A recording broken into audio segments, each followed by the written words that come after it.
CoCoTALK would like to thank its patrons, the real sponsors of our show. So a very warm thank you and gratitude go to Al Hartman, Alan Huffman, Blair Ledoux, Brendan Donahue, Brian Joyce, Brian Weasler, Christina Armstrong, D. Bruce Moore, Davey Mitchell, Diego, Disney Saints fan, Eric Canales, Fedor Stamen, Grant Leedy, Jason Bucata, Jason Downs, Jenna Farron, Ken Reichert, Kyle Eder, Malfunct, Paul Fiscarelli, Paul Shoemaker, Richard Lorbieski, Rob Inman, Steve Bjork, Terry Steen, Terry Steggy, the Backyard Shed Gang, Tom C., and Tom S. Thank you very much, patrons.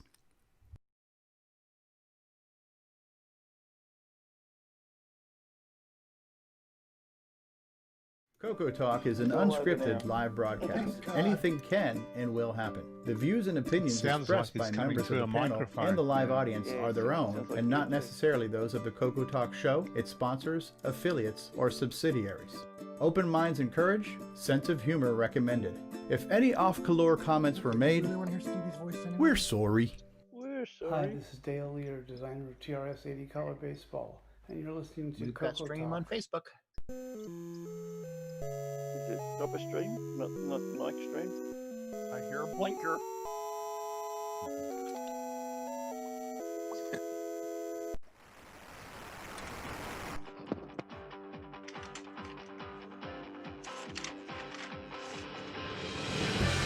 This is CoCoTALK, the world's leading live talk show featuring the Tandy Color computer.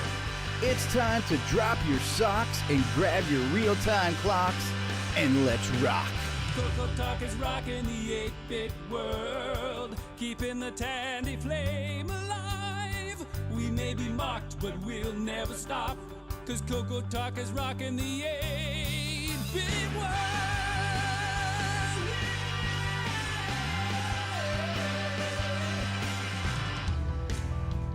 Welcome to CoCoTALK, another fine episode of CoCoTALK for you, episode number 128, 148 even. Time flies when you're having fun. CoCoTALK is rocking the 8-bit world, keeping the Tandy flame alive.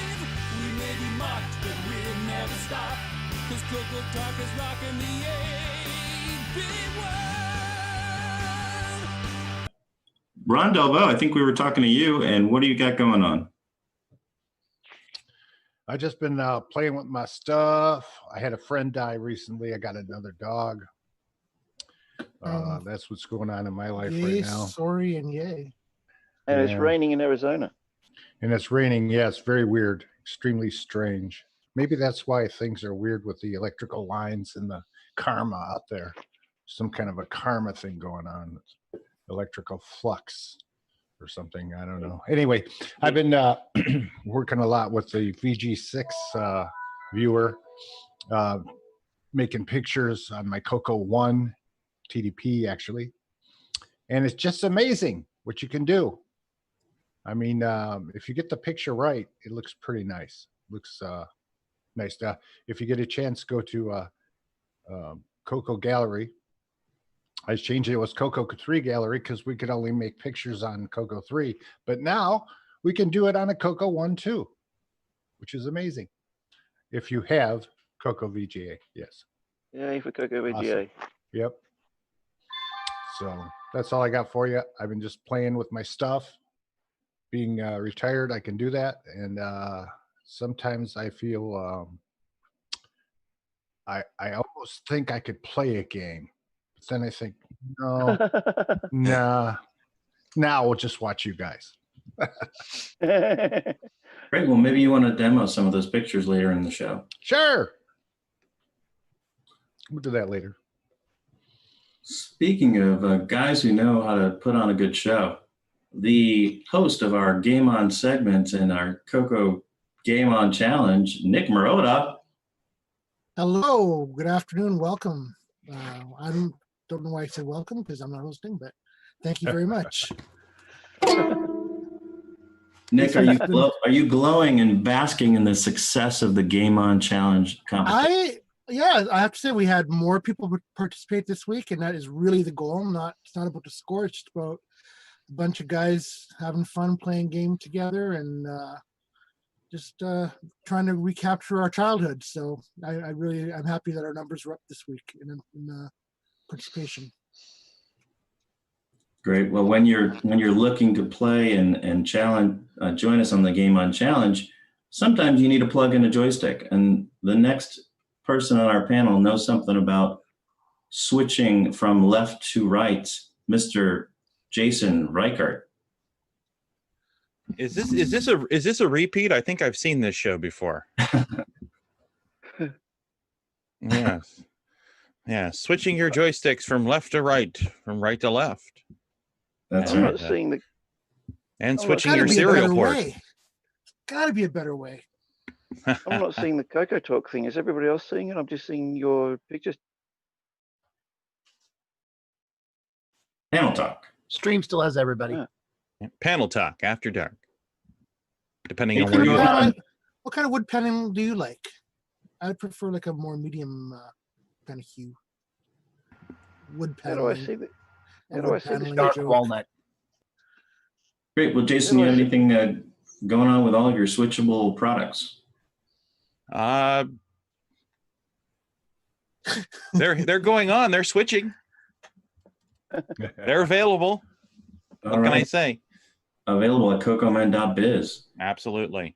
John Laurie, our resident Apple employee, how are you doing? What's been going on?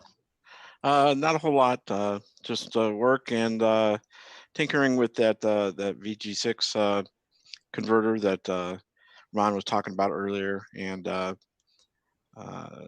not really much going on though. I got a lot going on in my life, so not a lot going on in the Coco world. Okay, cool. Well, welcome to the show. Thank you. L. Curtis Boyle, legendary game-winning developer. How are you doing? I can sum it up with work. That's pretty well it. But you did find a chance to play Doodle Bug, so that was good. Yeah, for half an hour while I was cooking supper one night. I knew you couldn't That's resist. the only Coco stuff I've done all week. It's not the same without you, Curtis. You have to take part, even if it's just a one. We have to keep one-off. the Canadian contingent going since That's we're having, right. intercontinental wars now on scores. Well, and speaking of people who are near Canada, I'd say he's an honorary Canadian, Mark D. Overholzer. Yeah, I'm fairly close. Yeah, about From 6 proximity hours. wise. Yeah, proximity wise. So hi there, the Apple guy also, and glad to be here and a lot of cool stuff. Yay! Great. Next up, a man who always has new finds and new eBay purchases, Brian Weisler. How have you been doing? Doing very well, thank you. Will you have any acquisitions to show us in later in the show? Yeah, I have a few more ROM cartridges there if we get to that point. You bet. Great. Brian, the music man Schubring is here. How are you doing, Brian? And what? How is your voice? Your scratchy throat? Hello, everybody. It can get a little bit low. Hey, that sounds like the sound settings I had for the show earlier today. Yeah. Back normal now. Correct. Yeah. I've been doing pretty good. Just been doing a lot of work and whatnot, and had a blissfully half day at work yesterday, so I was able to just chill a little bit. That's about what I'm doing today. Just chilling and saying, relaxing. hello, guys. Let's have some fun. Okay. Well, our backup streamer, Mark B, is a guy who always has fun. What are you doing, Mark? And I understand, did you have a cold and have you recovered? I've been trying to get over the crud. Actually made some attempt at Doodle Bug, trying to get the lowest score possible. And did you accomplish that? We'll find out. I think I found that there's another level somewhere. A level 2? It's like Oh, if you manage to second- clear all the dots, it fills it up again. Don't give away all the tips and tricks yet. We'll talk about that later. I almost broke 10,000.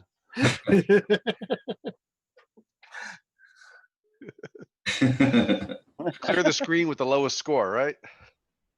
I win. I turn games on. Pretty cool. There you go. It's really neat. So what we're saying is it's an improvement. Our top story tonight. Oh my God, this show is awesome now. We can't hear Stevie. Stevie, can you hear me? So Take for those 3, who- everybody. We can hear Stevie. You guys can't, and we're gonna have to. Oh, the longest introduction in history. Steve, was I any Just the help by host. pointing Nobody out your needs to large hear it, yeah. microphone? Yes. Tempers are flaring. Don't do it.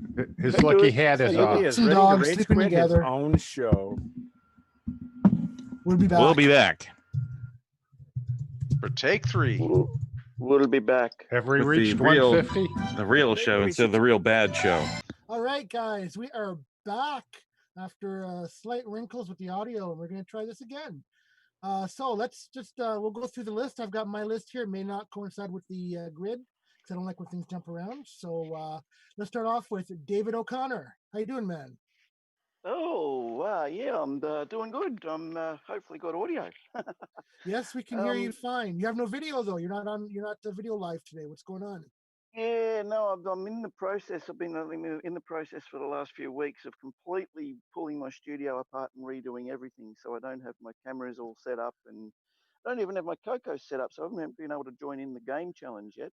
But hopefully, that's okay. Hopefully this week I'll be able to get all that remedied and maybe join in the Tetris challenge when we have Tetris. Do you know something I don't? Yes, we will have Tetris one day. I'm not sure when, but I'm sure that will happen. Well, thank you for joining us, David. It's really glad to have you here. Next up, we got. Sorry, I didn't mean to cut you off. Next up, we got James Diffendaffer. How you doing, James? I'm doing well. Thank you for having me on the Mulligan episode. Are you here to say kind things? Are you here to say kind things, kind supportive things? Oh, well, yeah, entropy has taken place. That's all right. I have been working on setting up my development machine, my new system, and I built a version of MAME that has an MC10 with a 6303 CPU, the Hitachi version. And I'm gonna, as soon as I get the video capture software installed, I'll see if I can do a video showing the difference in speed. And Does MAME does MC10? MAME does MC10. I was not. And it aware of actually has pretty good emulation. There's a that. few Is that things. common knowledge? Yeah. Okay. I'm out of the loop then. Let me put it this way. MAME does everything if you have the ROM. Right. And if it doesn't do it, tell them and they'll add it. Give them 5 minutes. Anyway, yeah, I've also been dumping a lot of source code for little things I've worked on over the last few years, just up on GitHub, and I'll be posting links for that. If you know where my YouTube or what you call them, my blog is. The blog has a link over there, and I'm going to have links, between everything. And if you search on my name, you can find it anyway. So I've uploaded, I don't know, about 10 things or so far, but I'm going to do a bunch more. I've been looking at a chess game for the MC10, and someone was begging for that over on Facebook, and that might have to wait. It's looking like there's not going to be something I can just compile. The compiler is the C compiler that somebody did is kind of wonky yet, and none of the code wants to compile that I tried, and I could convert something from assembly, but you know what? I need a break. So anyway, that's just some of the stuff that's been going on, and yeah. Aside from your normal trolling, you find time to do other things. Yeah. Oh, and it's really good to see the arcade game competition thing going on. Atari Age has been doing that for, I don't know, like a decade or so, and it always gets a lot of participation. And I'm really happy to see the Coco get the same kind of love. So. Thank you, James. That was kind of supportive talk you just gave me there. You sure? Yeah, I'm sorry. I tried not to, but He must be ill. Oh. Well, thank I you, hope James. you feel better soon. Yeah. Actually, that's appreciated. Thank you. I'm glad to see that people are taking part in it as well. So now, and I have witnessed Stevie get past level 1 on multiple games. He's blown his. I wish he'd get past level 1 on his own show, but that's okay. That's his new hat doing the trick. It's his hat trick. And now from the land down under, legendary game programmer Nick Marentes. Oh, geez, the bullshit doesn't end. It's in your contract. We have to call you that. Oh, okay. All right. Supposed to tell him? Oh, sorry. Inside baseball. We're sorry. Yeah. Good day, everyone. Yep, I'm 15 hours ahead, so I saw this train wreck happening already. Oh, why didn't you warn us? Does it end well? I just wanted to see how you handle it. Does it ever end? Well, thank you for being here, Nick. Really appreciate you getting up early and joining us every week. Did you preview your game? Not yet. And now, a man who thanks you for your input, Mr. Ron Delvaux. You got it. Shiny side in. Thank you for being here. And I It's know still we've talked raining in Arizona. and I know Jason we spoke to in one of the last episodes, but Jason, thank you for being here. This concludes another episode of This is not a rerun, unless you're watching later. Oh, that's trippy. Oh, that was fancy. That was fitting. Yeah. The CoCoTALK and Kaleidoscope vision. And hello again, Mark Overhoser. Hello there. Sorry, I wasn't expecting me. Yeah, nothing. I know we did you earlier, but we're just gonna whip through. No one expects the Spanish Inquisition. Thank you. Mr. Music Man Brian Schubring. Hey. I'm still here, and it's the most interesting day. Let's keep it going. It Non-stop. We will get through this kicking and screaming. Groundhog Day. Yeah. We'll do the kicking and the fans will do the screaming. Make it stop. Make it stop. Our Apple employee, our token Apple employee, John Laurie. Hey, how's everybody doing? Good. Kind of How are rhetorical, since I've heard it already, but I'm doing well. Thank you. Yes. Well, it's good to have you here. Thank you. My partner in crime on the game segment and a resident game encyclopedia, Mr. L. Curtis Boyle. Hello, everyone. Again. Welcome. Yeah. Hello again. So I hear More to say during the news stuff, so go ahead. It's just an echo. Here you've been pretty busy with work stuff, which is good. Yeah, lots of overtime actually. So I won't be staying for the caboose segment today. I'll have to get back to work. He has to go to the bank with the truckload of money he has, right? Oh, no, I haven't paid for any of this stuff yet. That's the problem. Well, it is his busy season, which is January through December. Yeah. All right, now we have our backup streamer, Mr. Mark Mosley. Hello. Just taking another crack at Doodle Bug. It won. You have an interesting tip for us later on. Apparently, if you clear the dots, something really incredible happens. Yeah, more dots appear. Save it for the show. Oh, thanks. You spoiled it for us. Yeah, we're checking. We're going to deduct from your pay this week. Well, it's all about fun. So I'm glad you joined us on the game challenge, Mark. Thank you. It's not a challenge. It's just for fun. Just for fun. All right, now we have Alan Huffman. Greetings from Des Moines, Iowa. And how is Des Moines?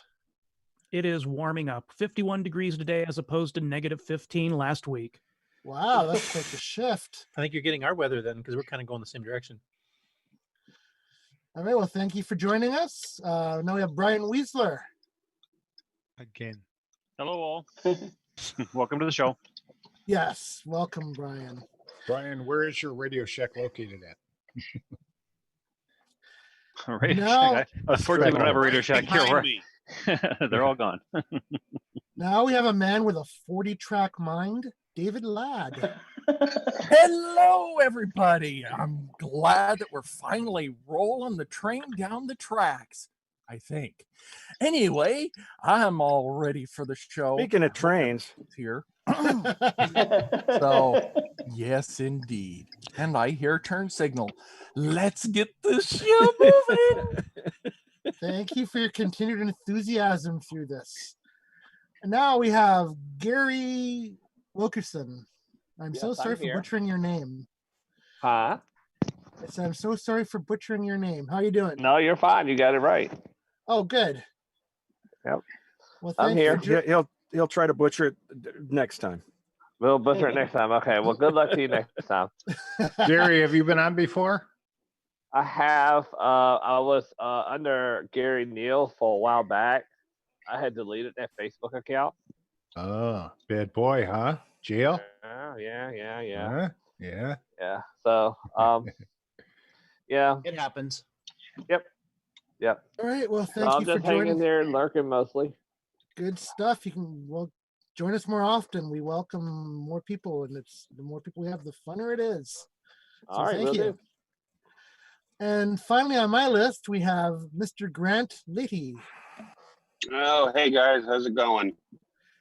Good. How are you? Finally getting over the coronavirus. I'm getting over the coronavirus, and the government has let me out of 14-day quarantine now. So I'm Well, out in the public, so- congratulations. You just caused this episode to be demonetized. No, Oh, seriously, man. I'm getting over the bronchitis, but I'm doing much better though. Thanks. Oh, good. I'm glad to hear that. All right, and that's all I have for the participants. So now we will go on to talk about Boot. CoCoFEST. Wow, that was a record panel introduction. 42 minutes. Yes. Record And breaking. 3 attempts. Third time's the charm. That's right.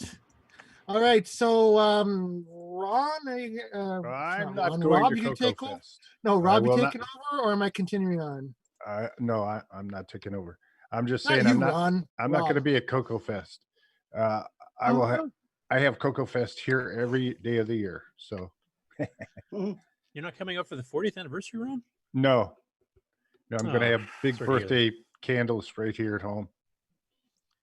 Well, I've Yep. been hearing the planning continuing on in Discord this week with Friday night dinner and people getting tables, and it sounds like it's going to be a fantastic time. So who all here is going? I am. I'm going. I'll be there. Oh, I'm going. I'm going to be there. Well. And who I'll has be there. Who has the tables reserved?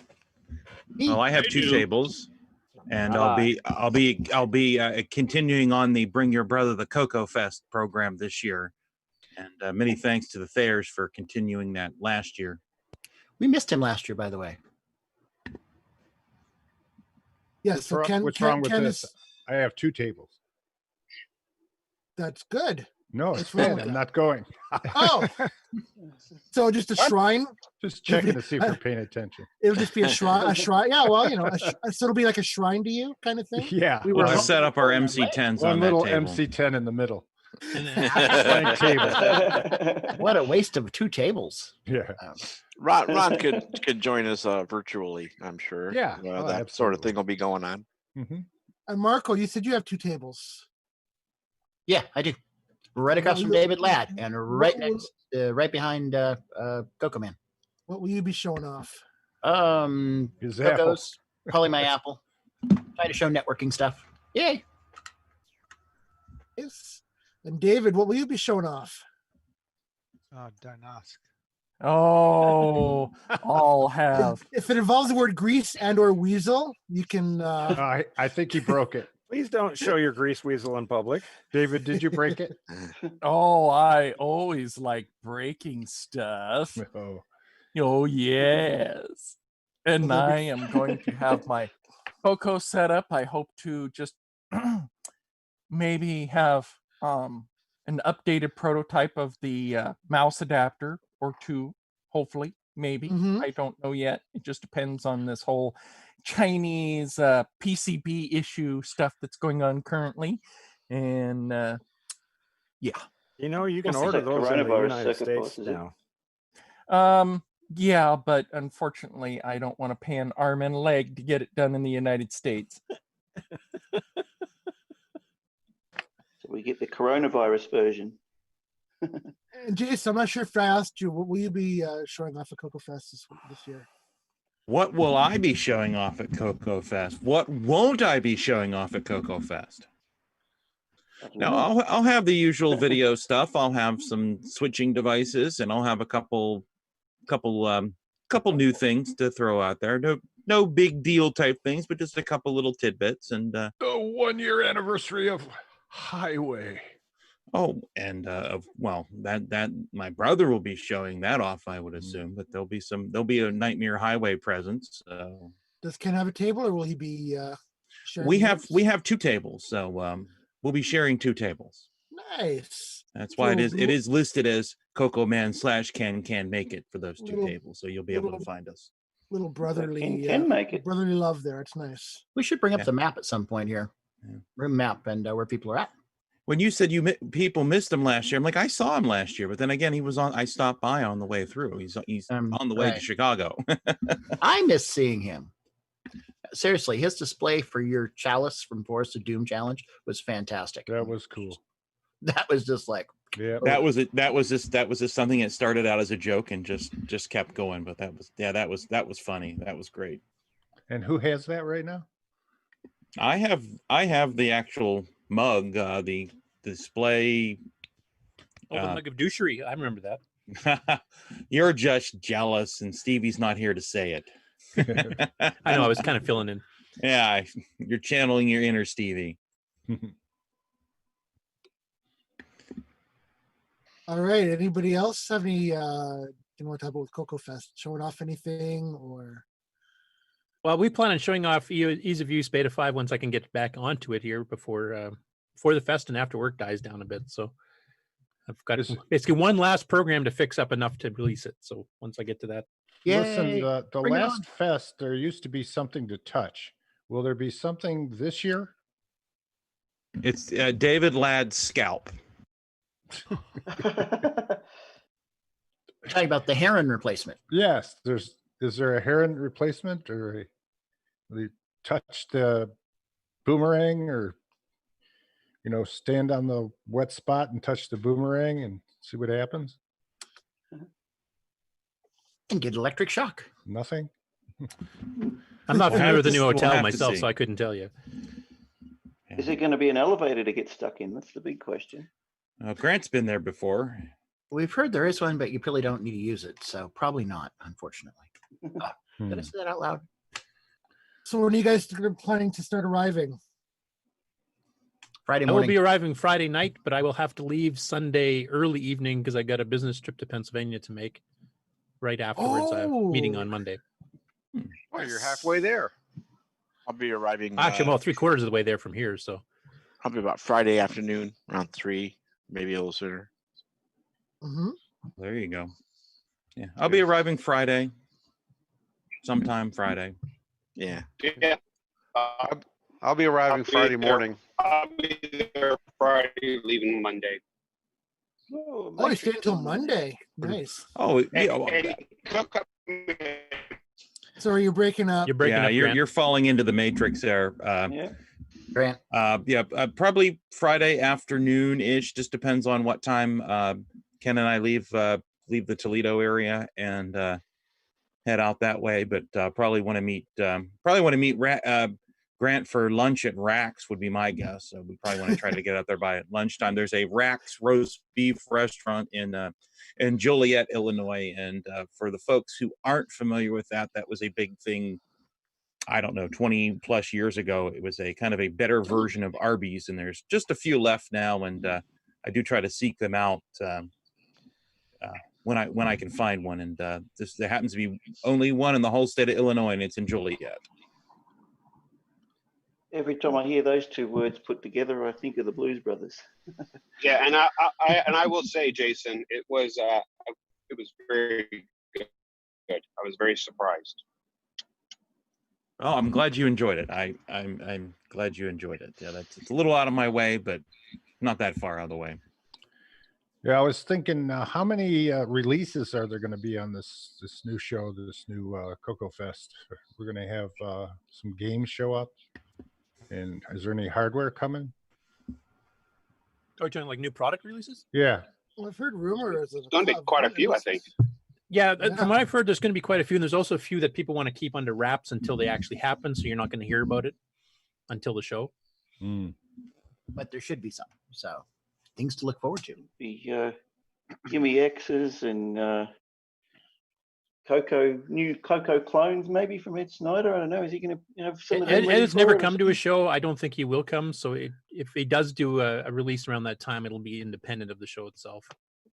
Yeah, I just thought somebody else might be there with his wares or something like that. But maybe. Yeah, I'd like to see somebody reproduce the stickers that go over the hole where you're where it says "Do not open, avoid your warranty." Wouldn't that be cool to have new ones? And Somebody has done that. I thought Richard Robieski has a bunch of those. Does he? I was going to say that they probably wouldn't be difficult to reproduce. Yeah, they're pretty I've got- simple. I've got some here, some that Carlos produced, and they're good. Oh, cool. Like, for example, Nick Morenti's, I think your Gunstar is going to be ready by the fest, correct? Yes, well, it'll be ready before, actually. I'll be announcing in about 3 weeks. Okay, and I'm sure we'll have some people demoing it off at the fest and have people able to try it. Yeah. So Are you going to have a Stevie Stroh version? Yeah, that's the wimp mode. Only level 1. That's wimp mode, right? Wimp mode. I need something lower, I think, than that. So. I don't know. I think we have to reassess Stevie because he's been doing pretty good on these GameON challenge spotlights. So I don't know. No, his reputation. Well, he's got that fake beard and that hat now, so he's got all these props to help him. We just need to get Nick Marentes up here and want to present it directly to Stevie. Yeah, a little bit difficult. I know we're definitely looking forward to Gunstar. It's definitely going to push the envelope of the Coco 3. Yeah, I'm hoping Digger 3 will be ready by then too. That'd be nice. Another nice one to demo at the show. Yeah. Though I know Chet's not making it up either, unless there's a last minute change. And is that outhouse being worked on too, or outhouse? Which one? I don't know. There looks like somebody. Jim making Gary's. He's already got a demo video up. I'll be showing that off in GameON here later. So. Oh, okay. Oh, cool.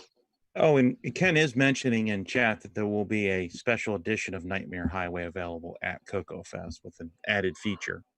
Ooh. Like instead of couches? Oh, what is it? He said it's the with a physical edition with bonus feature, and it sure is a bonus feature because I've tested it. It works.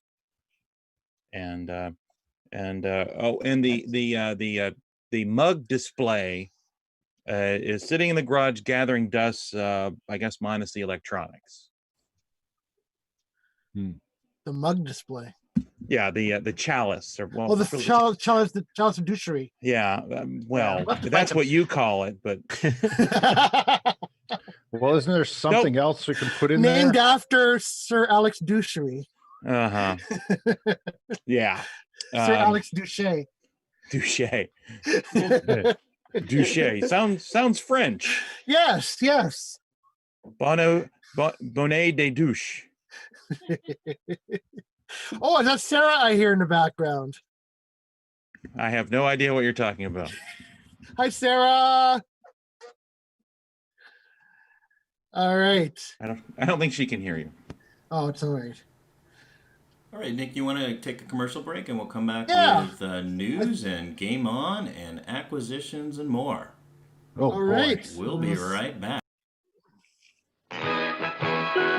We'll return after these announcements. A whole new approach.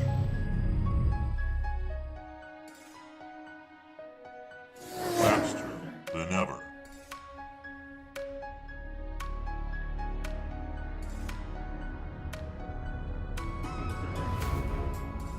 A window to a world of possibilities. Clear your expectations.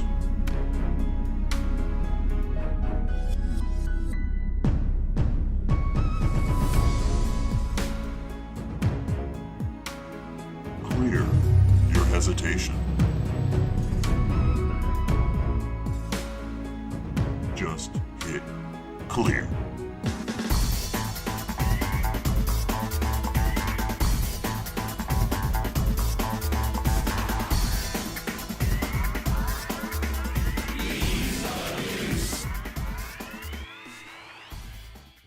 Download EOU today at lcurtisboyle.com.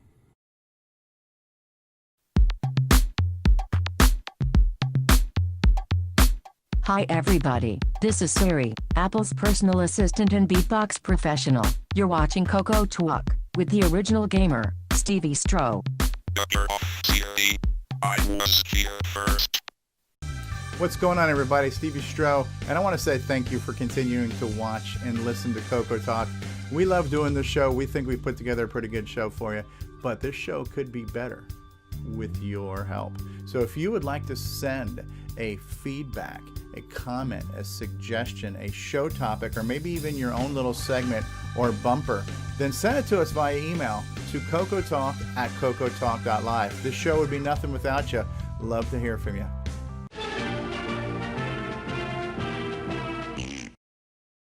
This is Ken Reichert, author of Nightmare Highway. Nightmare Highway.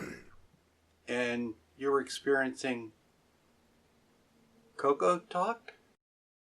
As you start your journey to CoCoFEST, you notice the road ahead is littered with rogue furniture.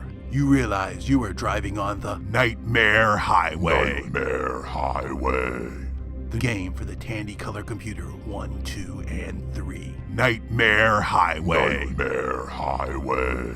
Stunning low-resolution visuals. Digital to analog converted sound. 100% machine language and basic. What are they saying about Nightmare Highway? Nightmare Highway.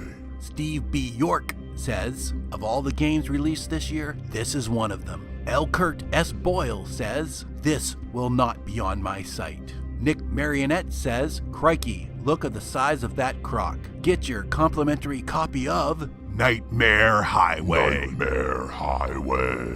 At cancanmakeit.com. If you got it for free, you paid too much. Hey there, it's Andrew here with the Tandy Speech and Sound cartridge that I won from CoCoTALK Live. So next time, make sure to tune in. It may change your life. Let the Radio Shack TRS-80 put the world of color computing into your home. Instant loading program packs turn any color TV into an exciting game arcade. And there's more. The color computer is an educational aid, a home management tool, an up-to-the-minute electronic information service. The programmable, expandable TRS-80 color computer from $399 only at Radio Shack, the biggest name in little computers. We now return you to CoCoTALK. Hey, am I in a quiet room? It got quiet. No, we are back. We are just kind of... All right, so welcome back. And whenever you're ready for news, I can start the intro. Nicholas All right. and Curtis. Yes, let's Go ahead. over to Curtis for news. Let's do it. From around the world, what you need to know. Get caught up on News with L. Curtis Boyle. And now a Muppet News Flash. I still want my own personal Muppet to actually do all of this news segment stuff, but Okay. We'll contact Jim Henson. And I am going to stop sharing system sound and take it away, Curtis and Nick. Okie dokie. Can everybody see that? Crickets. Crickets. Certainly can. We're getting going. Okay, this first one here, and I'll get John Lowry to kind of chime in on it. Brian Palmer posted up a video earlier done by, and I'm hoping I'm pronouncing his name correctly, Geronimus Vanden, which is a video that was showing that an MC10 will, when running a loop, doing a peak of memory location 2 after doing a poke 00, and I can't remember, I think that's some internal 6803 stuff, will react to your hand moving close to the MC10 itself, kind of like a theremin musical instrument does, where you move your hand and you get that spacey sound from the 50s and 60s movies. So this is the original video here that kind of shows it, and I'll play. It's only 33 seconds, and then we'll follow up with John.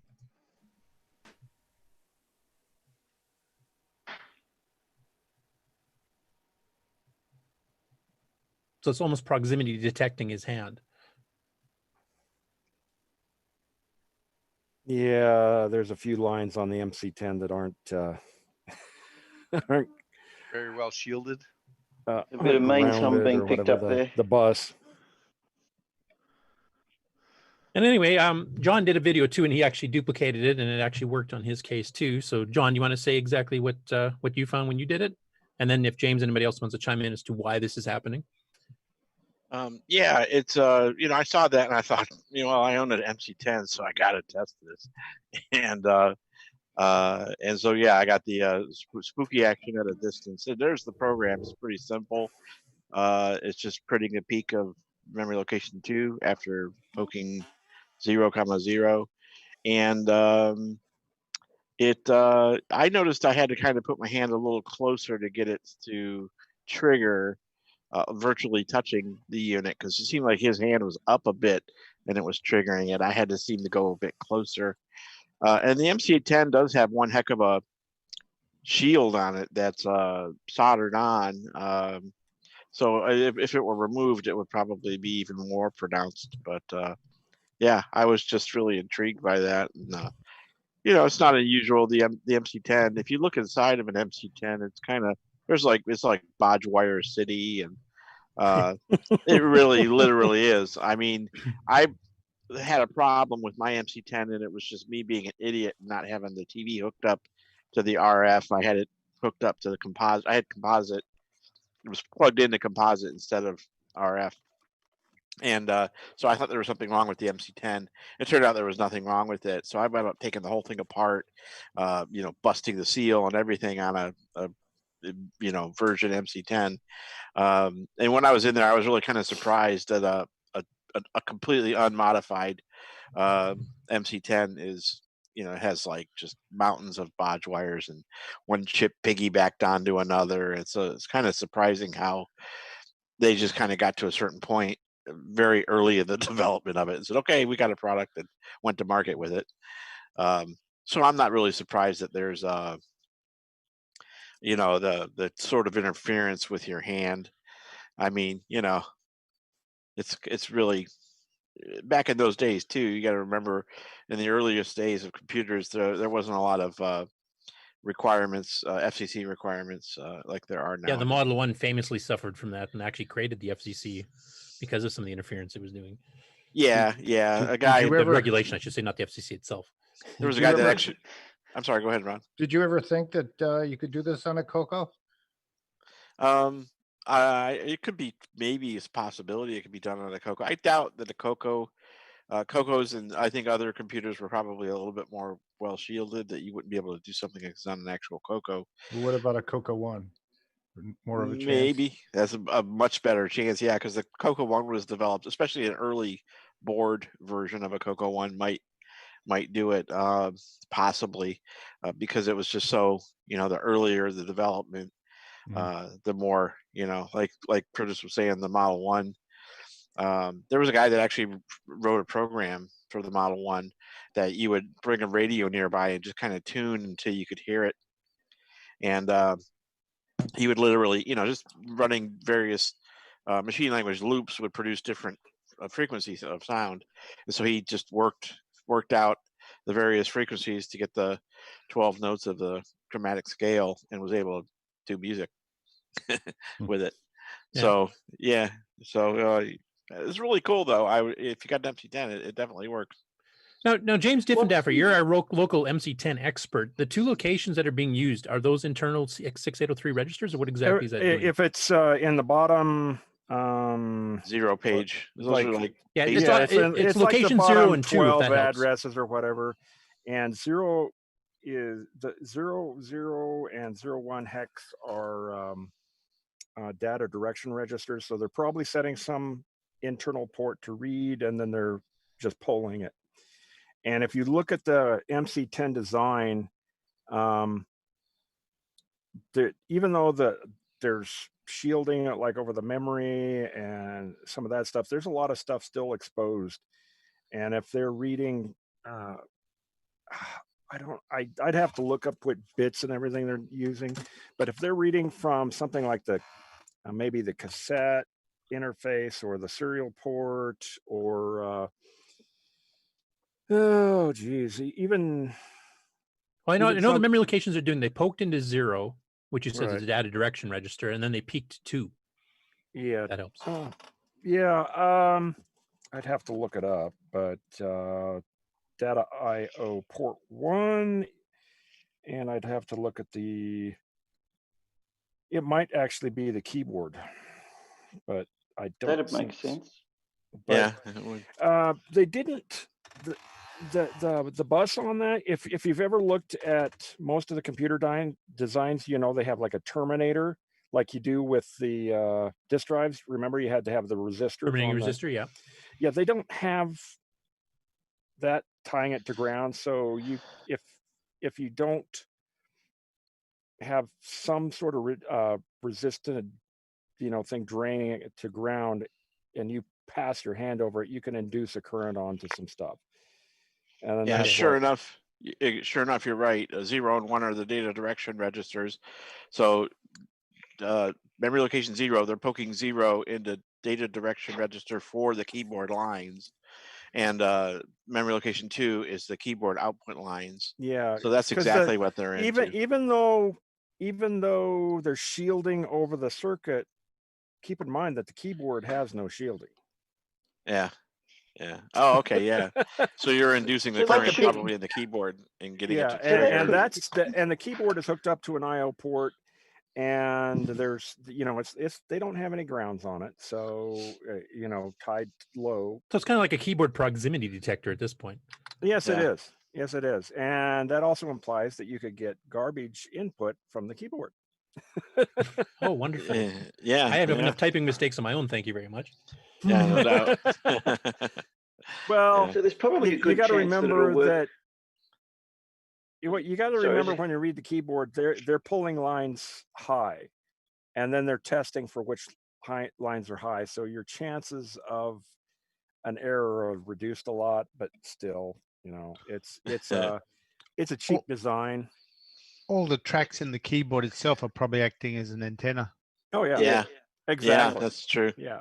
There's no probably a shielding pretty there. good chance then that it'll work on an early Coco one with a chiclet keyboard. Then I'll have to try it on mine. I've got one here with a chiclet keyboard. Well, and also my original Coco one is a e-board too, so it's an earlier one with wires everywhere. So give it a try out and see what it does. All the pokes wires would be different. Yeah, the wires, the bodge job on inside, that's the address decoding. And the whole reason they never fixed that is it would have cost to produce a second revision of the board. Another and rev. They didn't want to do that. Yeah. It was cheaper to pay people to solder than to do a new board. Yeah. Well, it's not unusual. That's happened on a lot of products, on most products. Yeah. Especially from those days. But the one thing I did do that I didn't do a video of was I wrote a small basic program that kind of to create like a functional use of this oddity. My Mac, I have an Apple Watch and I have a Mac, and of course it's using Wi-Fi, but the way it's designed, when I sit down at my Mac, I don't have to do anything. I don't have to touch anything. Just from me coming into proximity of my Mac with my watch will cause it to unlock. And so it says unlocking with Apple Watch. So I wrote a small basic program that used this oddity to such that when you wave your hand over the keyboard, it would say unlocked, and you wave it again, and it would say locked, and you could just flip it back and forth. You know, I just Maybe if you put your head near it, it'll read your mind. there you go. For me, it'll print out a bunch of zeros. Fry your brain, maybe.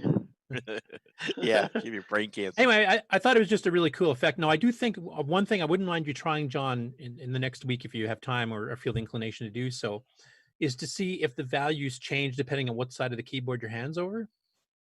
Because if it makes a predictable pattern, you can make that into a joystick, because the MC10 is famously does not have a joystick port. You could actually wave your hand over it to move left and right for a game. The joy board.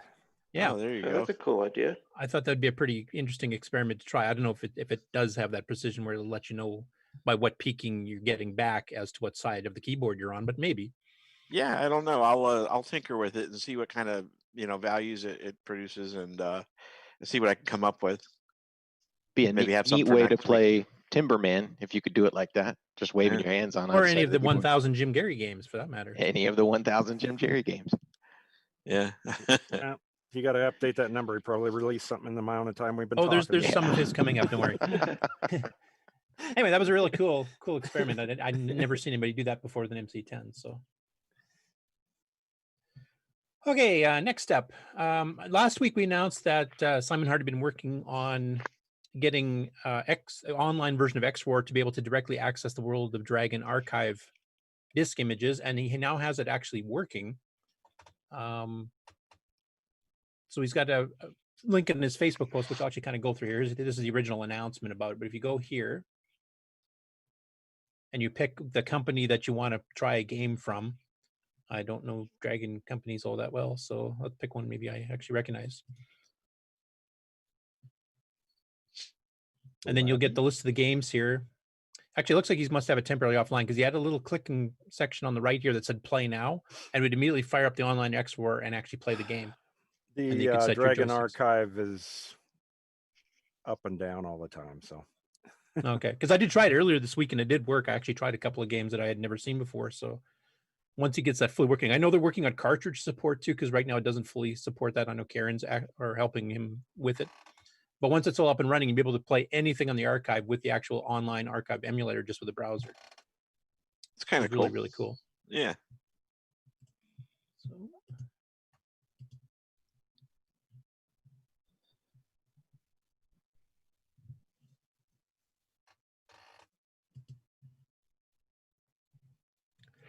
And I think I might have killed one of mine by accident here. Whoops. So I'll just skip ahead. Patrick Thomas did some graphics using the Coco 3 palette and resolution, the 320 screen, based on the game Rick Dangerous. It's not a game I'm familiar with. Are you guys familiar with that one? On the I've heard of it. 64. The Amiga one? Yeah. Okay. So he's offering to help draw the graphics and even make the music if someone else would like to write the code. And here he gives you an example of the sprites shapes that he's created as a start. And I know, John, you said the sprite looks great. I don't know if anybody is interested in helping him, achieve the goal of getting this game ported. That does look very much like it, maybe a little better.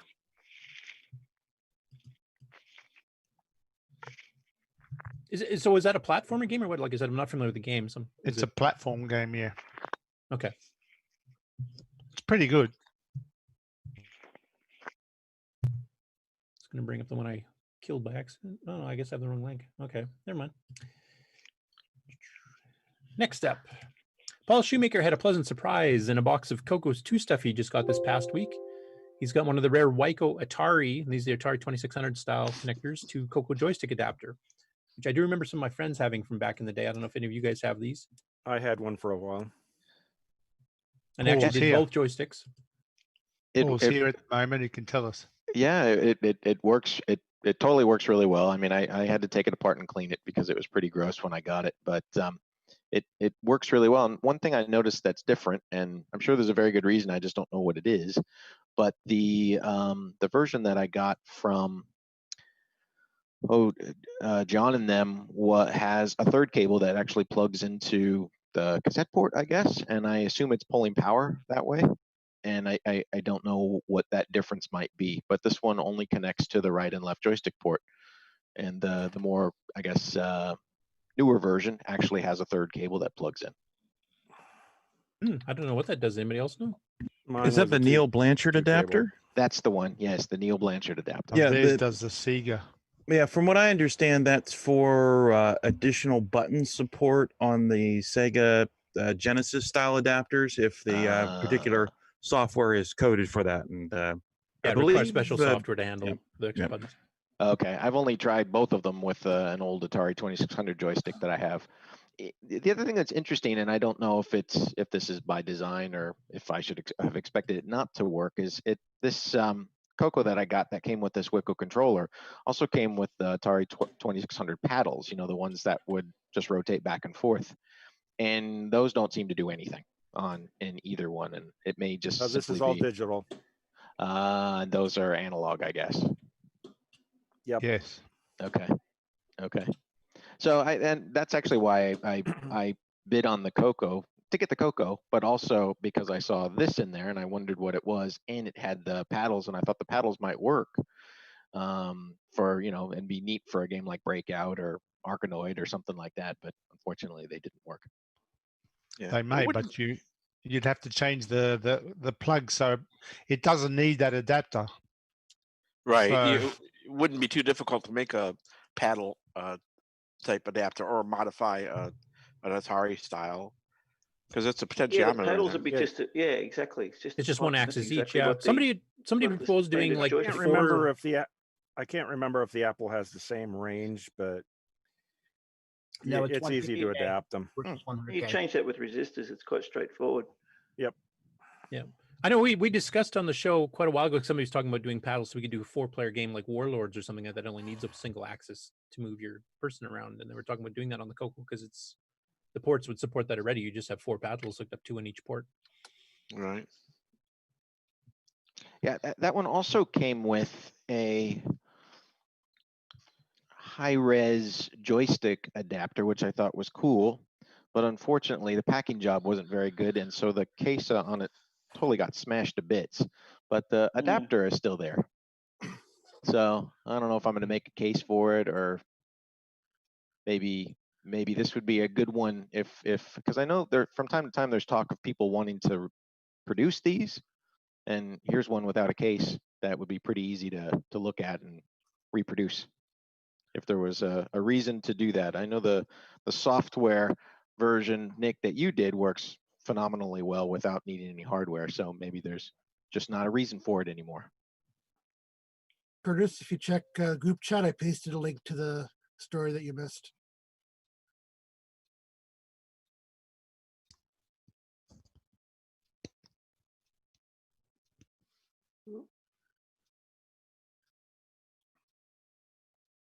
Wants to learn how to 40 years later upgrade the I'm not hearing any in audio. your TRS-80 No, me color either. computer. I am. This particular board is a revision F, and you can tell.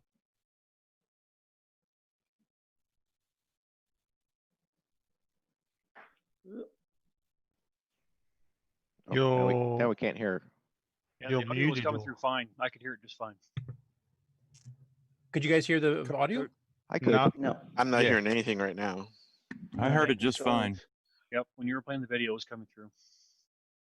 Oh, okay. Some people were hearing that and some weren't. That's weird. Yeah. The CoCoTALK hearing test. Huh? What? CoCoTALK Murphy's Left or Law right? episode is what this is. Left Yeah. or right? Oh, Curtis, I think you shared your wrong screen. Where? Which one am I on? We're looking at your script. Text edit. Oh, yeah, you're right. I was wondering what he was talking about. It's all inside baseball here. Can I rage quit like Stevie? This is just about that. Hey, it's a whopping 0 centigrade over where you're at. Nice. Is that better? That's better. Okay, thanks. Ooh la la. Okay, so this one here, Nathan Likey, I'm not sure how to pronounce his last name, but he made a video showing how to do a 64K RAM upgrade to a Coco 1 that he acquired, including what capacitors to snip and what jumpers to move and everything else here. 40 years later, upgrade the RAM in their TRS-80 color computer. So I won't play the whole thing, but if anybody has a Coco 1 and wants to attempt tackling the RAM upgrade themselves, here it gives all the details. This would only work on this type, but here goes. Which is kind of cool to have No, around. it's different between which board Yeah, revision. I think that's this an F. the 285. That's an F Yeah, board, isn't yeah. it? He just said it's an F. Yeah. Yeah. Okay. Next up, and I've been looking forward to this for a while here since Boise put up that little teaser that he's going to be doing the Coco Collector Series, and he's actually got episode 0 out now. And the first one is covering the 64K Coco, which is the one that was announced on the September 1983 Rainbow, and that was the white case, melted keyboard, full-size Coco 1 with 64K. It came out, it was announced at the same time as the Coco 2 was. The Coco 2s were delayed, I think, 6 or 8 weeks afterwards, from what I remember. So this is kind of covering that one. So it goes into a bit of the history, and you can see a nice cleaned up photo or video of it. Kind of goes through the history and what all the ports are, and takes it apart to show you the motherboard, which is an F board as well. Actually, the same one we were just looking at in the previous video. And kind of goes through the chips and stuff too. So he has a very good presentation on this, and I know he's got a lot of really cool, unique stuff, including that Coco 4 case prototype that he is the only one in existence that I know of. So when he gets to the episode, I'm definitely going to be watching that. But the series looks really good so far, so kudos to Boise on that. Cool. Yeah, looking forward to that.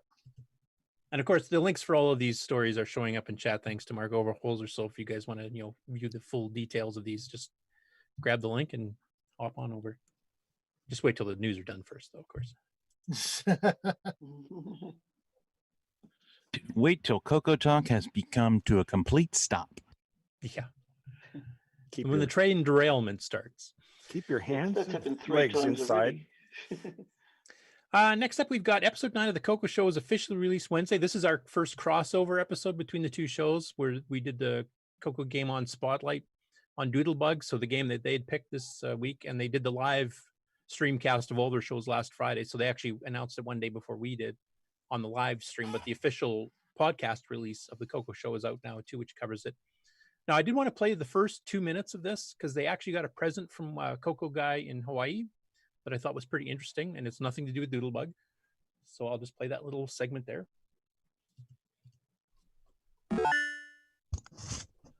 Hi, everybody.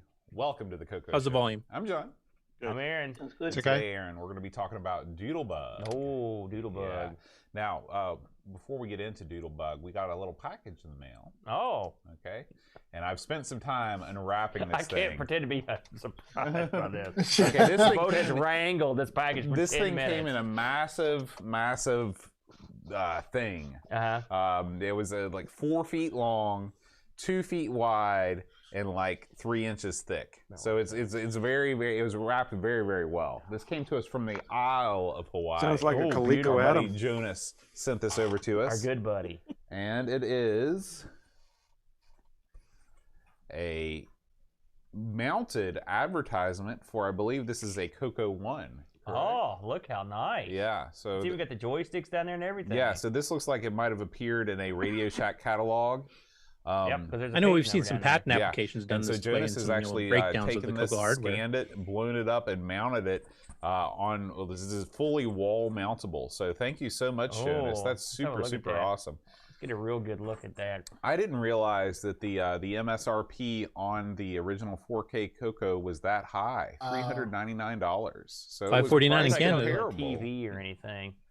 That's pretty old school. But yeah, that's a good chunk of change. Yeah, yeah. I will mention too, he's actually got it mounted now, up in do you his remember home now later too. He's on, actually showing it as up on the the wall. Coco so- 2 and the Coco 3 came out, did they all retail around the same amount, or did Oh, they? geez, I don't remember. You don't dude. remember? You know, if you look at this though, so like computer, $400. Right, TV, that 13-inch color TV, $400. Mm-hmm. Right, then you got your cassette deck, $60.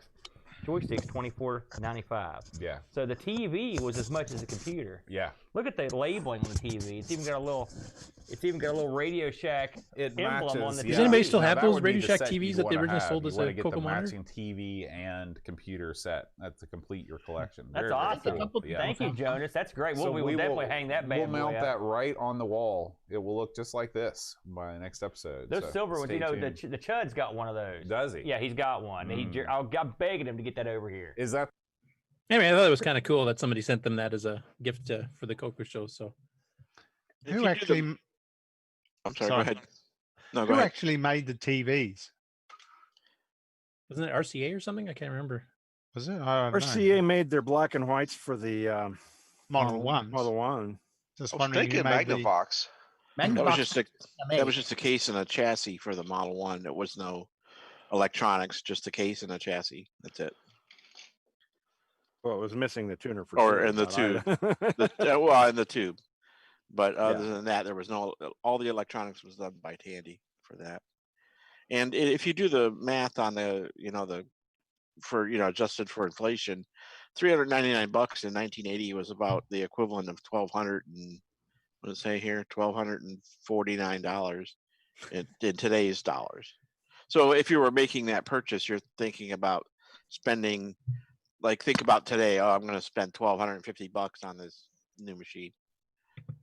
And if you wanted the monitor and the computer, then you're spending $2,500 in today's dollars. Is what you're saying? Yeah, if you're looking at a $400 TV, yeah. Oh, that's just a good video card and processor today. Yeah. That's almost 2 iPhones. That's how expensive that is. Holy cow. That's way more than 2 iPhones, depending on which one you get. Next up, we have, and a few of us have already played with this, which is kind of cool. Todd Wallace, who's known as Lord Dragon on Discord, he's been kind of learning 609 assembly language the last couple of months, and he's been doing various little bits, with it. Has actually got this program out now, and you can download this on Facebook, and I gave Mark the link so we can post that into the YouTube. I won't download the link because that's kind of boring to watch, me download a zip file. But he has a little video kind of demonstrating it with a bit of explanation of it. I'll skip the explanation part and just get to the part of running it. Kind of what it does is it detects some of the base hardware of your computer, like what type of a CPU do you have? Do you have 6809 or 639? Which version of the Gimme do you have? Which version of Disk Basic are you running? So I will let him... Oh, this is the Sysinfo one, is it? Yeah. Yeah. Load it up. And this is what it looks like. There you go. Nothing too elaborate. So you can see I love there the it's little very... RGB, the Tandy logo on the side, the 3 colors. That's cool. Yeah, I was just going to say the presentation's really good. I think Nick Marenti's pointed that out too. Yeah. If you let that run just a few seconds longer, when he resets it, an interesting thing pops up on the screen. But I tried to make it look like NeoFetch does with the logo on the left, and but it detected my 6309 CPU, 2 megs of RAM. I have the newer version of the Gimme, the 1987 version, vintage or whatever, and it detected that SDC-DOS 1.6 is my disk ROM. So I hope people will try this out and let me know if there's any errors in the detection so I can maybe fix it, but it's pretty cool. And you press break to go back to basic. So now I'm going to show, sneak preview, another project I'm working on. I'm just going to show an example. Is that what you're talking about? Yeah. So I don't know if he's got some kind of new boot ROM going on or something or what. Well, we've got the Windows 95 boot hidden away on EOU right now too. So. Oh, do you? Yeah. I think he's doing something similar. Basic from the flashback. Anyway, he does a second run here where he runs it, but he does that special command on the SDC to revert back to disk basic. So it's now showing the disk basic ROM because that's the one that's active on the SDC. So for a lot of the new people we get, are buying Cocos, from far and away on eBay, etc., or just picked one up from somebody else and doesn't really know what they have. This would be a good thing for them to download for their Coco 3 to check. The Gimme version actually does get important with certain apps that use very precise timing off the timer IRQ because it is a little bit different between the two. I mean, some of Sockmaster's programs actually auto-detect and adjust themselves accordingly, but I don't think everything does. And of course, if you want to, play Gunstar here in 3 weeks, well, you have to have the 609, so you better make darn sure you got that.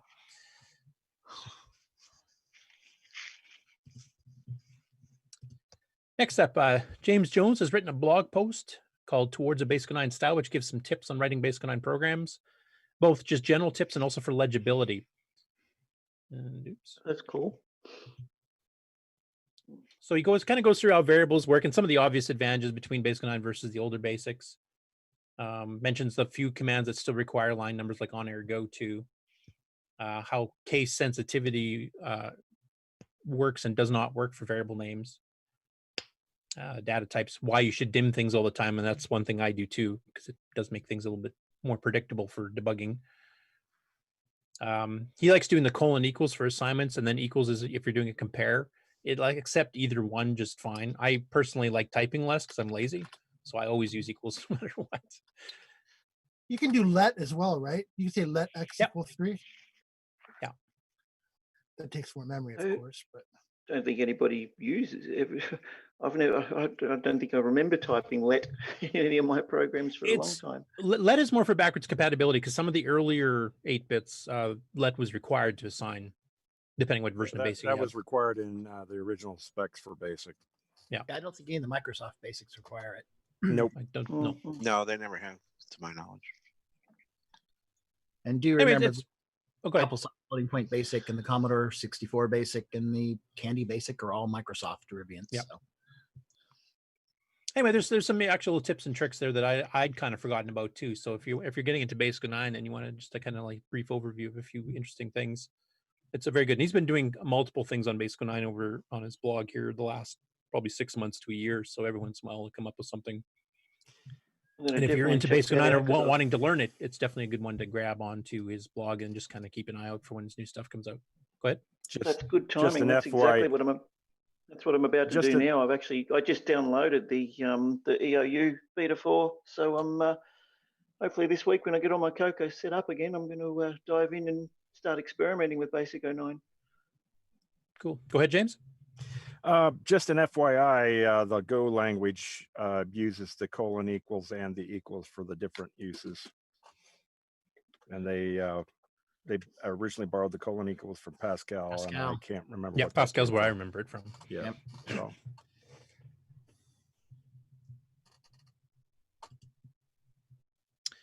Next up, I know Dave Phillipson was in chat earlier, but that was before we started our three-peat of having this episode start. So I don't know if he's still there or not. Three-peat. But he's posted a preliminary wiki entry for his Coco Dev hardware, and also a video demonstrating it, which I'll get to in a second too. Now, the Coco Dev is an FPGA-based piece of hardware that implements the 6809, much like the Coco FPGA does, or the Matchbox, or some of these other things.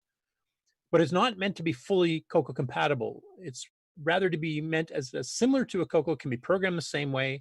He's already got the basic ROMs, the Tandy basic ROMs running on it. Oh, Nitrous 9 Level 2 is running on it with text modes only at this point. He doesn't have graphics working yet. So it kind of sounds like he's trying to get like it familiar for people that are used to programming on the Coco to have more modern hardware. So it sounds similar to the 8-bit guy's Commodore 64 project that he talked about on the show when we interviewed him, where he's got that thing that, you program it like a C64, but it's got a whole bunch of capabilities past, and it's not 100% backwards compatible. Neat. So we kind of, go ahead. I was just gonna say that's neat. I haven't seen that up till just now. Yeah, so he kind of goes through the specs here. It's got the 689 core, 512K of static RAM, 4 mega flash memory, et cetera, et cetera. So this is kind of the hardware thing. And then he's got the software demo. So you can immediately see here at the beginning of his demo, disk basic, but running on a much higher resolution text screen than you get on a Coco VGA even at that point. I think it's like an 80 by 50 screen. Okay, extended color basic. And another is the real-time clock. Got a real-time clock built into it. 1,000 virtual floppy drives that are available, so I can mount any of the 1,000 floppy drives. And he can mount thousands of images on it. He's also got a flash ROM that was mentioned in the specs. You can save images on there as well that you can pull off that you don't have to link up with an SD card or anything. It can be built right in. And there's not a room for a ton of those. I think it's like 20 or something. There's a little program the SD called card, of course, you can have thousands and thousands of them. .bas. So I saved a single. So he kind of goes through that. And then he's got some low-res graphics stuff demoing there. And of course, it runs really, really fast.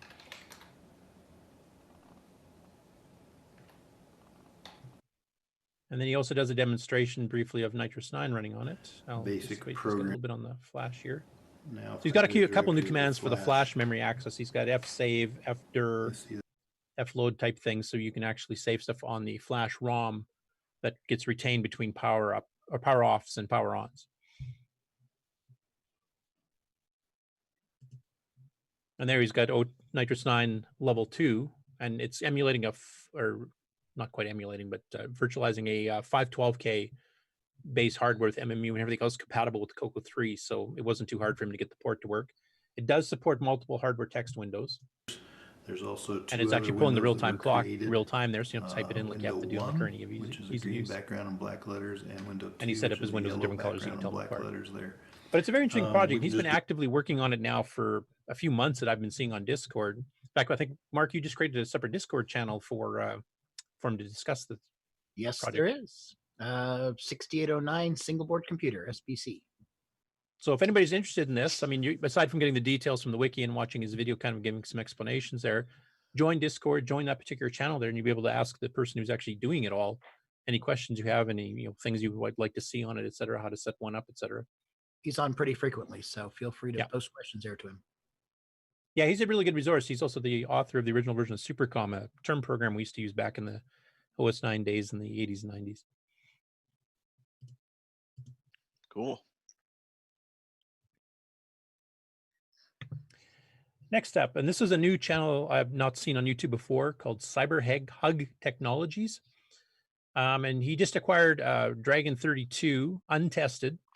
So he kind of goes through a bit of an explanation of what exactly a Dragon 32 is, a little bit of its history and stuff. And then he goes into trying to get it to run. And in this case, I think it was the power cord was kind of cobbled together. Somebody tried to make a handmade extender, so it's like held together with duct tape and whatever else. Hi everyone. Today I'm very excited. I have. And then there was also a chip 32 missing in the video circuitry that he had to add back in. But you can see there it comes with the joysticks and stuff. And I'll see if I can find a picture of this power cord he had.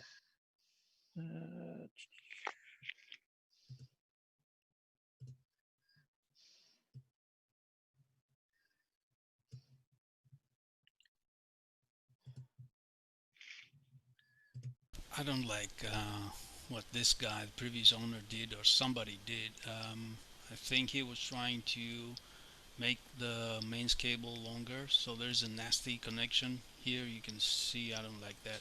I'm gonna cut this off and put my European mains classic type on the side. This one is useless.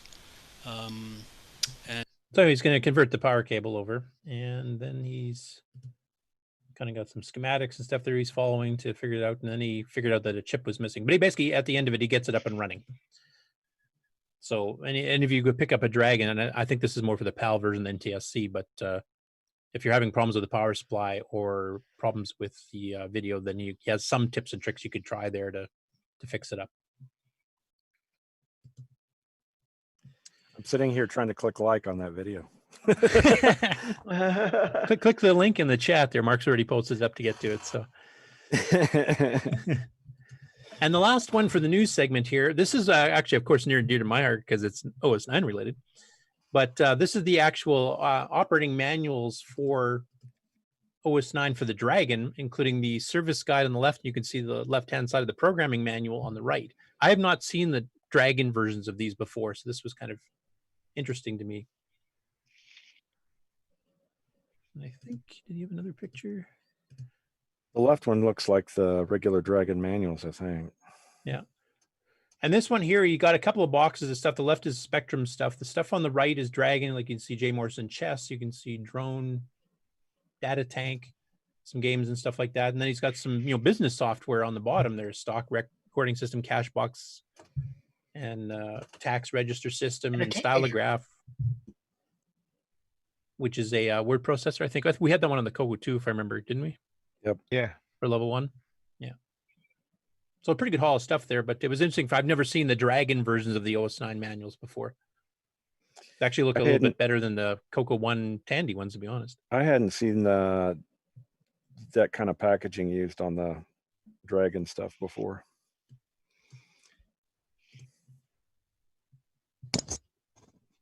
Yeah, pretty cool. And that's all I had for news, so I will stop sharing for now. Good job, man. Curtis? Yo. Can I add something? Sure. So, to pick up from last week's thing where we were discussing the ARMS, for the joystick on the deluxe joystick.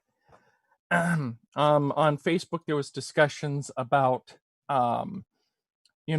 what plastics would be best to be used because, like PLA would be too soft and brittle and stuff like that. And I did some testing just to give an idea with just the PLA print that I did, that I posted pictures on Facebook, which you could probably view from those links from last week. But I was playing some games for quite a while, and I was being quite rough with the joystick to see if I could get the arms to break. And just to give an idea to those people that were complaining the plastic for the arms might be too brittle, I broke the actual joystick housing before the arms broke. Only you, David. Only you. Now, that was So unexpected. I'm happy breaking things. So just a comment. If the new arms can survive better than the joystick housing can now, I don't think you have to worry about the 3D printing being in PLA for the arms, because your body will probably break before the arms.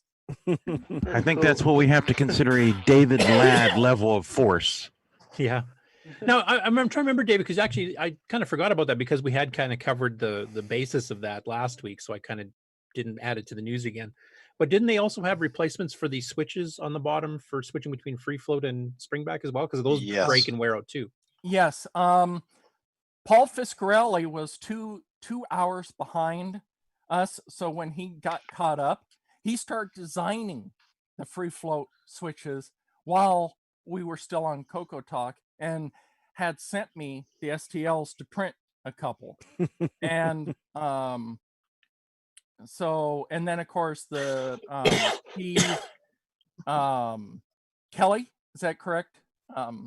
Who did the two arms, he did his own free float switch. I haven't tried printing those yet, but yeah, the PLA plus version of those, I've been,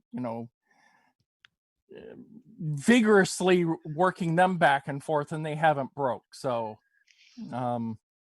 so yes, you can 3D print those.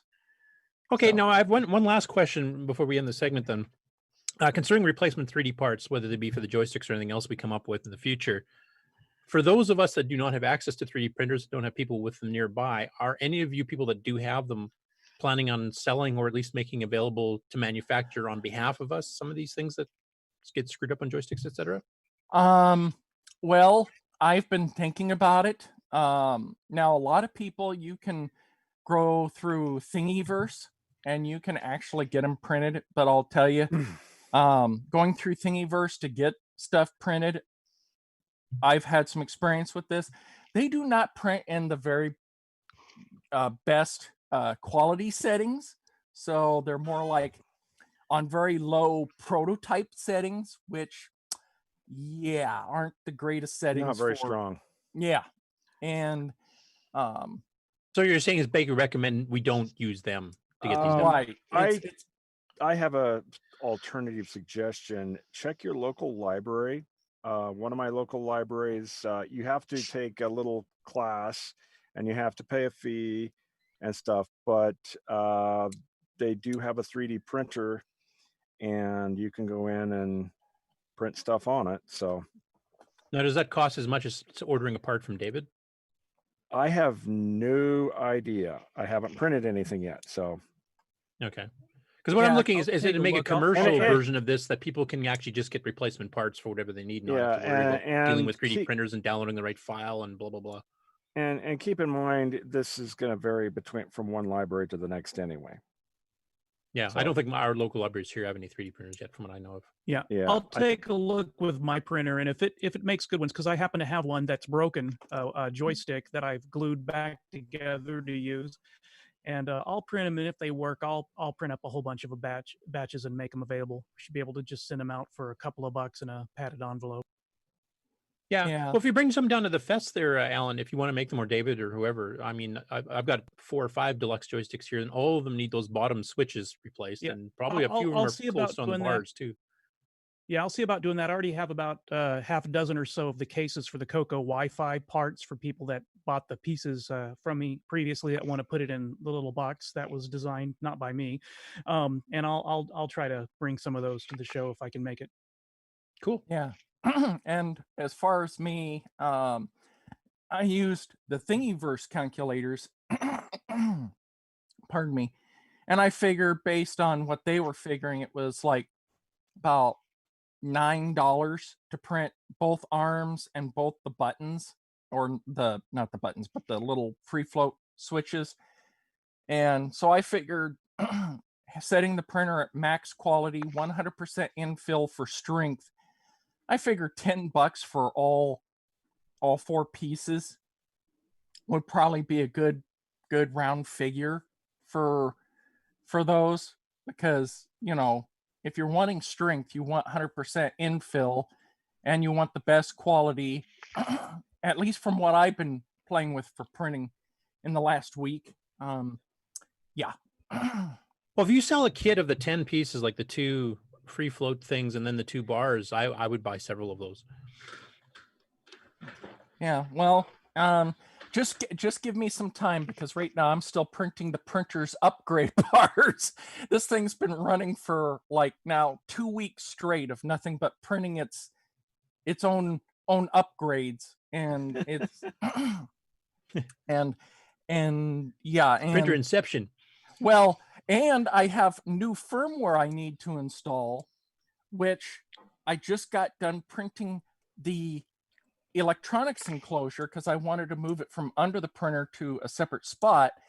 And just to print the electronics case took me 24 hours.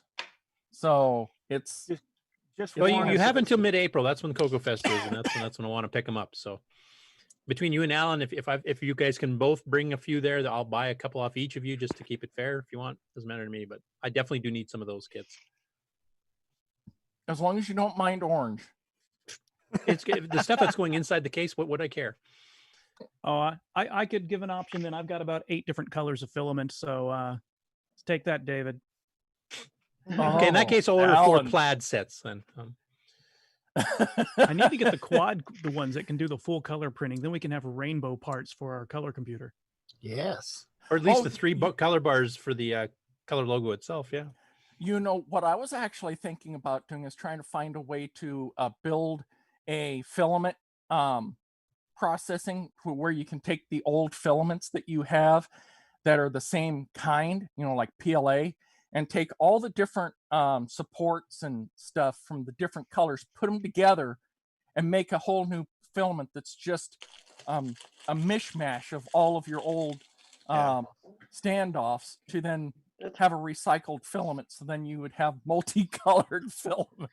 Melt them down and extrude them into a cable, or wire.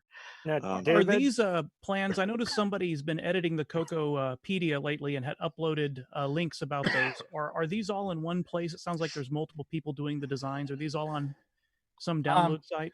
Scott Kelly has all 3 of his designs on Thingiverse because I requested him to do this on Facebook. It's like everything I've been getting for my printer, I've been getting from Thingiverse as far as the models. And it's like, it's an easy source because if you search for Candy or Joystick, you'll now find the button covers for the original Black Beauty. If you break the button covers, you can now print those because a gentleman had models up there for those. And now you'll find the 2 arms and the free float switch, 2 versions of that, because you'll find Paul Fiscarelli's version and Scott Kelly's. Cool. I'm definitely looking forward to getting some replacement parts because some of my joysticks are getting pretty worn. I figure I could have done better on Donkey King, so. Oh, whatever. And on that competent BS musician note, does not blame his instruments. So actually, I heard from the control room. We're going to take a brief commercial, and then we'll be back with the Game On segment. We will return after these messages. Baby, there's something I need to talk to you about. Remember when we first met? Everything was so easy and it felt like nothing could stop us. But now, everything is such a struggle. And if I'm being honest, you're really starting to show your age.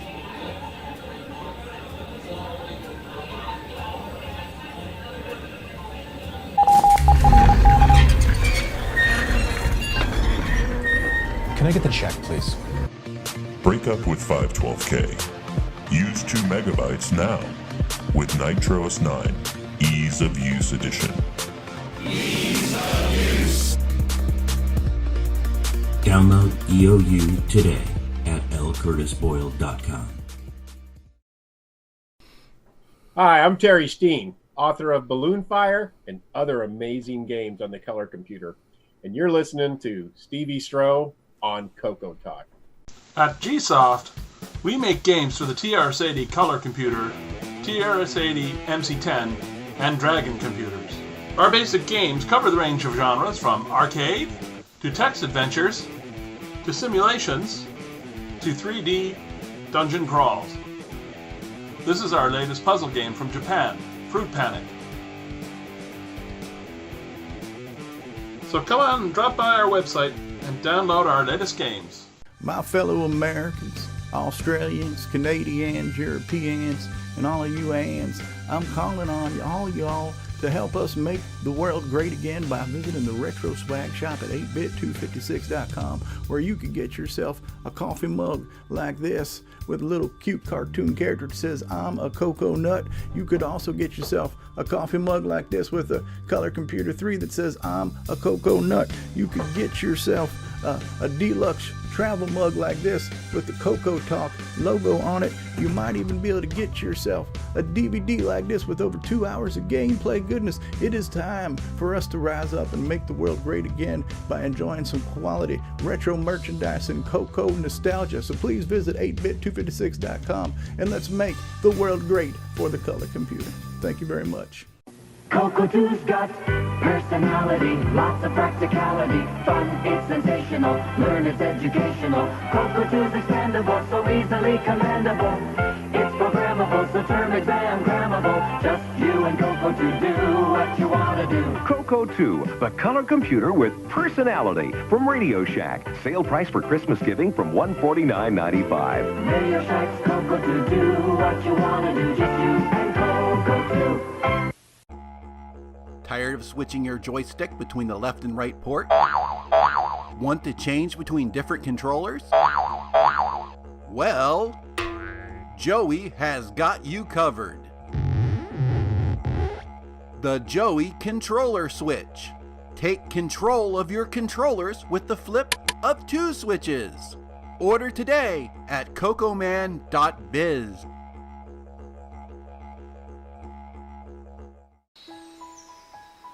And now, Coco Thoughts by Samuel Gynes. Legend says, when the moon is full, if you go out in the country by the lake and whisper the name of Nick Marotta 3 times, his spirit will appear and he will grant you a product idea. We now return you to CoCoTALK. And before we go on to Game On, we have a very special Coco Thoughts. Let's hear from Mr. Samuel Gynes. And now, Coco Thoughts by Samuel Gynes. I tried Doodle Bug. Worst drawing program ever. That one for a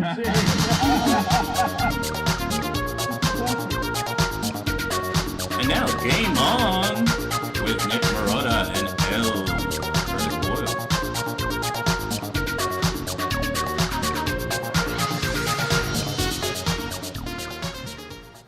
All right, welcome to the Game On segment. Are we gonna start off with the last week's challenge, Curtis? Sure. All right. So last week, as we all know, was Doodle Bug, And I'm happy to say that the number of participants went up this week from last. Last week we had 11, and this week we had 17 people take place, which is fantastic. So in alpha order of their nicknames, we had Ben Drakes, Board of Carr, who is John from Amigos Retro Gaming, Bryza, Buck Owens, Jacob Moore, son of D. Bruce Moore, Just Mike, Ken Reichart, L. Curtis Boyle, Lee, Mark B., Mr. Dave 6809, yours truly, OG Stevie Stroh, Robin Min, Terry Stagey, Tom C., and Wayne Campbell, Wayne CA. And Nick, so thank you all for submitting your scores. Can you do a special highlight for Ben Drakes, because I don't think I have him in my graphic. So if you could just talk about his score, and apologies to Ben. Oh, sure, yes. So we had a couple late entries. We had we had Ben Drakes at 16,320, and we had Rob Inman at 23,120. For some reason, I managed to get my score into the graphic. Oh, for some reason, how funny how funny is that? No the conflict guy of interest the video there. was able to get his name. That's okay. So anyway, yes. So thank you, Ben, for your entry of 16,320 this morning. Okay, and we're gonna roll the challenge, the challengers in the top 10 in reverse order. Now I did add system sound, so people should be able to hear you, but you never know. But anyway, here are the high scores now.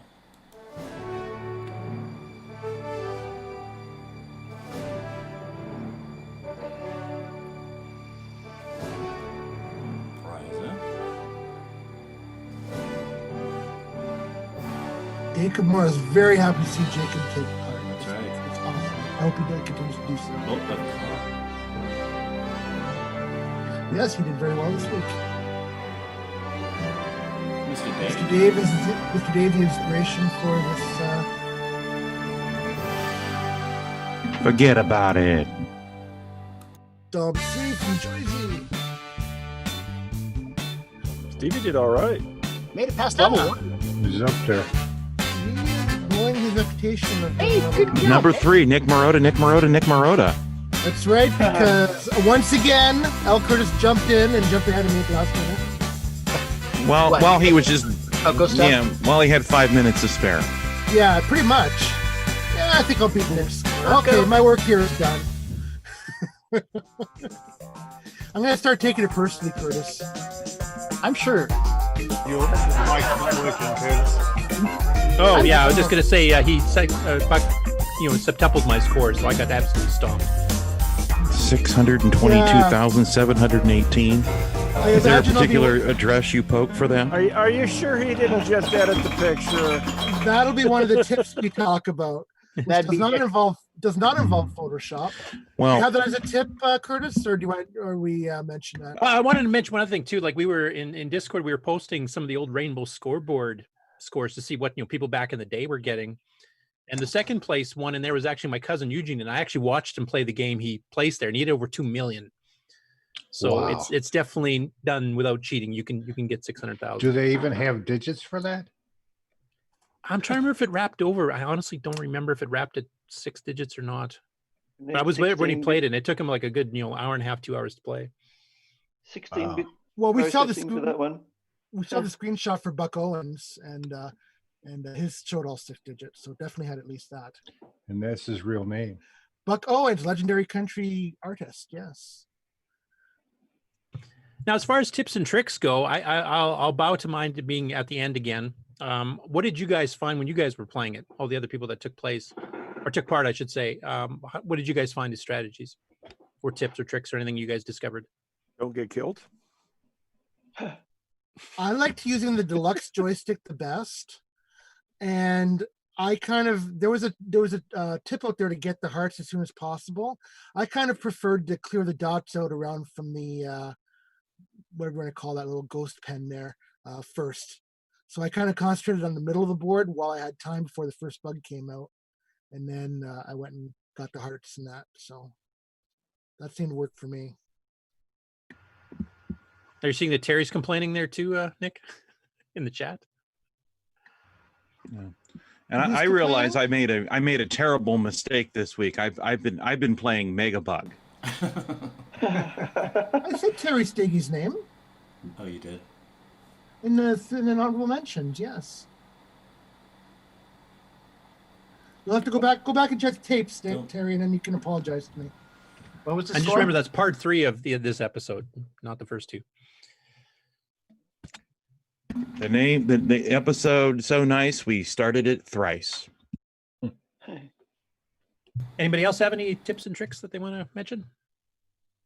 Somebody else said the deluxe joysticks work the best too. So I don't remember who it I was.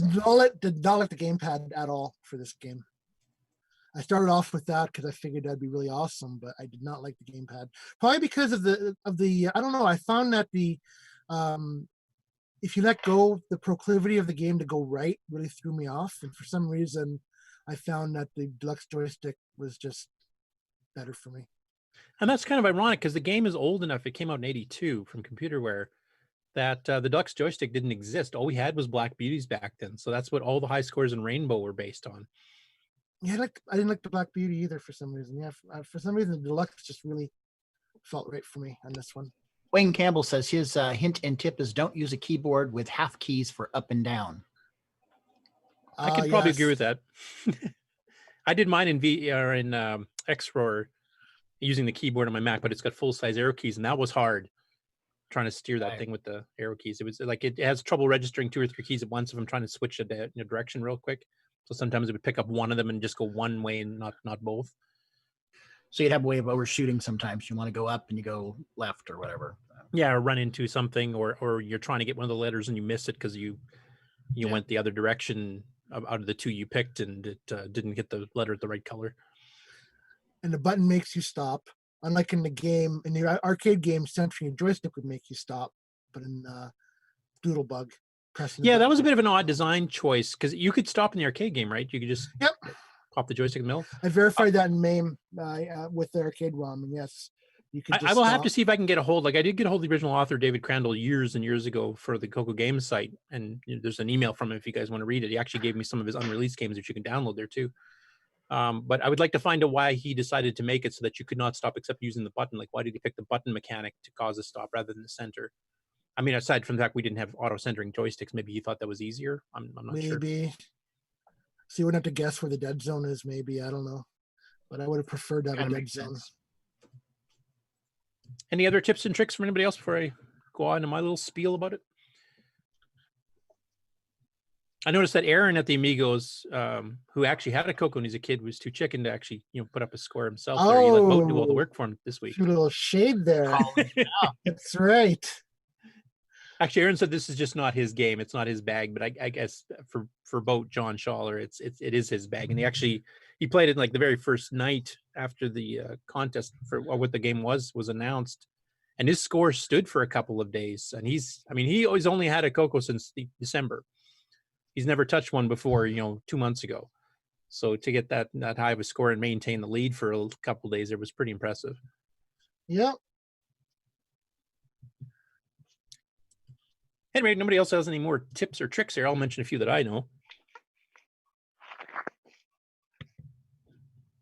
Hold my Well, some of beer these are pretty sizzle. obvious too.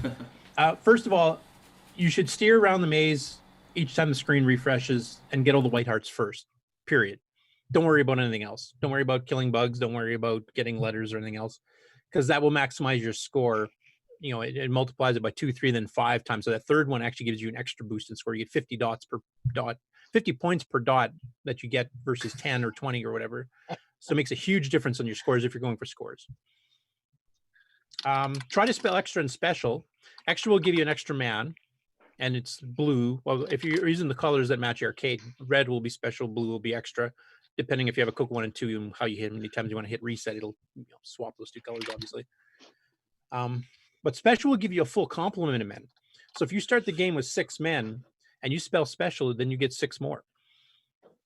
Basically is how that works, so that you can last a really long time. And the person, Buck, that actually did win the challenge, that he managed to do that from what I understand, and that's how he managed to get his score so high. Yep. Cool.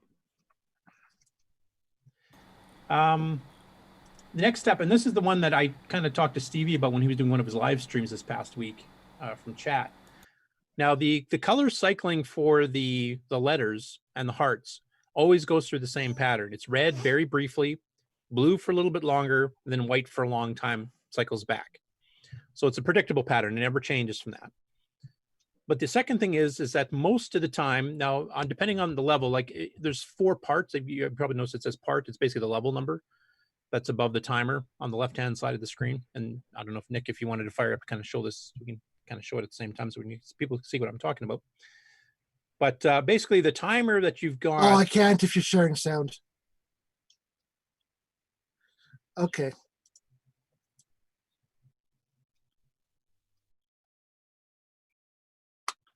All right. So we'll just kind of talk over the thing so you guys can see what's going on.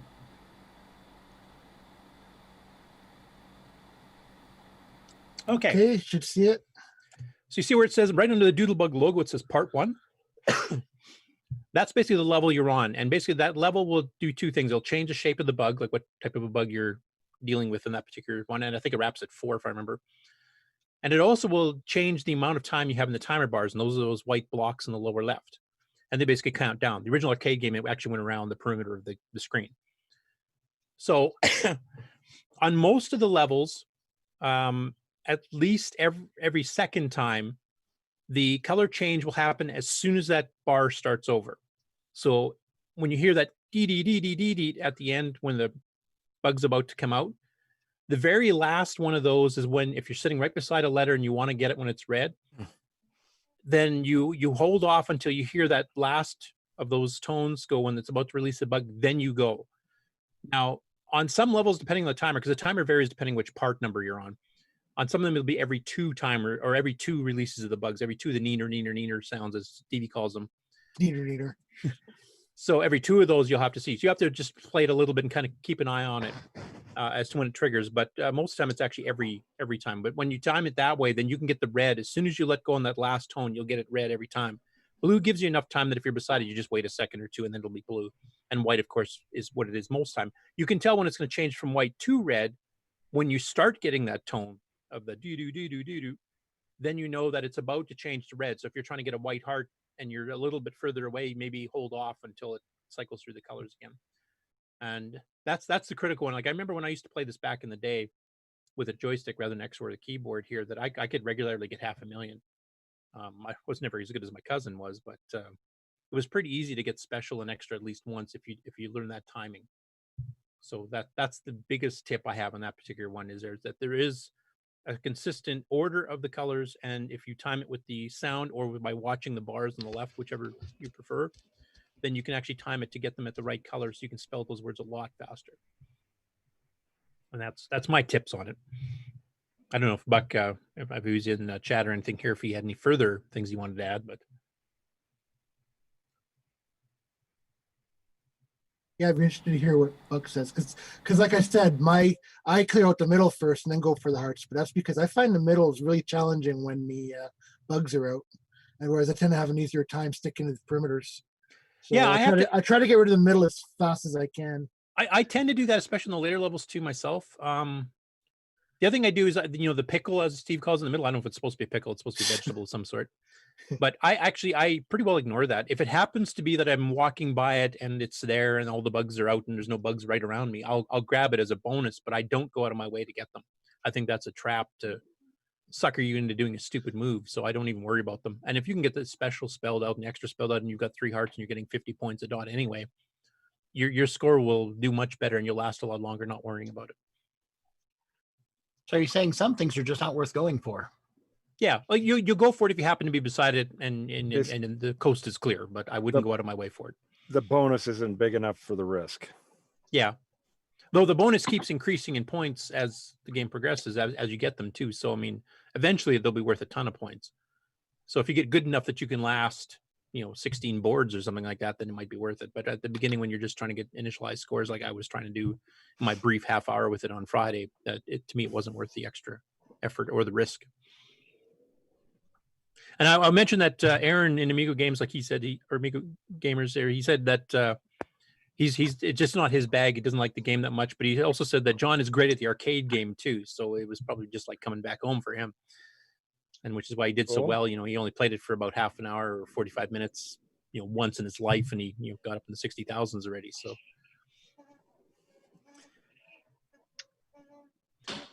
Dave and Sharon, I'm not sure which one of the two is speaking here, but says, I leave a dot near the larva so I can grab it and end the map quickly.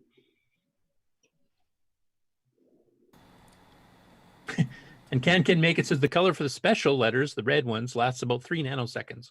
Yes. It's a little bit longer than that. Once you get that timing with the sound down pat, you can get it every time. It's not even hard. So as long as you're right beside it when you let go of the button. It just takes a bit of practice. 3.5 nanoseconds. A bit longer. Well, Now, for the definitely panelists, very valuable. We can hear you. Hey, it's I just got back from my Rage Quit Anonymous meeting. I just want to say that a lot of support coming there. How you feeling there, Stevie? I'm doing good. Thanks for keeping the Tandy flame alive. I just wanted to give like my 2 cents on the game too, because you guys were talking about how Aaron said this maybe wasn't his game, and when Nick first announced this too, I wasn't really excited about the notion of this particular game, but having played it, I think what this challenge is also doing, not only just getting us playing the games, but it's getting us a little bit more familiar with all the nuances of the game and its logic and stuff like that. So I think when you spend like focused time, you learn things about the game, and sadly sometimes even about yourself, so. And isn't that really what's important? Dun, dun, dun, dun. Yeah, learning to rage quit properly. I think that's what you've primarily learned here. So. Yeah. No, I mean the whole timing thing, and this game is really clever, honestly. Obviously the original, but and the Coco clone as well. But it's one of the few times where I would almost say that a clone of an arcade game is possibly better than the original, because I like this better than Pac-Man. Well, have you played the original Ladybug in the arcade? Ladybug. I probably have, but not extensively, Yeah, it wasn't ever as popular as Pac-Man, obviously. So, but it's really clever, and the dynamics of it, the turnstiles really change the game on you. Yeah, well, we were discussing this, I think, on the Amigos channel at one point. I think this is probably one of the very first deformable terrain, as they're called, where you can actually affect the play field itself in the game. And the turnstiles, basically, you're redoing the entire map of the maze. So I think it is one of the first. Right. And another one similar to this was Mousetrap. Mousetrap had 4 different colored buttons that you could use to open and close doors. So similar concept, but harder to implement because you had multiple buttons to press. Yeah, that one required too much thinking for my book. Yeah. So Steve Rasmussen, he's Buck Owens, right? Is he? Yeah, I think. Okay. His main goal was to get the hearts first, and then the letters in the proper color as soon as he could. Yeah, and that's pretty well what I was doing too. So just not anywhere near as successfully. I believe Steve Rasmussen is Buck Owens, and if not, I apologize, but I believe I've seen. Yeah, I got to say, I enjoyed playing the game, but then I also got to a point where I figured, you know what, my score is probably not going to get much better. I've spent enough time on this. I got a respectable score, but I am not going to kill myself. But I think at the end of the day, it's really about having fun and getting people involved. And I'm glad to see that we have a lot more people involved this week. I don't know if you've announced it yet, what the next game is going to be. Nope. Nick? We will be very shortly. And I know that one of the things that Bruce Moore was hoping is that, if we don't do it this time, or maybe we make this more, we speak about it more consciously, we really want to focus on how many people play the game versus what the scores are. So we did, I think you mentioned we had 17 this week versus 11 last week. Yes. I'd love to see those numbers increase week after week, just getting more people involved playing their Coco. That's really the high score, is how many people can we get playing the game, There's one thing I want to add. We're kind of doing this week to week, right? Yes. On Atari Age, their high score competition, they sign up for the year, and then your score, the place you were in for the game, counts towards points towards the total at the end of the year. So it may not be a game that's your favorite, but if you put up, enough points to get somewhere on the board where you score points, then it counts for the end of the year. So it kind of encourages you to play games that you're maybe not so good at. Kind of like a decathlon. Yeah. Then at Kinda the like end of the every day year, for you get a Stevie. new car. Matchbox. Hot Wheels. Matchbox Hot Wheels. Yeah, did they make Matchbox It's a cars A anymore? new Lamborghini. Die-cast model. All right, so if anybody else have anything to talk about with this, or we might want to... Well, one thing Steve Rasmussen said in the chat here says the cool thing about this version is the turnstiles can push the enemies. If you tried that on the CV version or arcade, you will die. So wait, you I did can not ditch realize. the enemies? Is it Yeah. possible to lose them? Well, you can push the turnstile and force the bug to move wherever you're pushing the turnstile to get him out of your way. And I guess the Okay. arcade version you can't. But once the enemy's on your tail, he's following you into the turnstile. If he's right on you, then yeah, you have to get all the dots to get away from dying. Which in real life, I don't think that would happen. Try to get two people into a revolving door, see what happens. Well, we kind of did that at CoCoFEST, didn't not we? That pretty. one entrance, Yeah. All right, well, thanks again to everybody who took part. And we reiterate, it's not about the score. Just play, have fun. And that's really what we're trying to do is just, have a nice interactive I do want to make environment where we hang one out. quick comment. I want to try to encourage Aaron on their network here to try and encourage more of their viewers to come and join in too. Like I know him and Boat will both join in on certain games, like they played Donkey King and John played Doodle Bug. But I'd really like to encourage them to help encourage their other viewers that have Cocos or have gotten into Cocos with emulators, etc., to join in. I know quite a few of them do game reviews and stuff, and I know some of them have been too busy to do it lately, but I'd like to see more of their people kind of join in too. As I know they got some great game players over there. It'd be fun to have this friendly competition with everybody. Yeah, and we'll replay the high scores after, before we go to commercial, just so people can see them again. But you'll notice that it says challengers instead of winners, and it will list all the participants, no matter how many we have. Cool.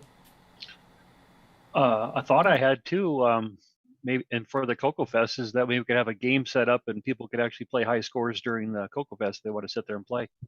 We could have a We game did that for a bit, a CoCoFest. little bit the last one. We actually had a whiteboard up that people were writing scores on. Because I remember I played a Zaxxon score and then Jacob kicked my butt literally 10 minutes later. So I can't wait till we play Nightmare Highway, and then you could win a sofa cover. I'm waiting for the Valentine's Love Seat edition myself, but Oh, there'll be the CoCoFest special edition with the power of Terry. All right, You'd have a guys. first prize being a free copy of Nightmare Highway. Autograph. All right. I think we're going to wrap this up because we have more show to do. So I'm going to announce the next game, which will be Drum roll.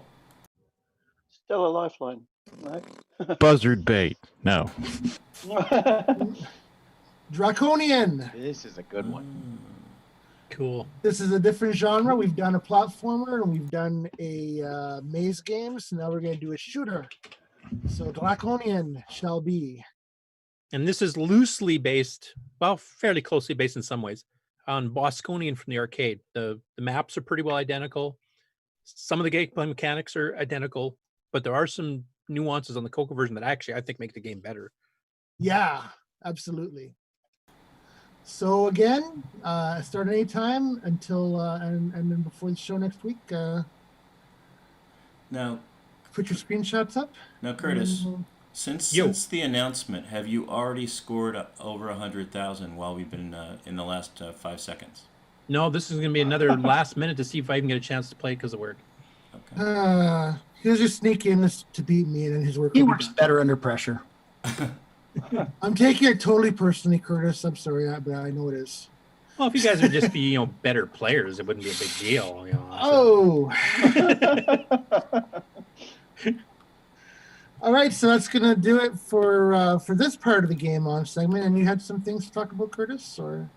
I do. I was just going to ask if you guys want a commercial break before I hit the gaming news part of the Game On segment, or do we want to go straight? Yeah, into it? let's just recap the winners again for the last Yes. week's challenge, and then we'll come back with Game On Part 2. Oh, let me stop sharing. Sorry. Yes, right. let me share my system sound for the people on the Is that game Coco 2? It is. We're gonna do Draconian? Yes, Coco- it is. we're gonna do 32K, Coco Coco 1 game. and 2 required, and joysticks. Okay.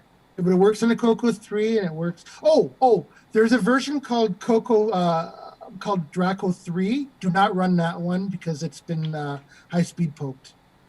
And I want everybody to play the same version. So play the normal speed Draconian. And there was a comment in the chat that maybe we want to talk about after the commercial, Curtis, about the Coco 3 not having a lot of software ports for it. And Okay, yeah, we can discuss that. might be- We'll cover that before I hit the news part. yeah, absolutely. So let's look at the high scores one more time and commercial, and we'll come right back with Game On.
And now, these messages. Extended Color Basic, combined with a disc controller, brings you Disk Extended Color Basic. Direct access to your floppies. Direct access to all of your hardware resources. Deck B on your color computer.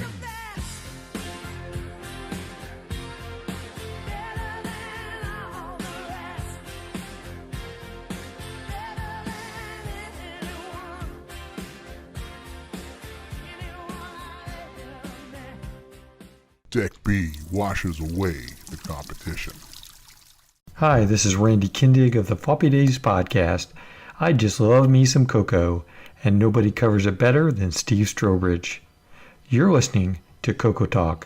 Hey, what's going on, everybody? It's me. It's original gamer Stevie Stro. You know, gameplay. To get your copy of a Gameplay Goodness Color Computer Gaming DVD today, head on over to 8bit256.com. There you will find several DVDs featuring color computer gameplay videos by the original gamer Stevie Stro. So to get your very own copy of a Gameplay Goodness Color Computer Gaming DVD, head on over to the Retro Swag Shop at 8bit256.com and tell them the original gamer Stevie Stro sent you. Hey, this is Bruce Moore, author of Force of Doom, and you're watching the original gamer Stevie Stro.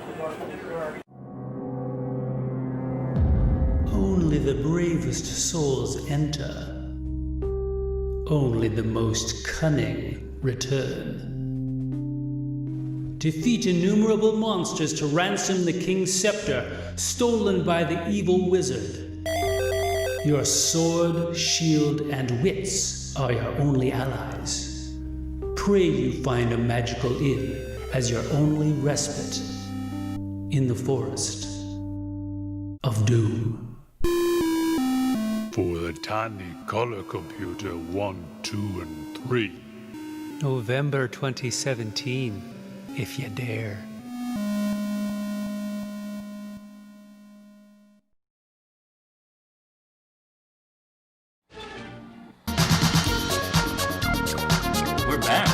on part 2. What you need to know from L.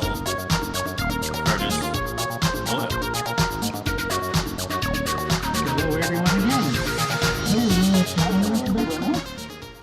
again. So I guess first of all, we'll cover the statement by who's it? C Drive in the chat room. I like that handle, by the way. What if Format. No, I'm just kidding. By C. So he was saying that he was eager to grab a Coco 3, but they're getting so expensive, and there are very few games ported to utilize anywhere improved hardware. I agree with half that statement. They are getting harder and harder to get one, and they are getting expensive. eBay's just going nuts with them. So definitely that is true. As far as the quantity of games available, I mean, there's several hundred titles available for the Coco 3 that uniquely use the Coco 3 hardware, and there's more stuff coming out, Gunstar, Digger 3, etc. So I think the library is growing. There's actually more official ports on the Coco 3 than there was on the Coco 1 and 2, because that's when Tandy finally started paying attention to getting official licenses.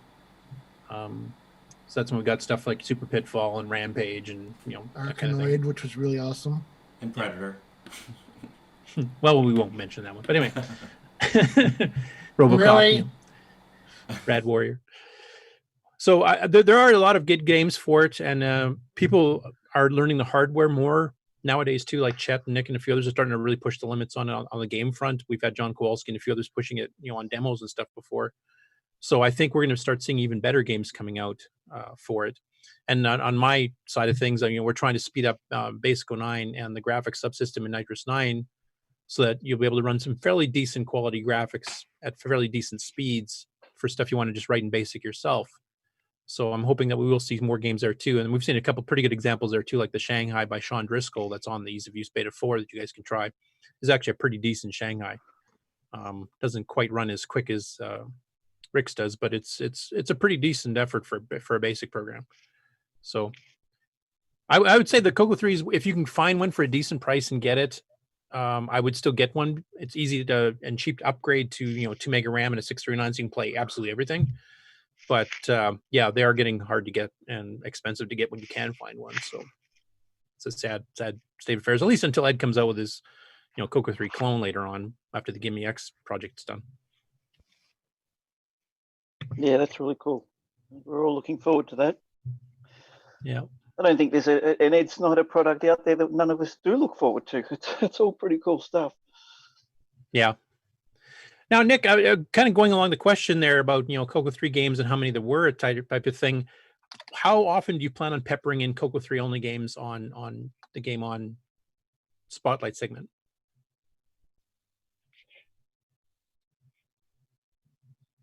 Nick Marotta? I'm sorry. What were you asking me? I was reading the chat. What were you asking me? He said something shiny. I was about to answer that question. You had one job. I know.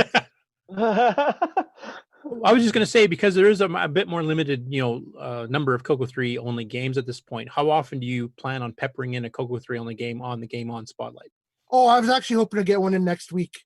I figure maybe one out of every 4 or 5 would be okay. That should balance out pretty well. And we've got some Dragon stuff too that we can throw in on the Coco 1 and 2 side too. So we've done this will be 3 Coco 2 games that we've done. So I figured probably next week is a good time to do a Coco 3 game. Okay. I also like the fact, I will say, that you surprise me each week with what the next game is, because you don't tell me ahead of time either, which is cool. That's because I want you to well, I don't need practice, but I gotta. In fact, if you could not listen to the show until like Thursday, Friday, that would be even better. Like I just did now. I wasn't really listening to you, so if you could do the same thing. Yeah, but I'm used to that with my segment. I mean, Stevie nods off whenever I talk about Nitrous 9, so. A little bit of truth.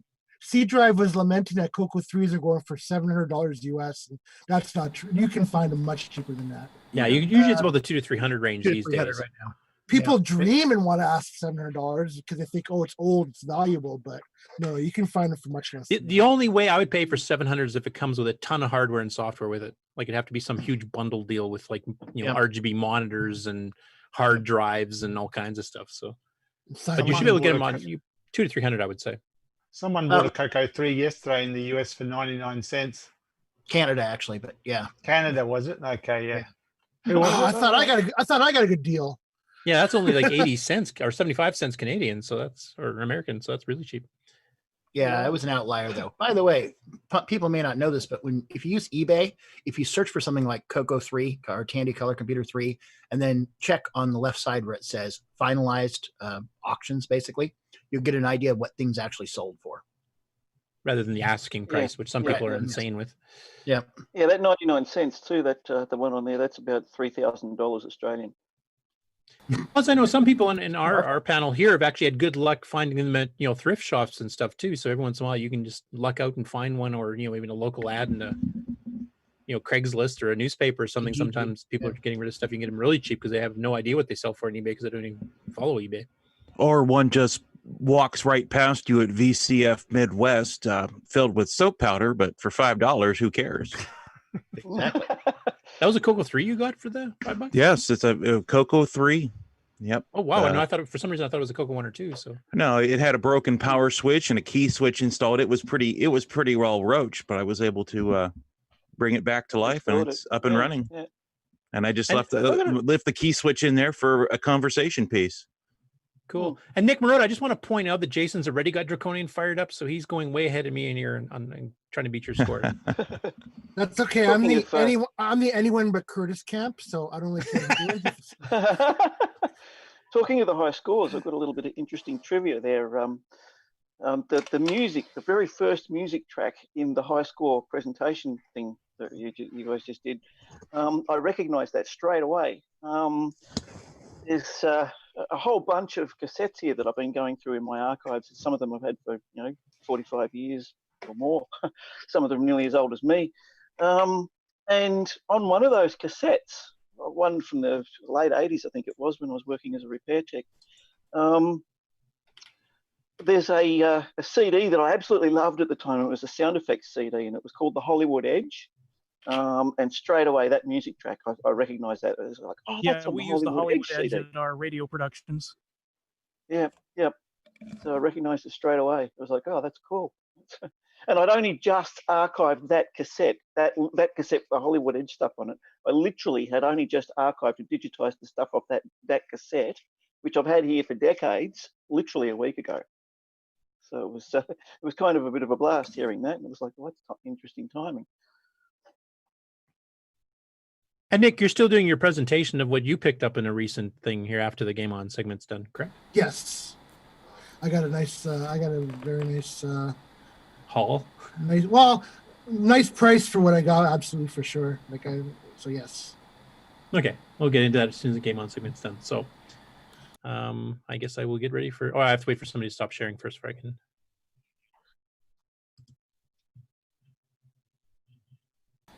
I'm going to find my window. Here we are. Can you see that? Certainly can. Okay, so first up, the Coco Crew's got their programming contest for CoCoFEST here, and Jay Searle is actually participating in it, and he's been doing his video blogs of it, and he's put 3 up this week alone on this project that he's doing, which is an isometric game. And because he's already on part 3, I'm not going to play the mark and put the links. You can kind of follow the progress of it of the first 2 parts. Well, we'll just do a little bit on the third part here. All right, hello everyone. This is. Can you guys hear that, or is it too quiet? This is going to be my update little video quiet, number 3 for progress with my How's that? isometric farming game for my entry into the CoCoFEST contest. Fast forward a little bit here so you can kind of see. About isometric. Here he goes in the technical details of how to do isometric, so kind of the 3D angular view and how to get that his playboard will be using correctly. And he starts going through palettes, and we've kind of discussed this before, the composite versus RGB controversy. Why the heck didn't they make them the same? I'm using the MAME composite. Was that a past CoCoTALK? I'd like to hear that. They're still. But here's what his current gameplay looks like. So you're basically, it's like a farmland game where you're planting tomatoes, melons, pumpkin gourds, etc. So that's the play field, and now he's got the text. He's got his own custom font for it, running obviously in a Coco 3 mode. So here's, for C Drive, here's another Coco 3 game coming up. Coco 3 only. The view in the upper left-hand corner has Minecraft changed for Coco. quite a bit. Yeah. What I have now is the green background, which represents just general grass color. And then each pixel or Anyway, I won't or play the each whole thing, but tile it's pretty starts fun out watching him go with through this, and he's discovering how the grass Coco 3 stuff texture works, and also with the planning the yellow game dots, itself. which are representing like I'm very interested to candles. see, because if he gets it done by the fest, we should be able to see it at the fest too. So that'll be another game announcement at the fest, I guess. You're gonna name it Bloomberg? You'll have to ask James. I have no idea what he's gonna call it. I don't think we have any games like that for the Coco, where you grow stuff. I noticed that on a lot of other platforms they have those games. Yeah, I mean we have some maps games where you do stuff like this, but they're usually the war style games where you're planting troops and tanks and spaceships and whatever. There's a few of those, but Hey, nothing like this. Yeah, and to give you a point, Curtis, on this, a friend of mine got me sucked into the Farmville world, and this kind of game would be kind of cool to be able to just sit and play. I never did get sucked into the Farmville thing. I know a lot of my friends were into it, but I just nah. Farmville. Hey, Curtis, can you hear me? Yep. Hey, I don't think that the Coco Cruise Coco Challenge is just a programming challenge. I think it's kind of like Retro Challenge, where you can do any project you want. It's just focused on Coco itself. So I think you could do hardware or other things too. Oh, okay. Thanks for the correction. I think because I've only seen software offered so far is participating. That's why I thought it was software. Yeah, I'm pretty sure that's how I explained it. I think he said it's kind of like Retro Challenge, which means you can pretty much do any project you want. It's just Coco focus, so it's like Coco Challenge. Okay, cool. Well, if I see any hardware projects coming up based on this, I'll make sure to mention them in the news in the future too. So, thanks for the correction.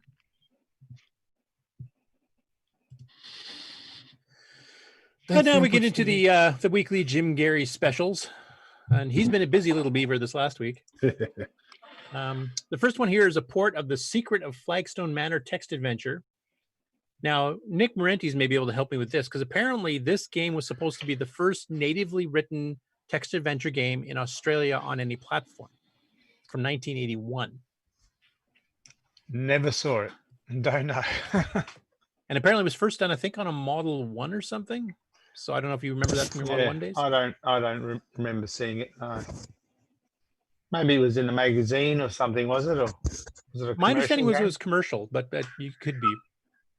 Not something I remember either. No. Back in the day. Yeah, well, back in the day, there weren't really very many commercial companies in Australia as such. But maybe it was in a magazine. I don't know. Okay, I just thought it was kind of cool. I mean, it's just porting a text adventure game, which I mean, Jim's done lots, but having something that supposedly is the first natively written in an Australia game, that's kind of a nice little milestone to see. So I figure if we ever do an adventure game challenge, you two should kick our butts here, because it's, we might have some Australian parlance we don't understand or something. When did he write it? 81. 81. Okay. That's because I did an adventure game in 82. So yeah, just before that. I don't know. 81's kind of late for that. Apparently not in Australia though. I guess they might have bought games like Zork and the original Colossal Cave and that kind of stuff, but this was actually written in Australia by an Australian, from what he was explaining. Well, the TRS-80 was available in Australia from 78, I think. Yeah, and the PET was too. I think the Apple II was, and yeah, so there were a few earlier years. I mean, I didn't get my Model 1 until 1980. So yeah, probably were people creating software before that. Yeah, there were already catalogs of stuff in the U.S. Yeah, and there was lots of text adventure games, the whole Scott Adams line, 79. and, the early Infocom, and. Kinda... But this is supposedly the one that started the text adventure industry in Australia, so that's why I kind of picked that as one to talk a little bit extra on. It's probably really easy for something like that to escape my radar, because I was never really that much into text adventure games. So I probably, even if it did come out and it was there in a catalogue, I probably wouldn't have really paid much attention to it. So I'm not really a very good gauge for that. Yeah. Anyway, that was an interesting piece of trivia if it's true. Next up, he does a port of the Shoplifting Boy game, which is thought to be one of the very first stealth games. So he's going for firsts here this week. And this is ported from the PC 6001. And he's also using it as an entry in the upcoming 2020 CoCoFEST Asimov Awards, which I think is Diego's awards thing, if I remember correctly, which is basically programming games for the Coco. But this one makes use of a low-res text mode and some low-res graphics, but it actually looks pretty cool. And it's the original game was based in 1979 on the PC 6001, so that predates Coco. But basically, you're running between these aisles here, and you're the guy with the O hat. The at hat is like the copper guard or whatever it is, and you have to grab all the dollar signs, the money from these shelves without getting seen, because then you get caught. Because money's on shelves.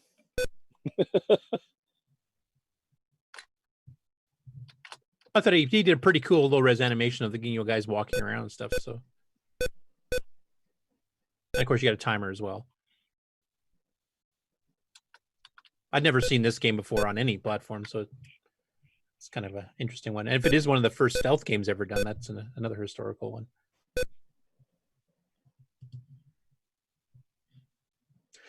And then speaking of the Asimov Awards, he's making a game disc with multiple games for the awards.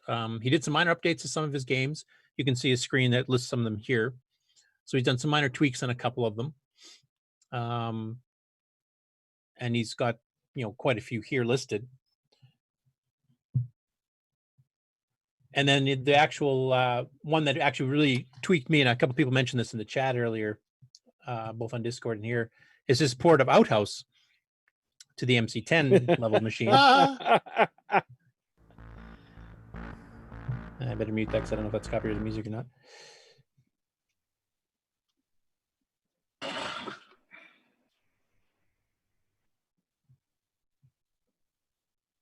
But you get to shoot at the H for humans coming to steal your toilet paper.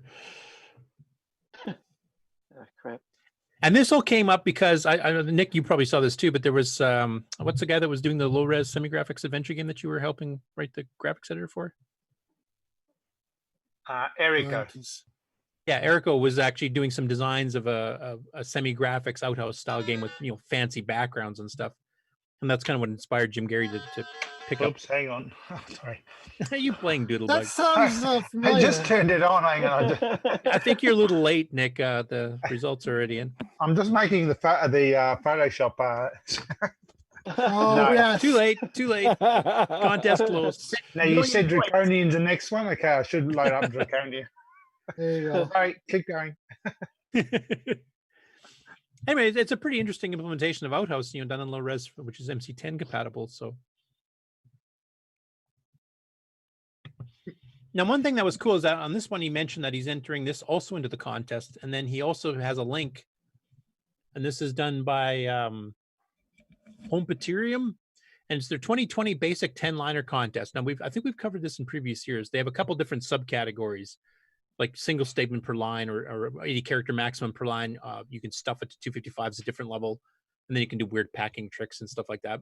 And they've got quite a few entries in already. So we've got one from the MSX. We've got one here for the Sinclair Spectrum, one for the Mattel Aquarius, Coco 2 that's not done by Jim Gary. Another one for the Spectrum, Atari 800 XL, Commodore 64. There's a Jim Gary Air Invaders. Jim Gary with his Santa one. This lava one is actually for the Spectrum, though the palette looks very Coco-ish. Another Commodore 64, ZX Spectrum, MSX, C16 plus 4, Atari 800 XL, VIC-20. So there's a wide variety of machines competing this and all doing games in, just 10 lines of basic or less. And some look original, some are kind of cloning. This Out and Run looks pretty cool. It's in the extreme 256 category. So I'm not sure. I think that's one where you can maximize the line. You can even edit it to handle extra characters beyond the 255 once it's tokenized, etc. too. So that might be one that's really pushing the 10 line to its limit, but it looks pretty impressive. So anyway, if you guys are interested in entering that contest too, I mean, there's a couple of Coco entries by a couple of different people already. So feel free to add to it. I'll definitely be keeping an eye out for this. This is the VTech VZ200-300, which actually uses the same VDG chip that the Coco uses, so it'll look very familiar. But I think it used a Z80, if I remember, Nick, because I think we were talking about it before too. This is the Z80. Yep, it's a Dick Smith computer, or Dick Smith was selling him. It used a rip-off of the Model 1 ROM. It hacked for the 6847. Anyway, this is a game writing competition that's been going on for half a decade already, so it's definitely got some legs to it. And it's good to see we've got pretty good Coco representation already with Jim Gary and the other guy also doing it too. So definitely keep an eye out for that to see who wins. Maybe Jim will win. This was a cool one too. Gwyn Major, who actually runs the Color Computer Archive, got an upload of a game that, as far as we know, was advertised. And the game disc image here basically is an advertisement for the game using some graphics from the game. But it's meant as kind of a demo. And as far as I know, I'd never heard of the game itself, period, before. But as far as I know, I don't think it was ever finished and released. Nick and I were going through the source code, and it was actually written by a guy in Ontario, Canada. I'll just zoom up here. It's Coco 3 only game, obviously. But some nicely done graphics. And it was going to fill 4 discs. Oh. The perspective's really, really well done. Even does the color getting darker as you go in the distance, which a lot of the games did not do back then. I think Daggerath probably did it the best, but.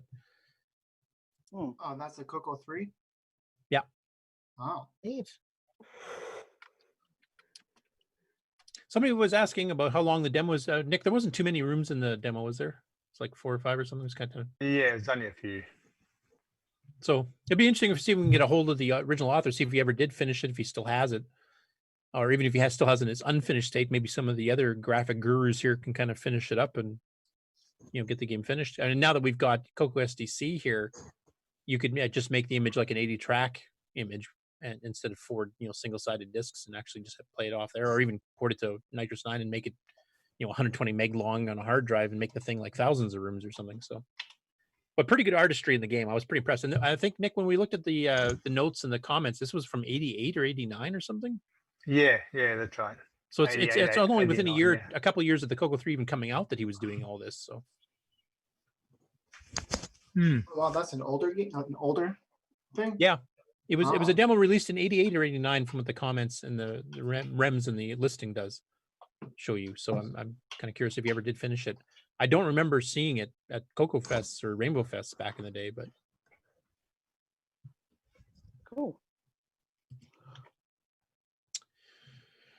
This is another one. This is from the Dragon Group. Alana Kelly's working on a Dragon 32 basic low-res Pac-Man game, which is she's also planning on entering into that 10-line basic contest we just showed earlier that Jim Gary's entering. She hasn't entered this one in yet. She's still working on it.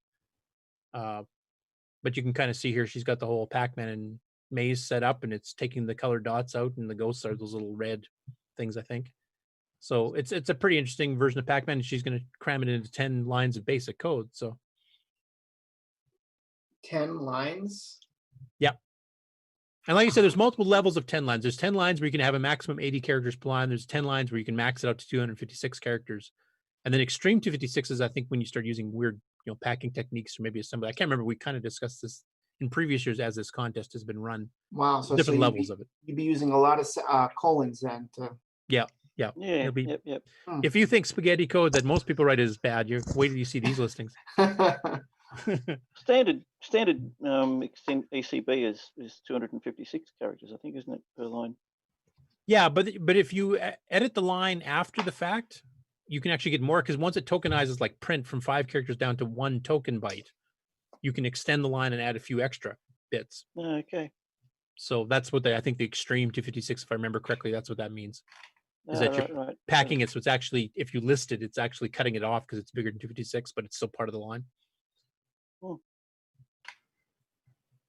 So hopefully we'll be following our progress in that too. There's quite a few Coco entries coming in, at least 3 different people now, and 5 or 6 different projects minimum. Jim will probably have 5 more next week. But so what was the shorter line? You mentioned a shorter number of characters. What was that? 80, I think, is the other one, if I remember correctly. Yeah, there's 80, 256, and then extreme 256 is the 3 levels I remember. What was the 80? Was that on like non-extended color basic or something? Was it? Or I think they just picked as an arbitrary one. 80 lines, so it's semi-readable if you have an 80 column terminal you're running it on. Oh, okay. So that was it was a figure chosen, a limit that they deliberately put on the number of characters. 10 lines of no more than 80 characters each, and then you have 10 lines of 256. And extreme 256, I think, is where you can pack it and do tricks to get a little bit past that. Yeah, right. I wonder what text editor that is. It looks pretty cool. It does Did syntax somebody ask that? I'm highlighting for the trying to remember basic here. stuff. Vim. Oh, wow. And actually, her comment when somebody asked what editor is that is Vim, of course. What else would I be using? Are you some kind of heretic? That's impressive. Looking. So he's got the color, syntax highlighting and stuff. Yeah, already built I in. love that. That is really useful for like assembly 6809 stuff. Yeah, I use that Notepad++ too, even for my stuff. So nice. Same here. Yep. Next up, and I thought this was cool. I'd not seen anybody do this before. I think the closest I've seen to this before, and I've never done an adventure game, is when I try to do like the big map games like Rad Warrior. I'll try to get screenshots of every single screen and then build the web page so that it actually is organized the same way. We've seen that with Downline before too. But this person here, actually, Fred Rique, I'm not sure if that's pronouncing his name right, actually did a Coco graphical adventure game where they're actually taking the screenshots from the various rooms and how they loop around so you can kind of follow the map when you go through. This is one of the Mark Data Products adventures here. Vortex Factor in this particular case. It's probably a little bit hard to read because there's a lot of stuff in here in pretty small pictures, but it kind of explains what you should do and where do you start in the game and whether you got one-way passages you got. In this particular case, there's cartridge colors because you can manipulate the time machine depending on the cartridges you get.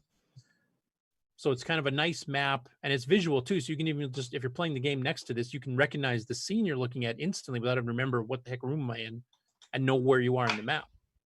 I thought that was pretty innovative. I've never seen anybody really do that before for a Coco game. So I would like to see him do more of these. There's a lot of Mark Data games. There's the Datasoft games like Dallas Quest and Sands of Egypt. And I wish he'd do something like that for Legend of Zelda, the Zelda clone. That'd be cool to have a whole map of the different levels and what leads where. That'd be cool. I do have a complete map of Gates of Delirium, which is the DICOM Ultima 2.3 clone.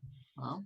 And there's multiple maps. There's dungeon maps. There's a World 1 map, World 2 map, and town maps and everything else. It's extensive. I still have to put that on my website at one of these days here because I downloaded it from whoever did it originally years ago, and their site went bye-bye, but I actually downloaded the entire thing as an archive, so I have the entire thing intact. So at some point when I put the Gates of Delirium entry up there, I'll have to link that whole thing in there too so people can see how extensive that map was because it was huge. Probably a lot of work to just take screenshot after screenshot and just map it out like that, I would guess. Well, if it's a tile-based system like Zelda is, or Gates of Delirium or Seventh Link or something like that, if you can read the map files and figure out where the tile data is for the actual graphics, you can actually just make your own mapping drawing program that just does the whole world at once rather than one screen. But that's what the guy with Gates of Delirium did. But you wouldn't know what led where unless you're actually playing the game and to actually connect all the arrows and show like the paths, right? Well, it depends. If you make one big honking map of the entire world, then it would kind of imply itself like every 16 by 16 block would be a representation of whatever screen you're on or whatever, showing where the exits are, and then you could actually make a big map doing it. Kind of like I did with Rad Warrior, where I just took this. Well, I did screenshots. I didn't actually write the tile thing, but that Gauntlet 2 editor we showed a couple months ago kind of is like that. It actually reads the tile map and reads the actual graphics for the tiles, and then just kind of draws a smaller representation to show you the whole level at once. So there's a couple ways to do it, but yeah. That's clever. Hope to see more of them from Fred though, because that's a pretty cool one. And he said it kind of cryptically, here's one of the maps I made. So obviously he's done a few more. So I'd like to see the other ones. This just happened this morning. Diego actually released Dock Master, which I incorrectly spelled Dock and Master in my notes for some stupid reason. Don't ask me. You can correct that, Mark, before you paste it. No problem. So we just showed this game last week actually on the show again because he's basically had it basically done. So now he's got his web page up. You can go in and download it. You can download the manual. He's got screenshots of the various parts of the game, the gameplay, the little bonus screens, etc. Source code if you want to figure out how it works or modify it. And he also did a full manual in PDF format, which I'll skip to over here. So this is the manual, and he kind of fancied it up with some Radio Shack logos and stuff in there too.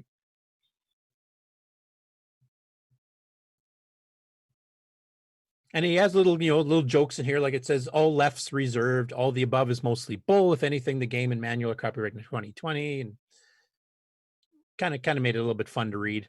It really looks like it could be straight out of the 80s, little booklet you get with the game. Really cool. And I think he was going with that specifically. And, explanation of how to play the game and what the different colors mean, and quite well done.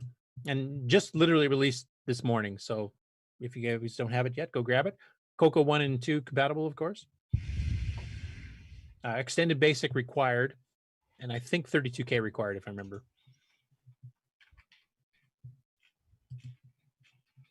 And last, this was a cool one. I think we can have a brief discussion on it if you guys want to. Simon Hardy in the Dragon group posted a rather interesting poll in the Facebook group asking people to list the best Dragon games with their category, whether it's an arcade or a platform or a RPG or text adventure or whatever. And this is the current results as of when I loaded the page a few hours ago. So right now, the best platform game is Chucky Egg with 18 plus votes, or I guess 21 total. Lunar Rover Patrol is in the lead for arcade, but Buzzard Bait's not far behind it. Those people are just wrong. Team Buzzard Bait. Yes. Represent. And then Donkey King the King. I thought it was pretty interesting. And it would probably be an interesting poll to do in the Coco side, especially since some of the games are in common. Would we view the same games as being as popular in North America and Australia as they were in Europe and the UK? Because we do know that, some games, and I know the Amigos have discussed this a lot because they deal with a lot of games that were done in Europe for the Amiga and for some of the other platforms, more so than we normally do. And there is definitely a separation of what one geographical region considers to be the best platformer versus what a different geographical region considers the best platformer, or, this best fighting game or whatever else. They definitely have some differences, I guess, based on culture as to what they find best in the game. That's also what we call why Curtis is wrong about Buzzard Bait. No, you're That's a whole incorrect show. there. We need a month of shows for that. We'll save that for the November, month of jousting, which Nick's already planning. So, but anyway, given the list of the ones here, now some of these were Dragon releases, some of these were releases on both the Coco and the Dragon. I was wondering on the panel here for you game players out there. Agree with some of these, like the best arcade game being Lunar Rover Patrol ahead of Donkey King. Chucky Egg being the best platform ahead of Manic Miner, etc. What do you guys think of their choices so far? Chucky Egg was really popular in Europe, but that wasn't a thing when we were kids over here. So yeah, and that's getting into that whole geographical regions have their own flavor of what they like. Like for example, for the Australians on the panel here, definitely wasn't as good as Lancer. Well, exactly. Oh, please. But for for our Australian friends here that are on the panel, David and Nick, arcade. David and Nick, what would you guys say? Like, I think your tastes are probably more in line with North America than they were with Europe, as far as more North America. But was there some differences there too, where certain games in Australia were really popular that up here weren't, and vice versa? Oh, not really. No, we were very much the same as the US. Yeah, is that your experience too, David? Or Australia is very much influenced by the US. Has been for quite a number of decades now. So, I would certainly second that. See, that kind of surprised me because you guys were, from England originally. You guys kind of came straight from there and not through the States type thing. I won't get into the whole history thing, but another whole show. Yeah, I think prior to the 80s, I suppose there was more of a UK influence on Australia, but from the 80s on, it sort of seemed to be that American culture was very much a big influence on Australia. I think maybe with the music and everything, like on the weekly TV radio music, shows, we had probably, we had Casey Kasem doing the American Top 40. That was our top 40 we had as teenagers. So we had Countdown. yeah, that's true. Yeah, but I'm talking about radio. Like Eon FM, radio, FM and all that. Yeah. So, that's interesting. Then we should get like Ben Drakes and some of our UK and European friends, Simon and a few others, to say. Does anyone actually know the Ring of Darkness? I think that was one of the ones I showed on one of the Pets Ask Jim videos way back when. It's not a game I was familiar with before seeing it, and I don't remember the details off the top of my head now because there's several hundred of those. But yeah, we should try to get some of the people from Europe, the Simons and the Ben Drakes, etc., to see if they can even send in emails or comment on the Facebook group here and just kind of give their 2 cents too as to how different the what was considered to be the best games were between the two geographical regions on the exact same hardware. And also what was available, if they remembered other ones being available, but they weren't, as popular as others. How many Cuthbert games were there? It's like well, there were some original Cuthbert games that were in England that basically only showed up there, and there was other ones where they just took and rebranded ones that were from North America, like Cuthbert in the Jungle was Trapfall, for example. Oh, we here in Australia, I mean, if the computers were American computers, we tended to follow the American side of things. Like we were into Tandy, say, so we followed Tandy Radio Shack in the US and saw software from the US. We didn't see so much Dragon stuff. But you guys did have a unique Australian market, because you and Craig Stewart both got to sell games through Tandy that we never saw up here until they came through third party. Yeah, well, they were Australian programs. Mainly that happened more towards the later part of the 80s, mid to late 80s. Tandy here started trying to recruit a few local programs. But looking at the bigger market, though, I mean, if you're into Tandies, you followed the American market more. Yep. Spectrums and BBCs were available here, and I guess people who followed those probably followed more a British market. Yeah, but but we were into Tandies, so we followed that.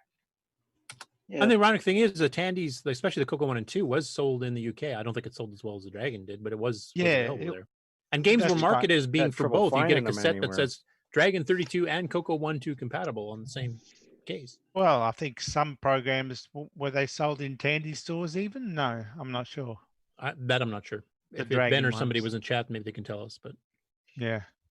Hey, Curtis. Yep. Hey, since you're mentioning the UK and everything, I just want to give you guys a little teaser too. I've been bouncing a few Facebook messages back and forth with Richard Harding from the Dragon Group. Mm-hmm. And he's invited us to do kind of like a across the pond stream when they're going to do their Dragon meetup in July. So they're going to try to have some people there on Zoom bringing us some of that event. So that'll be kind of cool, Cool. Oh, cool. I look forward to that. I'll join that. Yep. Let's leverage that. Definitely. Cool. And that's all I have for news. Okay, well, why don't we take a commercial break and come back? And I think if we still have Ron Deveau on the panel, he has some VDG, not VDG, but Coco VGA stuff to talk about. And then we have Nick's acquisitions, and we'll be right back after these messages. CoCoTALK will return after these messages. Hello, I'm David Ladd. Thank you for watching CoCoTALK, the world's leading live CoCoTALK show. Hey, have you got your Coco 3 yet? Hi, this is Rick Adams, author of Temple of Ram and Shanghai, and you've tuned into CoCoTALK, the nation's leading live talk show featuring the Tandy color computer. What's going on, everybody? Original Gamer Stevie Stroh here, and if you're a fan of vintage computing and retro gaming, then you're going to love our retro swag shop at 8bit256.com. There you will find custom designs by Instagram artist Joel M. Adams. You can get I'm a Coconut, CoCoTALK, and other cool video game images on a t-shirt, coffee mug, or mouse pad. So if you love retro, then head on over to the retro swag shop at 8bit256.com today. Tell them the Original Gamer Stevie Stroh sent you. Hey everybody, this is Bill Noble, co-author of Nitrous 9. You are listening to CoCoTALK Live, the leading live CoCoTALK show. G'day mates, this is Nick Marionettes, author of such color computer titles as Donut Disaster, Rupert Rhymes, and Rockstar Pilot. And I am here today to tell you about the world's most fabulous operating system, OS 9.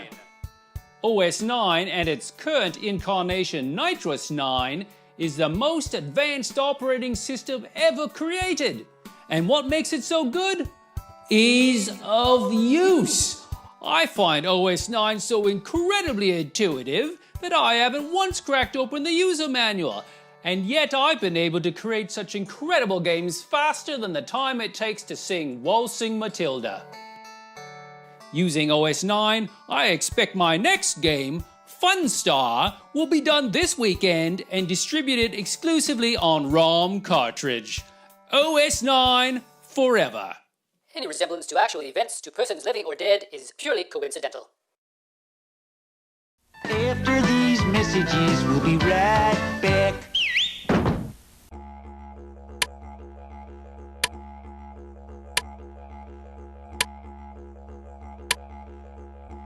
This is not the Joey cereal switch.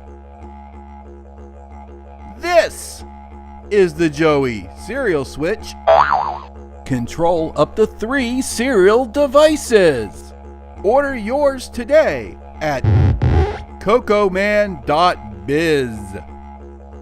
What's going on, everybody? The original gamer Stevie Stroh here, and I want to talk to you about I'mACoconut.com. If you love the color computer like I love the color computer, then you got to visit I'mACoconut.com, your one-stop shop for all of your Tandy color computer links needs. There you'll find links to blogs and podcasts and project sites and emulators and downloads and groups and communities. If you love the color computer, head on over to I'mACoconut.com. That's IMACoconut.com. Tell them the original gamer Stevie Stroh sent you. Coco forever, people.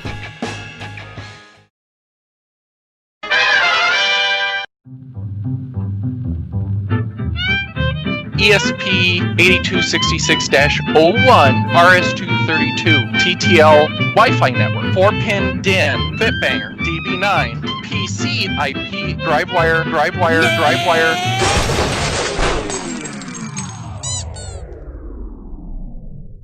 Hi, I'm Kieran Anscombe, author of XRAW, and your brain is resolving sensory input into CoCoTALK. It's a Radio Shack Merry Christmas. Oh, I remember that Christmas. Dad gave me my first shortwave radio from Radio Shack. What memories. This Christmas, we got our son's Color Computer 3 from Radio Shack. It hooks right up to our TV and was on sale for less than $130. The Color Computer 3 makes learning fun. Jimmy even lets me use it for word process when he isn't playing computer games. Lucky I still got my shortwave. Save $70 on the sale-priced Color Computer 3, only at Radio Shack. Hi, it's Ron Delvo, Timberman, and this is CoCoTALK. A boomerang memory board. BoysOnTech.com production. They came for us in broad daylight. Hungry. Wanting. More memory, they said. More power. Proper design at an affordable price. We took shelter. They were unstoppable. They're coming back for more. In 2019, what goes around comes around. Boomerang 512 Classic, $15, 2 megabytes for $49. Available now. Boomerang Mania is real.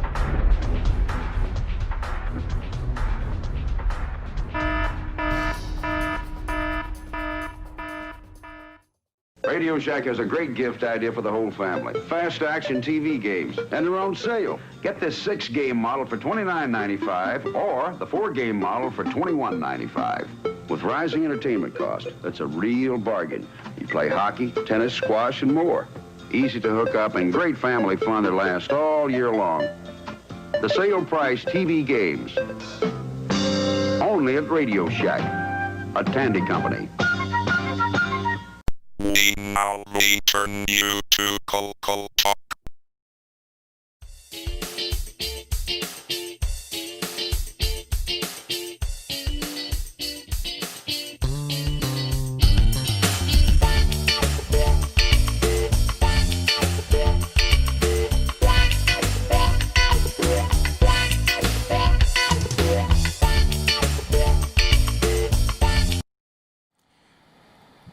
When you hear that disco music, you know it's time for Ron Delvo. Get funky.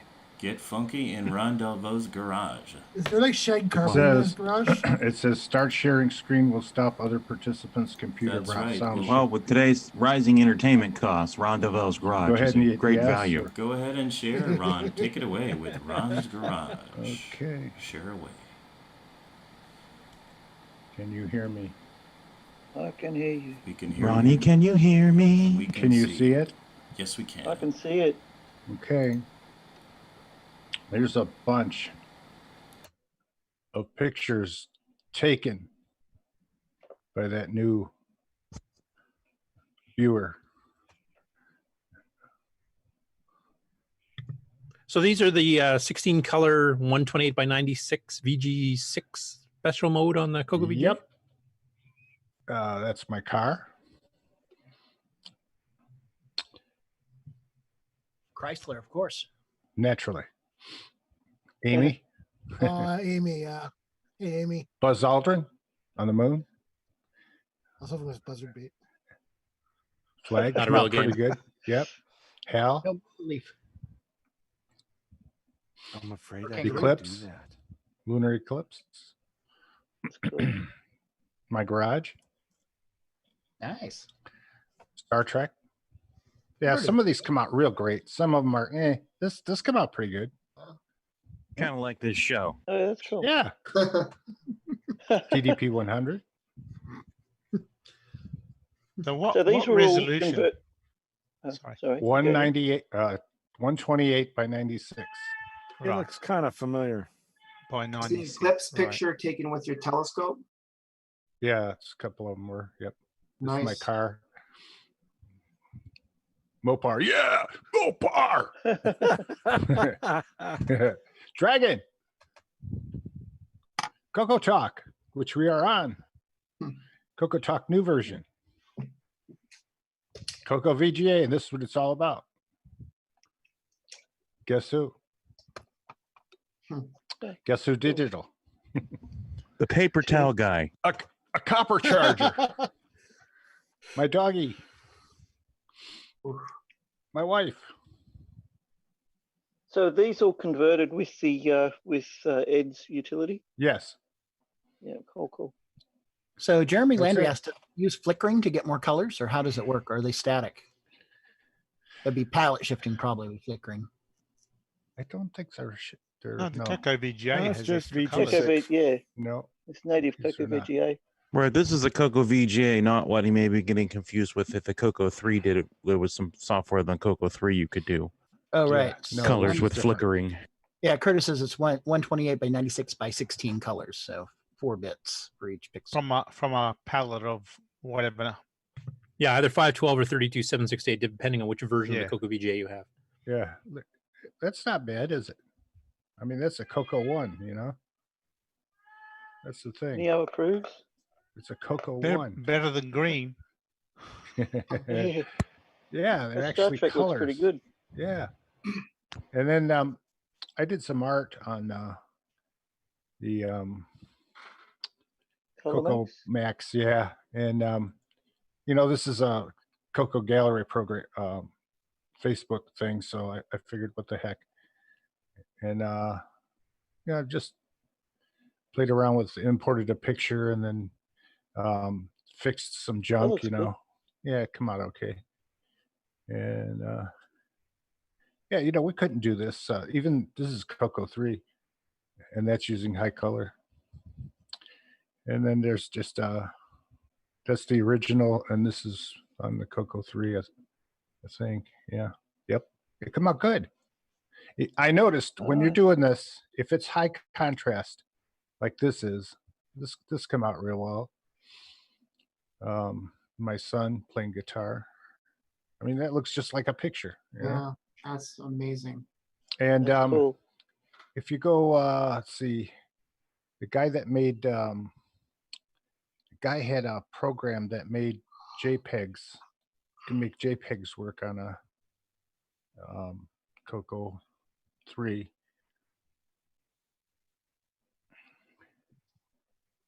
Where is it? That's down the ways. Oh, that's in a program. I think it might be in OS9. I'm not sure. This is a picture. Oh, see Marty it. from Back to the Future. That's looked really good. What? Great Scott. Yeah. Yeah. Where? Up right there, Marty McFly. Yeah. That looks. Yeah. That looks straight out of like a VHS tape. Yeah, yeah. Yeah, some of this. Really good. Yep. Ghostbusters logo. That was using the this is using the DS69. And back in the day that was awesome, even as crappy as it looks now. But here's the guy, Michael Klein. He made a program that takes JPEGs and converts them. But it uses a whole DSK.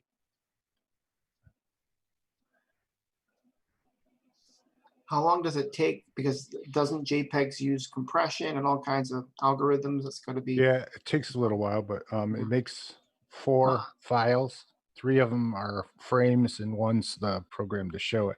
Huh. Something like that. Anyway, that's it, guys. If you ever get a chance and you're messing with this, I think Mr. Laurie, whatever your first name is, what is it? John Laurie. John, yeah.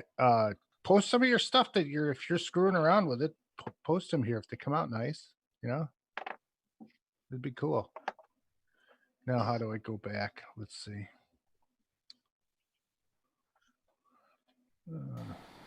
That green moped looks really good. Stop share. Okay, did I stop? You did. All right, great. You did. It worked. Yay! I have very tenuous internet because I'm using a stupid little, one of these here. Wi-Fi dongle. Yeah. And so it's not high bandwidth. I plug it in sometimes, but today I was lazy. So. Well, Nick Marotta, do you want to share your acquisitions? Yeah. So it was a great week for me. Back when I was looking for a speech sound pack a few months ago, somebody had posted that they were getting rid of some Coco stuff, and I messaged him and asked him, how much you wanted to sell it for or whatever, and didn't really hear back from him. So then a few days ago, he was looking for me. He said, I remember somebody, because he's in the same town as I am, and he said, I remember I was talking to somebody, and if you're still interested in the Coco stuff, I've got some things to get rid of. And Curtis sent me a tickler message in Discord to say, somebody's looking for you. And so I got in touch with him, and he was looking to get rid of the stuff and give it to somebody who would appreciate it and not, not just hoard or whatever. And so I got a Coco 3, which I won't show you because you've all seen Coco 3s, but I got a Coco 3. Got a deluxe joystick. I got a Black Beauty with a metal stick, which I've never ever had before. Ooh, the original metal stick. Cool. Never had one of those before. That's the one you can unscrew the top and put a little bit of something like silly putty or something and make it soft. You can use it as what I used to call the shotgun joystick. That's right. Cut off shotguns, so you could actually just use your thumb like a thumbstick. I'm gunning for your scores, Curtis. That's it. I got a Coco mouse. Nice. Oh, the deluxe mouse too. The 2-button. I'm jealous. I want one of those. What else? I got honey, please, can you help me with with this budget? So I'm all set. Get right on that. It's right up there with color script set. I'm losing. Hello, can we focus? Focus. There we go. Dungeons and Daggerath cartridge, which is one of the ones I wanted. In the box. In the box. Malcolm Mortar in the blister pack. Actually, Rad That's Warrior. Rad Warrior. Back. Sorry. Underpriced in the back. And Malcolm Mortar in the blister pack, which I actually used to have as a kid. I actually have that cartridge too. So I got those in boxes. I also got Football 2 Loose, which I never played. To Pitfall Loose, Downland. What about the new math tutor? Dexter. And then The thing that made me the most yeah, I already have color scripted. The thing that made me the most excited, I had to move my MC10 to a place of prominence because I now have on my Coco. Is it in the holding up your window? No. Door Focus. stops? I have a multi-pack interface on my Coco.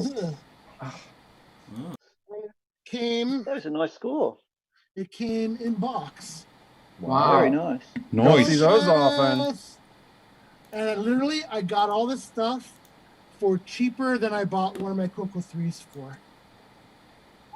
And that How much would you pay? Don't answer yet. And I couldn't believe it. I couldn't believe he was happy to sell all this stuff for So next week you eat. This week you do not. That's right. You know, it's worth it. So now I have my audio spectrum analyzer permanently in the MPI, so I can use my Coco 2 as a VU meter. Spam and PJBs. So, Nick, you told him that you're serious about the color computer and that you actually do stuff with it every week? He actually, he has a user ID in our Facebook page. Like, he's been on our Facebook page. Gotcha. Oh, Does he know CoCoTALK? Is he going to regret this?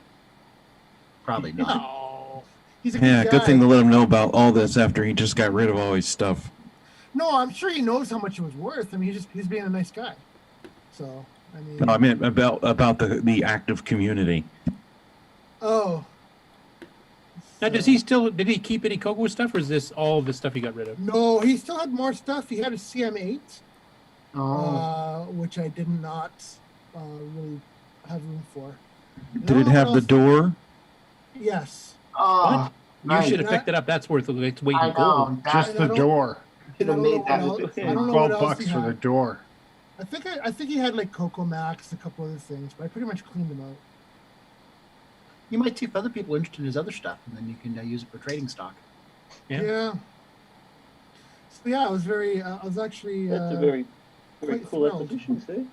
And it goes with what somebody was asking in the chat room before about how expensive a Coco 3 is. Well, if you get lucky, and you can pick up a whole block like this, and I'm assuming you didn't pay $700 for all this, did you? No. How much would you pay? Don't answer yet. If you weren't a member of the board, I might tell you how much I paid, but I kind of feel weird about saying that with him being on Facebook, so I'm not going to say how much, but it was a really good deal. Under 700 though. Yes. Can you say it like in a cough?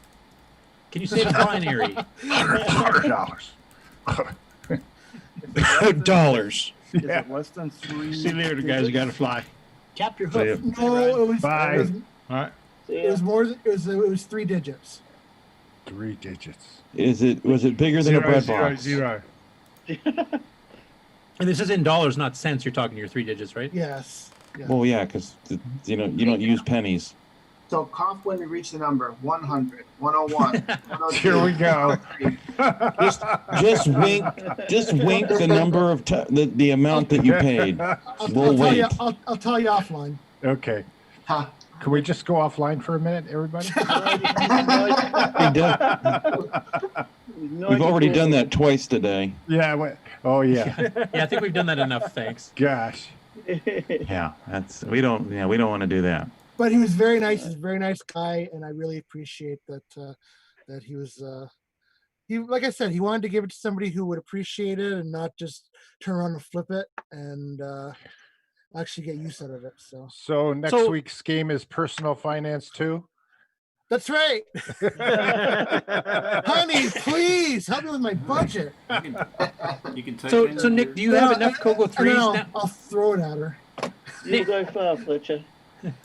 Yes, Nick, it's gonna be a 6309. So this is the one you're going to get upgraded to Meg and 639? Yep. How many Coco 3s now? There's 3? Yeah, one's a total spare. And then How's the condition of the yellowing? I have to clean it a bit. It's a little bit it looks like it may have been in a bit of an environment. So that's why I asked on the Facebook page how to clean a Coco case. But you did get a green screen and everything's good? Yep. Good. So Boy, it must make you feel great. yeah. Well, the funny thing is, I really wanted the multi-pack, and I really wanted the Coco and the personal finance too. and everything, and personal. Yeah, well, you thought personal finance 1 was good. Wait until you see. This time it's personal. They usually say the sequels aren't as good. Get it? I just made that up. Yeah, it's good. I'm so proud of myself. It's good. Good night, everybody. Yeah, that's it, huh? For a week. I've peaked. Yeah, can't top that one. So when are you planning on getting your upgrades done then? Because you've got a local guy there that can help you do the actual. Yeah, Mr. Dave. Mr. Dave's going to do it. We just have to arrange it. We just have to arrange to do it. Because I know you were really leery about doing it before when you only had the one spare. Like if this one went Yes. wrong, then you were. Yes. Yeah. Like, I was gonna think. I originally wanted to get like a second Coco 3 to just do modifications to, because the one I have is actually like my childhood one. So there's like a lot of sentimentalness for that. So like I was leery about modifying it, but I did. So that's all good. So that's cool that you got those. That's funny because my childhood computer was a Apple IIe, and I modified the heck out of it. I mean, I bought all kinds of stuff for it. Same thing with my original Coco 1. I've did so many mods to that back in the day. It was Mod City, and it is now too. Still is now. It's really cool that we can get back into this and do modern mods. I keep saying that on the show, but it really is just fantastic. Yeah, like I was even like, I didn't want to, I bought one of those 2 megabyte logos for it. But I was like, I didn't want to damage the original one because, again, my childhood Coco, but I'm like, yeah, I think you're right. I think just go all out and modify it. Let's have some fun. Well, that was something that was different, I think, with the Coco in general compared to some of the other 8-bits of the time, like the Atari and the Commodores, is that we had a much more active hardware community that did these mods. I mean, all the Coco magazines, Rainbow, CCN, all the rest, they always had hardware mods. Like here, pull out your ROM and reprogram it, and add in a composite circuit and an inverse video circuit, reroute the reset button, all this stuff. We had tons of them. There was tons of third-party boards from ABUS, et cetera, that were selling all kinds of timers and interrupt controllers and all kinds of stuff too. So I think the Coco always has been a hacker's machine much more than the other 8-bits at the time. Yeah, except for maybe the my first Coco 1 had 128K and switching software to store programs on it, except for when you turn it off, it was a little disappointing. That was the big thing that drew me to the Coco. The Coco was the being an electronics guy myself and an experimenter and a hacker and whatnot, and the hardware community and the fact that it was so hardware tweakable and there was just so much you could do with it. That's one of the big draw cards for me. Still is one of the big draw cards for me today. So really doing all those upgrades now is the Coco 3 coming into its own, what it's meant, what it was meant to be for. Hey Todd, thanks for that program. Todd, thanks for that program. Yeah, it was great. It's up on my machine right here right now. I saw that representing over there. That's awesome. Yes, sir. I wanted somebody to do that a long time ago. We talked about it on CoCoTALK, and I said, wouldn't it be cool to have all these things on there? You put your SDC in another machine and run it, and there you can see what you have without having to try and remember if that's an old gimme or not, or whatever. Exactly. It's just I don't know. I think I said in the video that my friend showed me the system information script called NeoFetch, and it kind of had that similar design, and it was just, I ran it and I was like, wow, this is beautiful. This would be awesome for like a text mode Coco 3 thing. And then I started trying to figure out how to detect the different things, and you guys on Discord really helped explain the process about detecting a 6309 and other stuff. But it was really just kind of for fun, and also like I thought maybe some people might find it useful, and then I thought some people might just find it interesting to run once and be like, wow, that's pretty, and then and then move on to the next thing. So it was a lot of fun to do. So if anyone has questions, I'm happy to answer. Is it I've downloaded it, but I haven't actually run it on my Coco. I still got it on my phone, downloaded on that.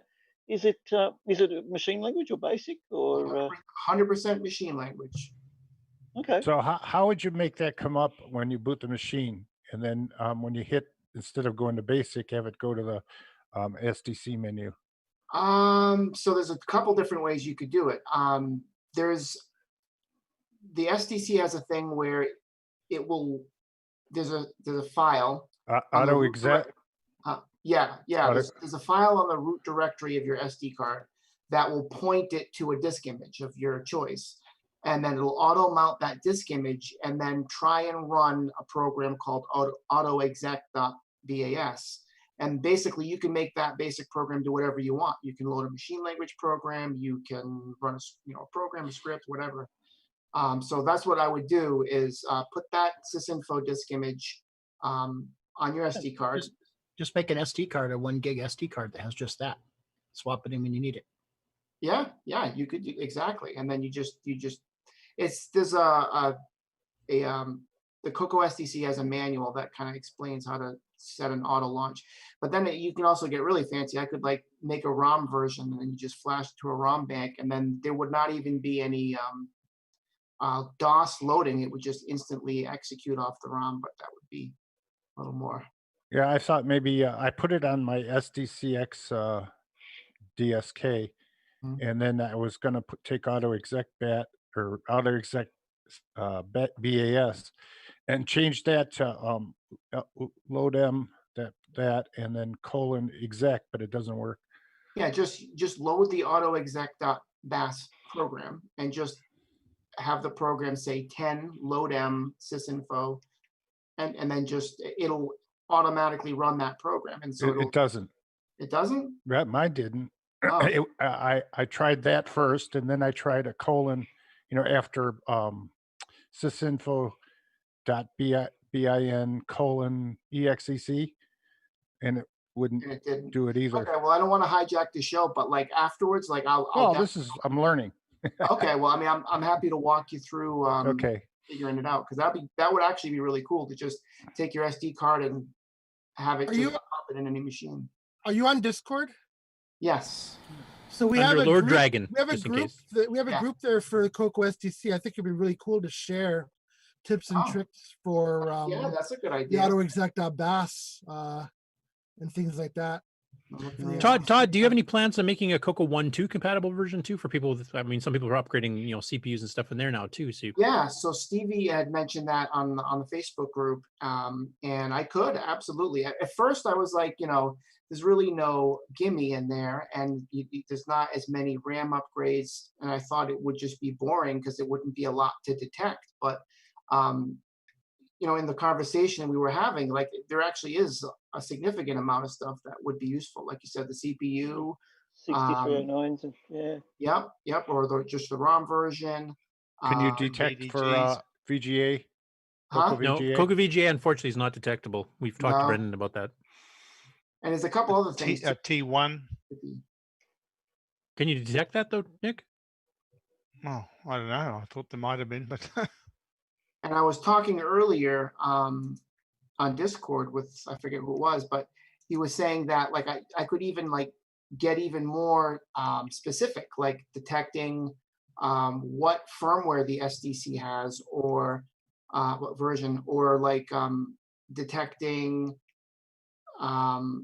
like what version of Color Basic, what version of Extended Basic, etc. Right. You could do that too. Or even like a memory upgrade. Like, is it a boomerang? Is it a triad? Like, there may be little clever ways to sort of figure that out. Maybe not, but it's just there's some cool ideas that people are mentioning. So it sort of started out as something fun, but it actually turned into a really cool project that we could all kind of. Well, the version I got from you says I'm a male and left-handed, which is amazing because I didn't know. It would...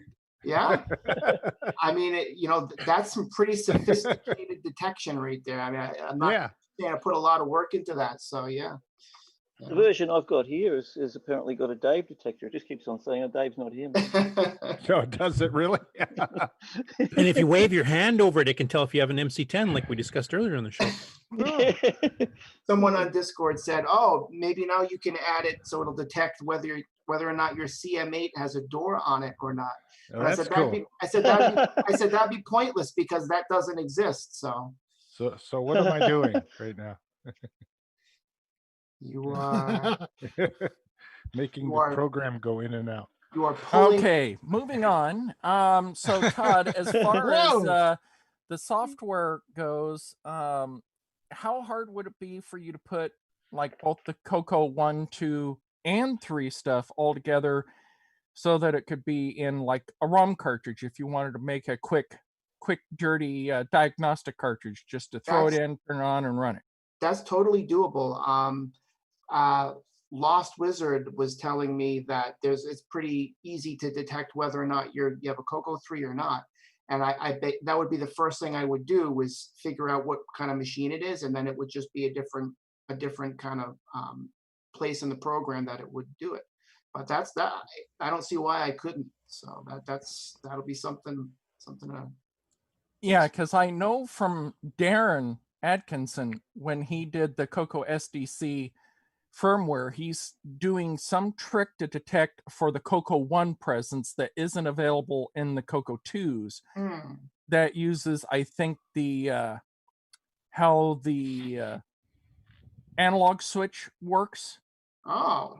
And therefore, that's how he detects that he needs to be running in the 38400 mode for drive wire without you needing to tell it, because it knows that it's a Coco 1. That's cool. Yeah, I'm sorry. What would be good is also a joystick testing program. Just have it so it looks at both ports. So if you have your joysticks in, you can make sure they cover all the axes and all the positions. So is it obvious if there's no joysticks connected, will your output be a recognition pattern? Well, it may not. I'm not sure what value you get when you don't have a joystick, but it's not so much. Yeah, it's not so much to detect whether you have a joystick. It's just to get the readings so you can graphically represent it. So if you have no joystick, obviously the readings are not going to move at all.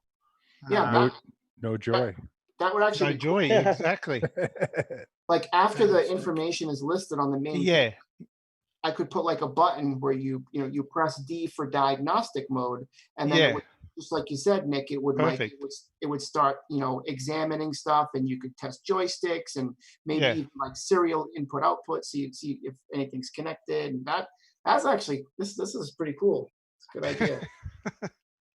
Yeah, because I mean, Radio Shack did a diagnostic cartridge, but they did it at the very first generation Coco, so it only recognizes 4 and 16K.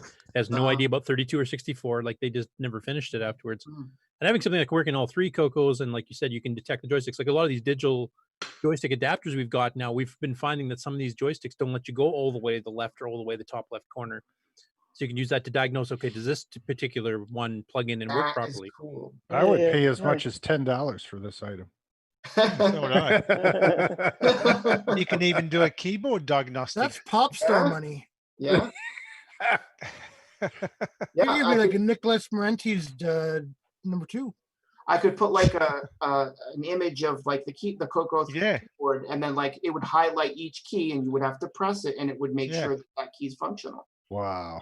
You can even make it smart enough to register that if certain keys are not working, it can figure out like this line on the ribbon Mylar cable probably has a break in it. You need to fix it. Or maybe I could even measure the debounce level of the keys. No, I'm kidding. That would be pretty crazy. Yeah, you know how people do math to tell whether or not you have a bad chip on an older Coco? Just by like a RAM chip? Yeah. Yeah, you can graphically represent that depending on which bits are stuck or not stuck. Yeah. Right. RAM test. Yeah. Yeah. I'm learning a lot about hardware from that. I'm sorry. Chip 3 is malfunctioning. Welcome to Feature Creep. Yes. Your program will never be done, but it'll be fun. But just enter these 3 ROM packs into your MPI. It'll be like version infinity, because there is no version. It just goes on forever. I foresee a GitHub account to where people can give suggestions on new areas now. Don't do it. And there's actually more I wanted to put in it, when I sort of posted it for people to check out. But I have a bad habit of, like you said, feature creep, and there's all this stuff I want to do, and then I never have a finished product at all. So it's like, you know what, I'm just going to put a 1.0 version out there, and just for fun, and then I can always add to it later. So That's exactly what we do with Nitrous 9. That's why they're all called betas. yeah, I thought about putting like alpha, but no, that's cool. But I'm glad. I'm really psyched that a lot of people found it cool or interesting, and that's, I think, encouraging all these other great Absolutely. ideas. Huh? Glad you're Yeah, on here. absolutely. Yeah. Yeah, for sure. Should come on more often. Yeah. Always welcome. Thank you. Thank you very much, guys. When I saw it on Facebook, I thought, oh man, and they didn't post it anywhere. And then I thought, well, I'll just look in files, and there it was. Yep. Yeah. Awesome. Originally, I did a link to the zip file right in the post, but I don't know if like Facebook filters those kinds of things. So I figured I'd just upload it to the group too, and that way. And the other thing I want to ask you guys is, why do you guys post stuff as files in a zip? I mean, today we don't have any space problems, do we? What's the reason? I think it's more to keep it intact, so that the file structure stays. If there's more no file. The actual, if you have to create subdirectories and stuff, if you don't put in a zip, you have to give instructions like you put this file here, make this directory, put this file here. So you don't have to do any of that. The reason people put disk images in the zip file is most browsers won't know what kind of file it is, and it'll try and display it as text. So instead of clicking the link and just getting a file download to your downloads directory, it'll just give you, garbled ASCII in your browser. Yeah, good point. So that's why they just put it in a zip, and that way it's a recognized thing, and you just unzip it. It's annoying, but that's... Well, File Manager does the same thing. And Ron, there's the other thing. Some of us are still on dial-up or slow DSL connections, so we still really zipped. Every byte counts. Every byte counts. Back in my day. The zip link on Facebook worked fine for me. That's where I got it from. Cool. But yeah, that was fun. I may or may not have spent way too much time on the layout and colors to make it super pretty looking. No, it's fine. It doesn't look I've heard good comments about it. And when you put at the bottom, special thanks to William Assel, Al Curtis Boyle, Dave Phillipson, and everyone on Discord. That includes me. That does? Oh, That was awesome. yes, you did say that.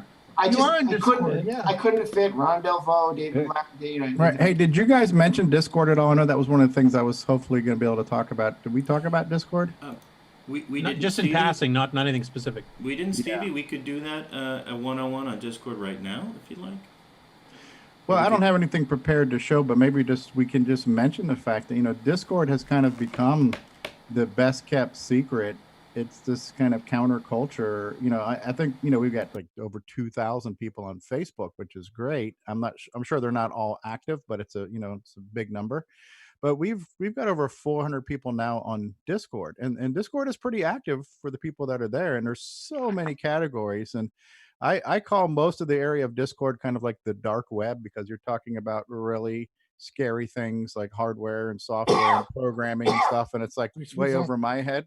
But there's just so many areas of Discord, and like Lord Dragon saying, it's a great place to get help. And I'm not saying this is better or worse than anything else like the mailing list or Facebook, but it's just another resource. And I think it's become almost a go-to place because it's near real time. You can put it's not organized, so it's not a forum, but you can put out a question about assembly or hardware, and you're going to get responses from dozens of people that are all very knowledgeable and very helpful. And a lot of times these conversations are taking place almost like a chat room where it says bing, bing, bing, bing, and things are getting hashed out. So it's become an incredible resource for us. It's one of the few go-to things we have now, like the mailing list. And honestly, I'm not a big fan of the mailing list, and that's just me. To me, the mailing list is it's just like a white paper. I like pretty pictures. I like magazines that are glossy. It's not that it's right or wrong. It's what people's preferences are. And the mailing list is not my cup of tea. Facebook is nice, but Facebook is also kind of hard to search. And I'm not saying Discord's any easier, but it just seems like things get done there. So I'm thank you for giving us a shout out there in in your thing there. And I'm glad that you were able to get that help. And there's lots of people there who are able to be helped. I know we talk about it. I don't think we plug it a lot, but we really should. I think there's a link in the description to this video to our Discord server. And if you're not already there, you ought to come by and check it out. You know, there's fun things going on there, and there's some serious things going on there, and things get done, questions get answered, people get We help. should do, and I think you've mentioned this before, Steve. We should do a demo of Discord, like what's available. Even have a sample, audio or video call, or a shared video type thing. Yeah, sometimes done just to show people what it actually is capable of doing. So keep in mind, there's people chatting there several times a week. You talking about the voice chats?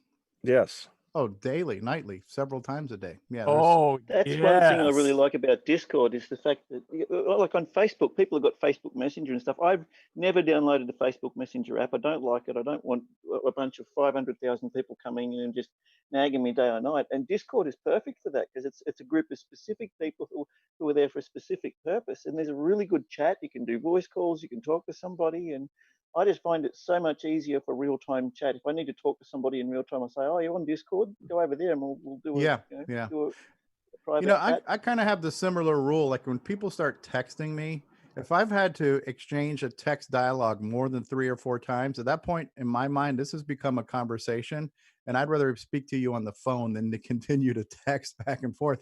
And you can kind of do that with Discord. You can start off with a textual conversation and then say, you know what, let's, and you can do direct voice calls where I could just, me and Todd, or excuse me, Lord Dragon, we could, your Majesty, Todd is fine.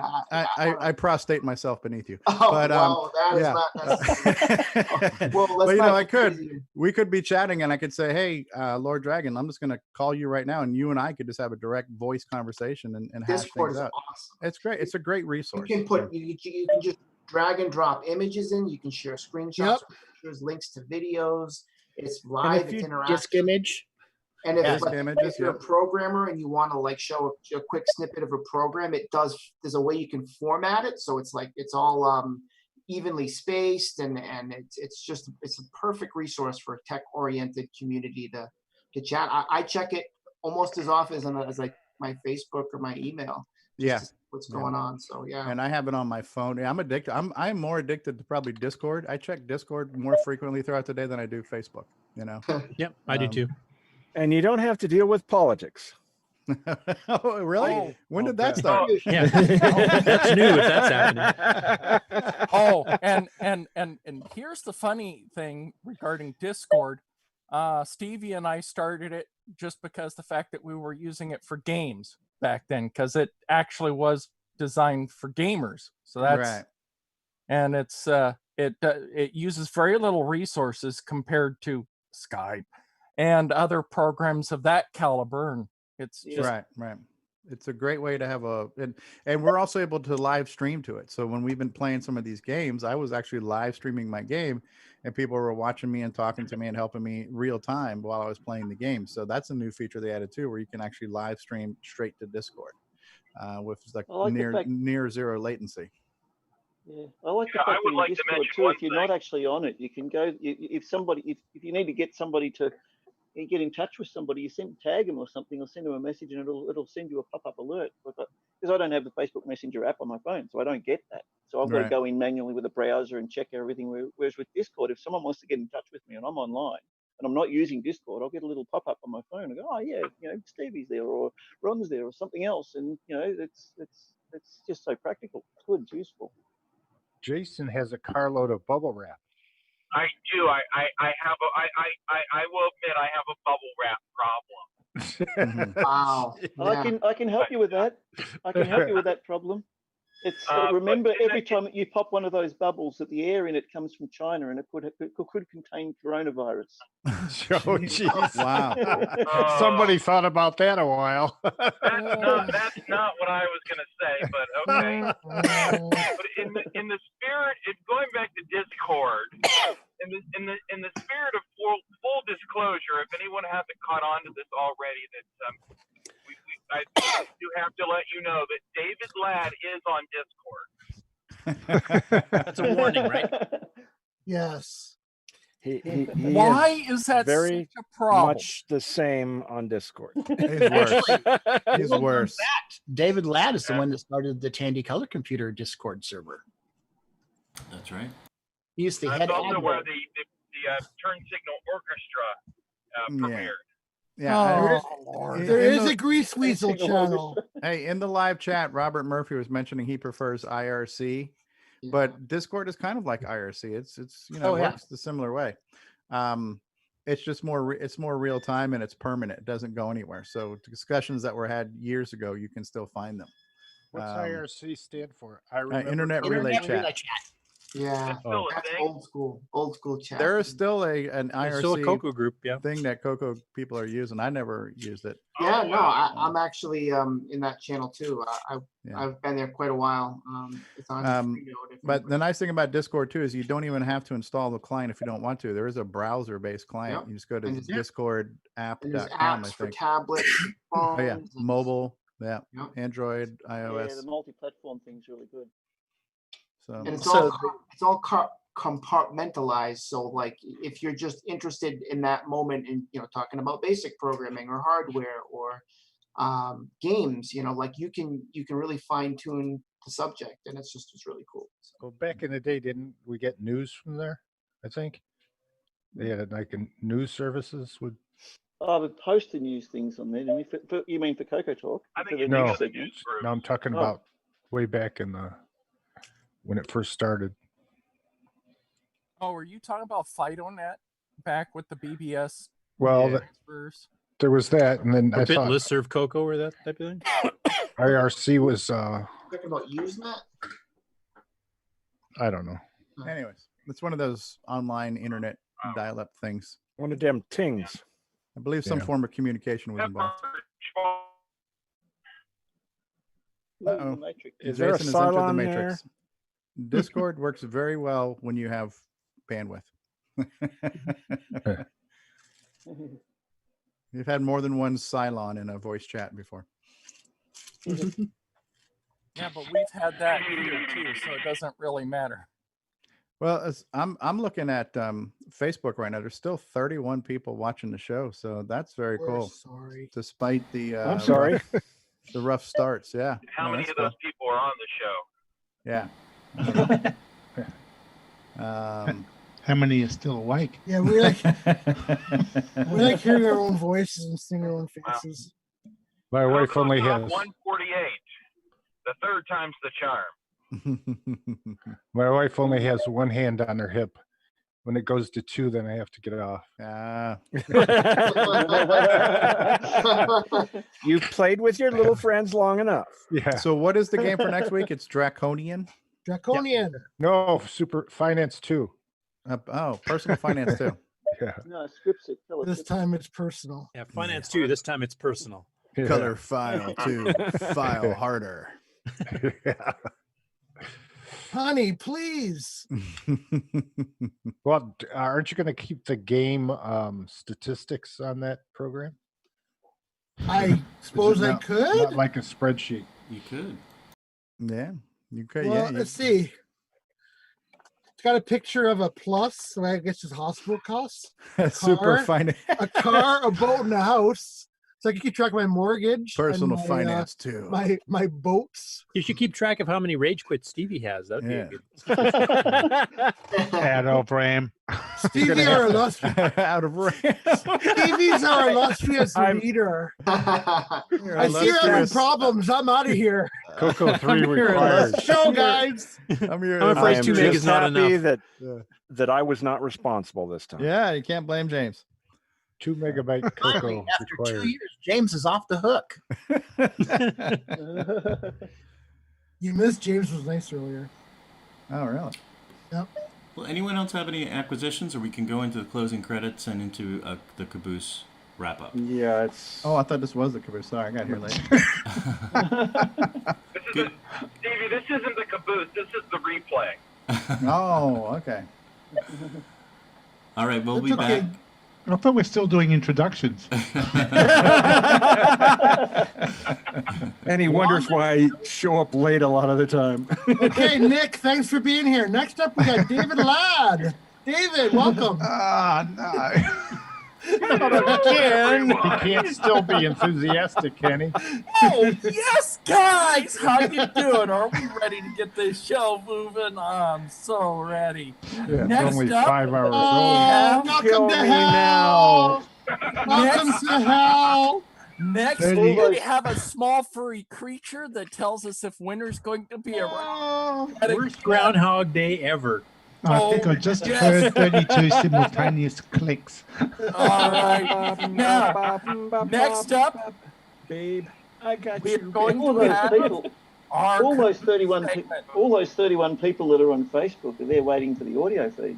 Yeah, exactly. All righty. All right. And Rob, We'll let's go- move on to the caboose. The Coco credits are rolling. This concludes another episode of CoCoTALK, the world's leading live talk show featuring the Tandy Color Computer. For all things CoCoTALK, visit us on the web at cocotalk.live. We'd love to hear from you. Send feedback, suggestions, even segments via email to cocotalk@cocotalk.live. CoCoTALK is rocking the 8-bit world, keeping the Tandy flame alive. We may be mocked, but we'll never stop, 'cause CoCoTALK is rocking the 8-bit world.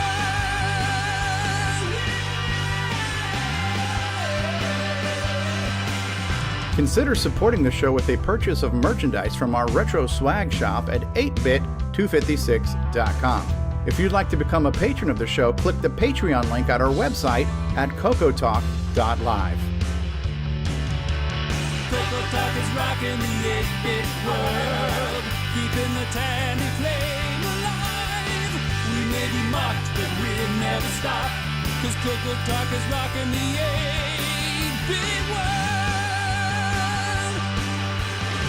CoCoTALK would not exist without the community, its cast, crew, and contributors. Thanks go to Curtis Boyle, David Ladd, Mark Overholzer, Grant Leedy, Bruce Moore, Nick Marentes, Ron Delvaux, Rick Adams, Jason Reichert, Richard Lorbieski, Jim Brain, Tom C., Rob Inman, Mark Bosley, Brian Joyce, Ken Reichert, David O'Connor, Brian Weasler, Terry Steggy, Nick Marotta, John Strong, and many more, especially to Steve Bjork for production suggestions and James Differendaffer for making my head explode.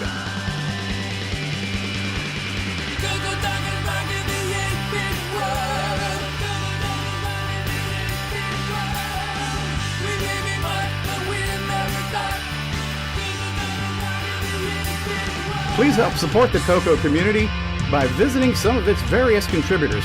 A list of resources is available at imacoconut.com. That's imacoconut.com. The CoCoTALK theme song is copyright 2008 by D. Bruce Moore and Greg Sheeler. Mixed, mastered, and produced by D. Bruce Moore.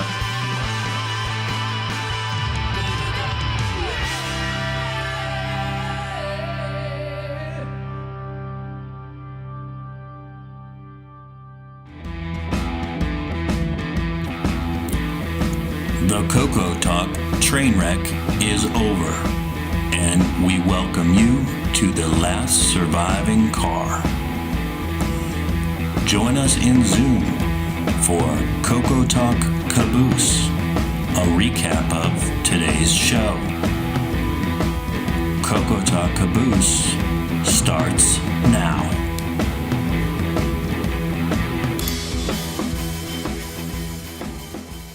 So no one says anything. And your host for Coco Caboose, Nick Marotta. What? So this is for all the paid people? Put him on the spot. Wow. Welcome to the caboose. I think we're over today. Welcome to the caboose. This is where we just kind of wrap up the show and hopefully say something that's entertaining. Absolutely. Well, you're talking about Discord. So did you finish your thoughts on why Discord is a great part of our, our media kit for the community? If you're not doing it, do it. All the cool kids are doing it. That's right. It's a great resource. Speaking of discussing today's show and what happened on today's show, Lord Dragon's like, well, I got here late. I missed the beginning of the show. We're like, no, you didn't. Right? No, It just started. Yes. Yeah. Not one, but two technical glitches, and we do apologize. And I do want to thank the dedicated staff, unlike myself, who was not dedicated. Yeah. Gotta go, guys. Yeah, yeah. I Right? rage quit after 2 strikes. I kind of rage quit. I was like, I can't handle this right now. Yeah, But yeah, so- couple of technical glitches. But Rob Inman, thank you once again for a stellar streaming job, and for your format tweaks. That's right. We have Klingons. They just hang and stay.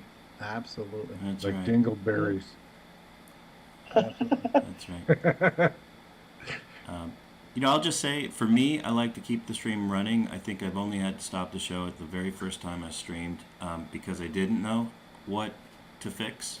Now I'm able to fine-tune and tweak things in the background. And I think this day was particularly rough because the panel and the chat and everybody kind of stopped and pointed out all the auto difficulties in real time. But of course, it's not real time because I'm actually fixing things, and they're a few seconds behind. And they're a few seconds behind. And I also can monitor the YouTube audio myself. If you give me a GD moment, I will do that. Gosh darned. A gosh darn moment. And and also, Stevie's, in the best sense of the word, is my boss, so it's a little bit more pressure from that perspective. And I know from your perspective, Stevie, former boss, you're fired. Well, you'll never find me. I'm hiding up here in the booth. You're gonna have to HR try to locate me, but. I would have kept the show running, and maybe my mistake is I went to Stevie first for the intro. Yeah, that's a mistake. I probably could have killed. I could just lock the door in the booth. Yeah. Yeah. I think what we should do too, because it's always seems to be almost last minute before we go live. We're tweaking things up the last minute. We need to just do a test. Yep. Maybe the night before or an hour before, and work all that stuff out. Because I had new audio things I was fixing and changing. Yeah. And I want to be clear. Sorry, James. I said, Stevie, I think we've said that before. Yeah. Well, James, we got the message. I mean, I will tell you, no audio problems are acceptable, and the audio should work from the beginning of the show. And I take full responsibility for that. But we will have some testing, and perhaps even on a Friday night when we do our production review. But if an audio glitch happens, I would appreciate from everyone on the panel to just continue talking, which is and what just happened. work through it. Just work through it. So what you're saying is, next time it happens, we'll just try to work through it. Yeah. Okay. Fair enough. That's what I would prefer. And yeah.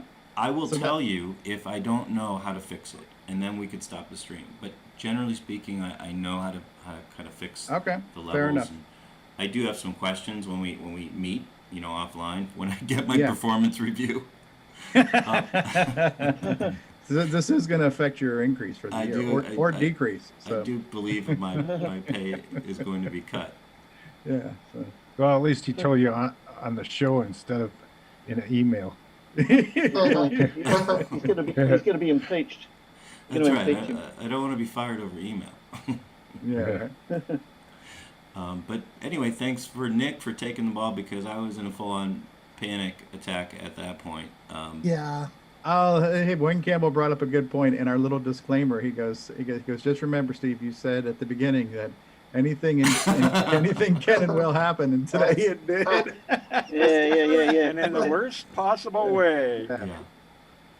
But it was great when Nick took over, because he wasn't feeling that stress level, so he could actually have a conversation with people. Yeah. Sometimes I know when I reach a certain frustration level, I literally have to walk away, and that's what I had to do. I had to walk away. So nobody's fault. It's just my own. So I was going to say, there's nothing worse than when you're trying to do something like that, and you've got all this technical stuff in the background holding you back.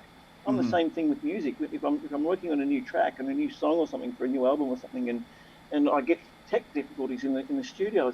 Nothing kills the inspiration more than something like that. And it's like, oh, I don't even want to write a song now. Yeah, that was kind of it for me. It's like the fun balloon got popped. Well, that's so that hit me too, because Steve, when we started the second time with Stevie hosting, and he threw it back to me, and I was like, no, wait a minute, I'm not in any.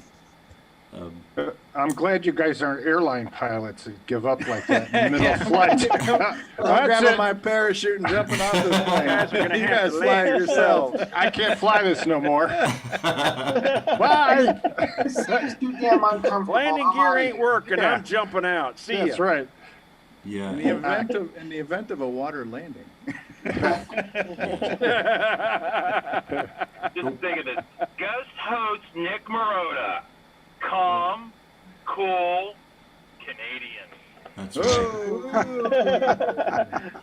That's Hi, right. Vicky. Now, New puppy. So I think Nick Marotta and I made a good team. So thanks, Nick, and I mostly held it down on the booth. Yeah, because I was able to ask you questions in the background to say, what the hell are we doing? So it was good. Yeah. That's what's great about you guys. We really are. We are mostly a team. With the exception of one of us here, almost all of us are a tight-knit team. That one person will find out in the Tell us picture. which one, right? Yeah. Nick, I won't mention my any name. Is that a game called roulette? Yes. Robert Murphy says, from the bleachers, despite the rough start, everything here was fun and cool. Live always has its surprises. And he says, fly CoCoTALK Airways. The train wreck of the skies. Hey, Marco. Marco, you'll appreciate what just popped into my head. Okay. From Monty Python, I'm paraphrasing. When danger reared its ugly head, Stevie bravely turned his tail and fled. Brave Sir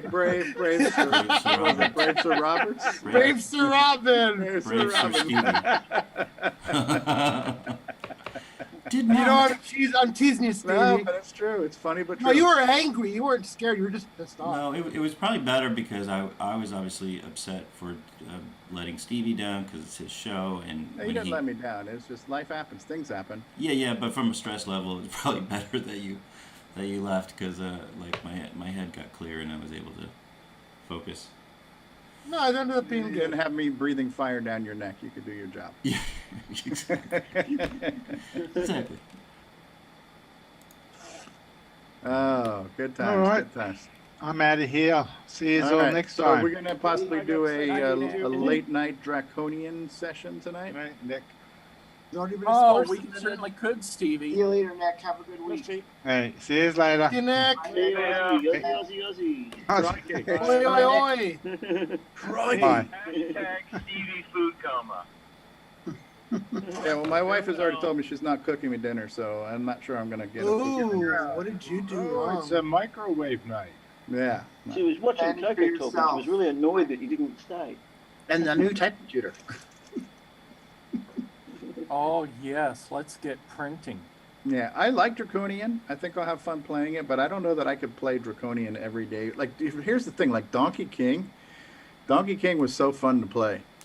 Also because there's so many different levels to it. You know, you got the 4 screens, you got to cycle through screens to see it. You know, it's a challenge just to get to the elevators. It's a challenge to get to the pie factory. You know, so you feel like you want to keep pushing yourself to get through all those screens. But Right. some of these games where you literally keep doing the same thing over and over again, I don't know that I could play them 100 times in a week. You know, we'll have to wait and see. But sometimes you're surprised too. Like I didn't think I would enjoy Ladybug, but I did. So I like Draconian. I'm going to play it, but I'm not sure how much I'll be able to play it. But we'll find out, won't we? You mean Doodle Bug? Doodle Bug, yeah. Doodle Bug was fun. What did I say? Said Ladybug. Oh, Ladybug. Yeah, whatever. Same difference. Right. Doodle Bug, worst graphics program ever. Yeah, worst graphics program That was ever. That was great. awesome. Yeah, that Ken Reichert. He's a witty feller.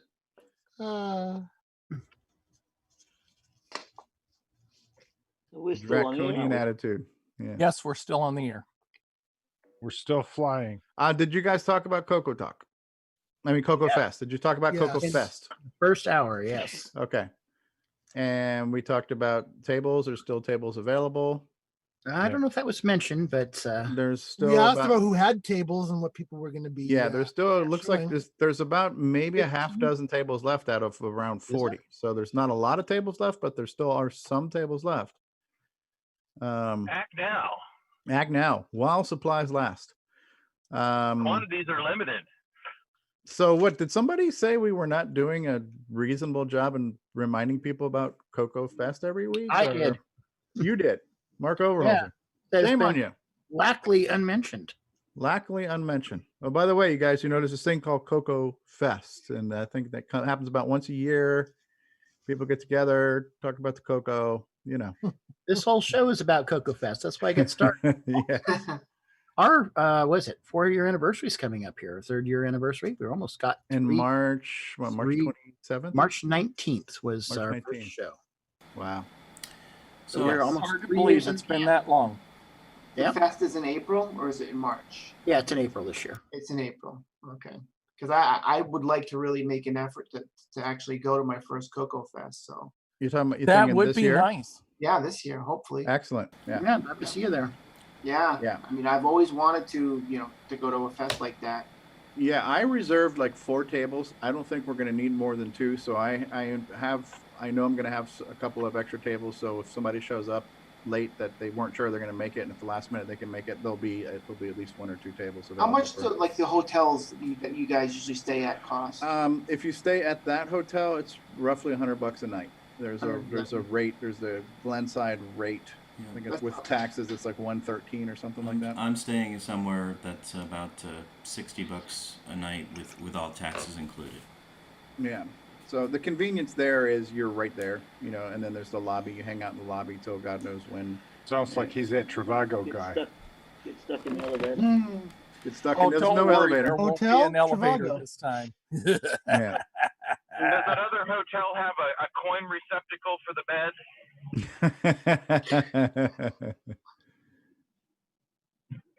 Yeah, it looks like there's still 15 tables available. 15 tables. So that's significant. Out of 62. Well, Okay. it's a That's bigger venue, that's isn't good. it? It's a bigger venue. Yeah. It is. It is. And the venue's a Holiday Inn, so if you've got points, that works too. Ah, nice. Now, Man, 40 years this year. for the Coco yeah, one. that's the thing. Like I missed the Glenside meeting, but I'm wondering what emphasis on the Coco's 40th anniversary is going to take place this year thematically. Is there going to be a theme? Is there going to be decorations? Will there be balloons? Will there be a cake? Well, David, jump out of the cake. cake. Steve, that computer you were going to give away? Is it a Coco 1? It is a Coco 2. You should. Oh, okay. I was going to say if it was a Coco 1, you should make it gold or something, and then that would be something to sell that at would be the, really neat. Yeah, auction because of the anniversary Coco. Yeah. That one's got some type of hardware issue that needs to be looked at, probably RAM, and the one I bought's got like a RAM issue too. So I've got Cocos that we'll find homes for, but they're going to need a little TLC before they're ready to go in ship shape. Yeah. Yeah, when I stop and actually think about it, 40 years. It's insane. 40 right? years since we actually started playing around with our Cocos, and it's like, wow, that's 4 decades. It's like when we were speaking to Reverend Fuzzy, the guy who made those videos, there's no way he could have imagined. There's no way any of us could have imagined in 1980, 81, that 40 years later, people would still be celebrating this computer. No. There's no way, I mean, even though this was new and exciting technology, even then you saw on the horizon there was a bigger, better thing right around the corner, and we were really excited for the next big thing. And once the next big thing came out, yesterday's thing was really not even in our consciousness anymore. Like when the Tandy 1000 came out, I forgot all about the Coco. I was blown away by that. Wow, 80 columns, 16 colors, 3 voice music, all kinds of cool games, DOS, BBS, all these things. It was like I forgot the Coco existed for 35 years since then, because I've been using some form of PC. So I'll tell you what's cool is setting up your computer in like 2002 and then thinking, now let's see, LOADM. It's weird though. It's like riding a bike. I never forgot LOADM and CLOADM and it's funny. Yeah. You know, the high-speed poke on the Yeah. Coco 3, like Yeah. I learned it as like in not the hex value, but the actual decimal. And like it had been like 15 years since I typed that command, but my fingers start typing POKE 6, and I don't even know where the numbers came from, but my fingers knew which ones to do. It's like dialing a phone. What's your phone number? I don't know. Oh, but if I do this in the Exactly. air, I can dial it, right? So it's the same Yep. thing. It's like muscle memory, you know. Yep. Crazy. It's Yeah, not the whole- even like the 497. whole- Even programming, you know, like remembering all the memory addresses and the commands. When I was writing my step sequencer program for the first song on the Coco music album, that's the first time I'd actually gotten into programming in BASIC in 35 odd years. And I got in there and I'm typing away, and before long, I had a working program that was interacting with hardware and controlling the synthesizers, and I was like, this is really cool. And because the memory was still there and the excitement of getting it working was still there, and the debugging and why is it not doing this, and yeah, I can do that, that'll fix this problem. And it's all that excitement from back then in the first days of actually getting into programming. It was right there again, right in front of me, and it was like, this is so cool. Well, this is weird, but one time I read or saw this thing about a guy that got shot in the head, and it was in the early morning after he'd gotten up, and he went and got the newspaper from the front of the house, and he went and made a breakfast sandwich or something and ate it, and then he like died at the kitchen table or whatever. Like he was still running on reflex. Yeah, and it was a different part of the brain that does all the stuff that you do every day, Yeah. and just automatically do without thinking, because most of his brain, I guess, was gone. Wow. But cortex or whatever, the main area, did all the other stuff for him, because I guess there was blood all the way out to the. Holy crap! He just left a trail around the house Yeah. as he's walking around bleeding out, huh? Yeah. That's Wow. gruesome. That's something. Yeah, thanks for really bringing things up for us there, Ron. just think of just talking you don't about need it, your how it all brain comes. to use a Coco. Yeah, you don't. You could be shot in the head and still code. So, in fact, some of the programs I've played, I want to shoot the guy who made them. So I've noticed my Coco's a little red now. You should call it riding hood. So easy can be any. It's so easy if someone with a gunshot wound can do it. So. Deck B. Yeah. This guy's using dial-up again. They didn't deck B, they decked him. Yeah. But yeah, no, it's great. Like I remember, because I went to college and like I had PCs and that just was my thing. But I still, once in a while, I'd get the Coco out of storage and boot it up and maybe load an old program and get nostalgic. But that's sort of where it would end. And because there was really, I think the community is the difference for now. Yeah, for sure. Once I got back into programming and I found you guys and the Facebook group and then Discord, it's like now I have someone to share that nostalgia with and have a participation. And you're gonna stop making mittens at night watching TV. I know, I'm getting old, guys. Says the oldest guy in the panel. Yeah, that's right. I actually went to my school, my college, Providence College, yesterday to get my transcript, and I went to the cafeteria because guests can eat there too. And the woman said, "Yeah, you can eat here for free. If you have your son or your daughter with you." And I'm like, "Whoa, this is different. Like last time I was here, like hey, this is the student eating. Yeah. Now it's like, oh, where's your kids that are going to this school?" I'm like, oh, I got old. It happens. Happens to everybody except David Ladd. He's immortal. He's a vampire. Yes. Oh, but Stevie, you haven't fed me lately. Don't underestimate the power of the grease weasel. That must be why we only just get his profile picture on Zoom, because that way we can't see that he's not aging. So, yeah. So hopefully you'll be there, Lord Dragon, at the fest. Yeah. Yeah, I really do. I just got to figure out saving some money for the trip and the logistics of it. Sure. I might be able to convince a friend to come with me, But Where do you live? I'm in Rhode Island. Oh. Yep. It's neither a road nor an island. Discuss. Nope. And it's definitely not Long Island. No. It's the size of Maricopa County, I think. Rob Inman, you going to be there? Yes, sir.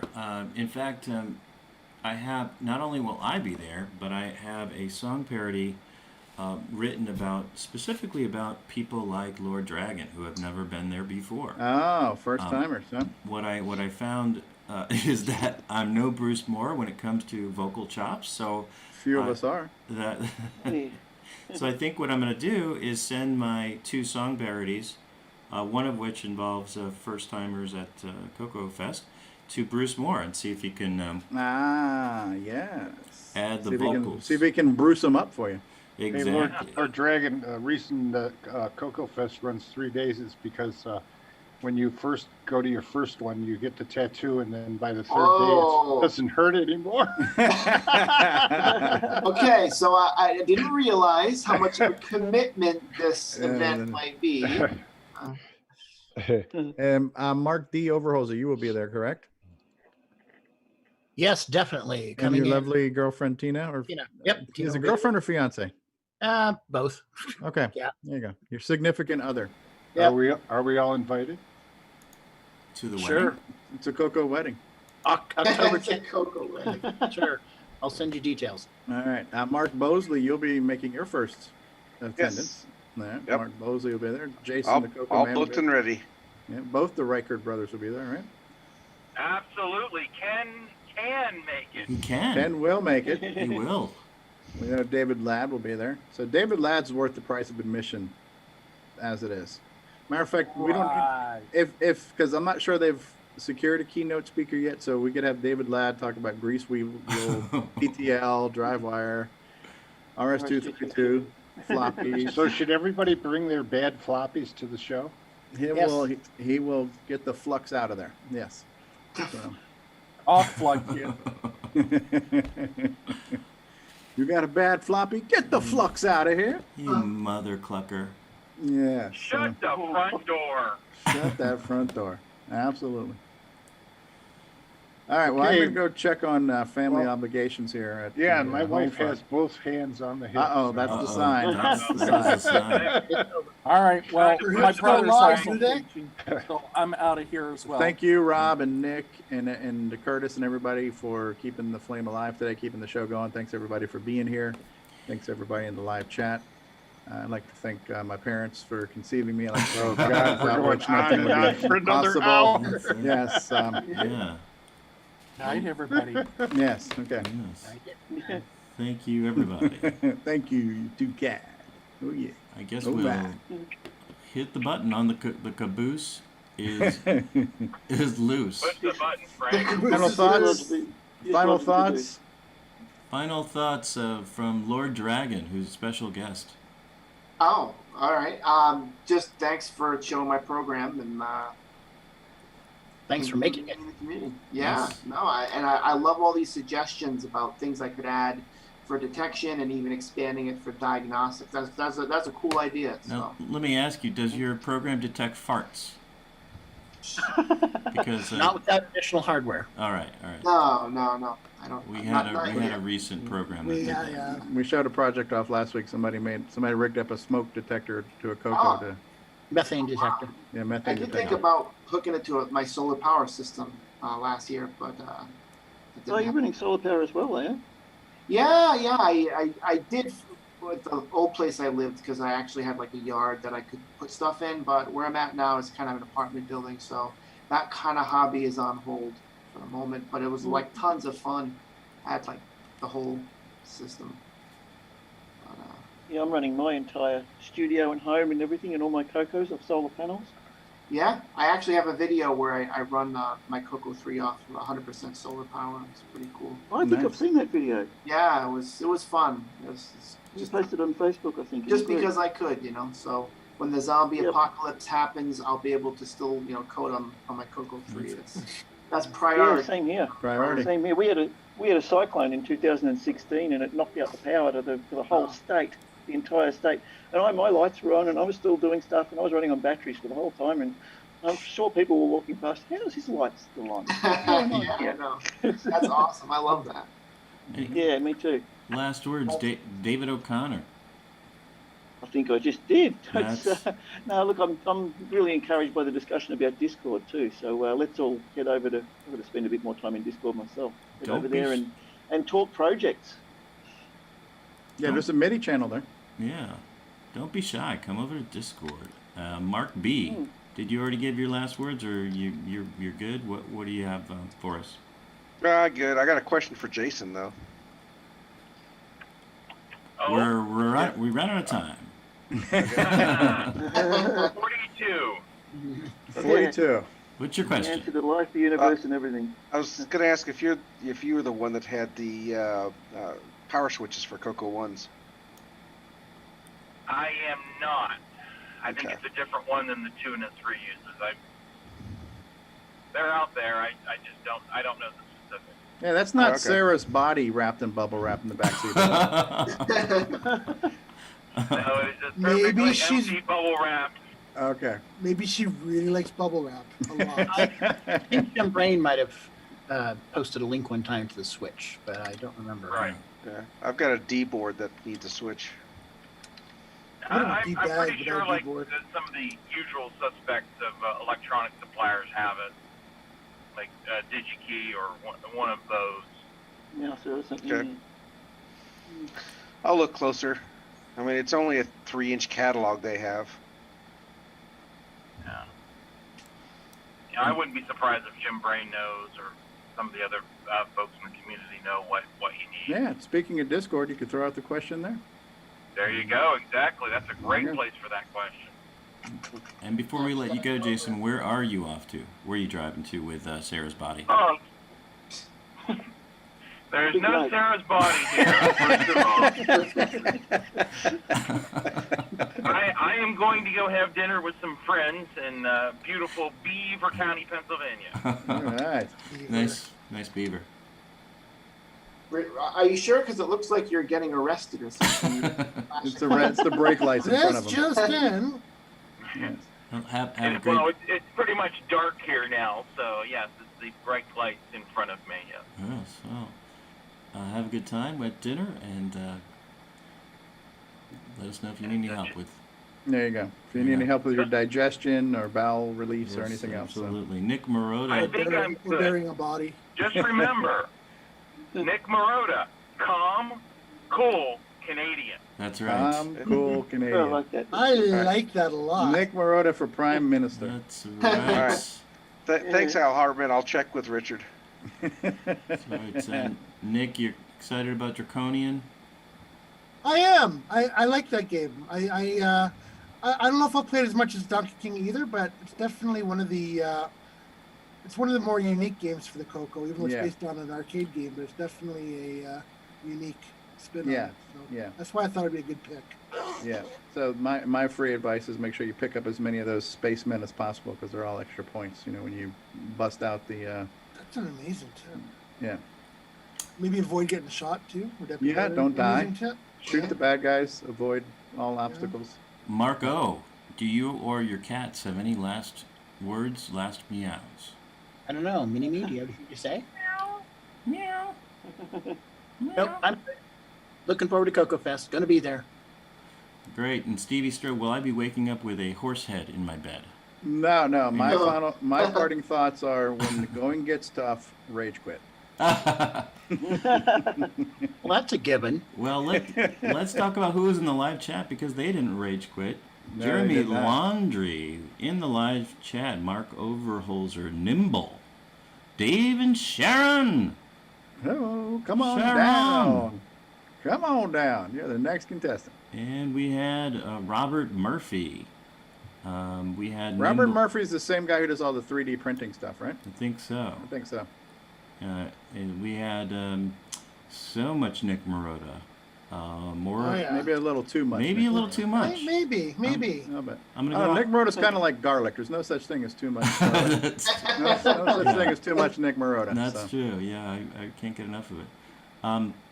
A lot of Robert Murphy. D. Bruce Moore was in the live chat. Wayne Campbell. The Bruce. D. Yeah, Bruce is loose. The Bruce was loose, and Curtis Boyle, and Can Make It. He says anything can happen on CoCoTALK 3 times. I think he was talking about the beginning. Speak for yourself. Okay, David Lord, another Lord. David Lord. We have many Lords. Al Name Hartman. David. Many Lords. Al Hartman from Jersey, and thanks everyone. And we will let you go and hit the button. Peace. We're out of here.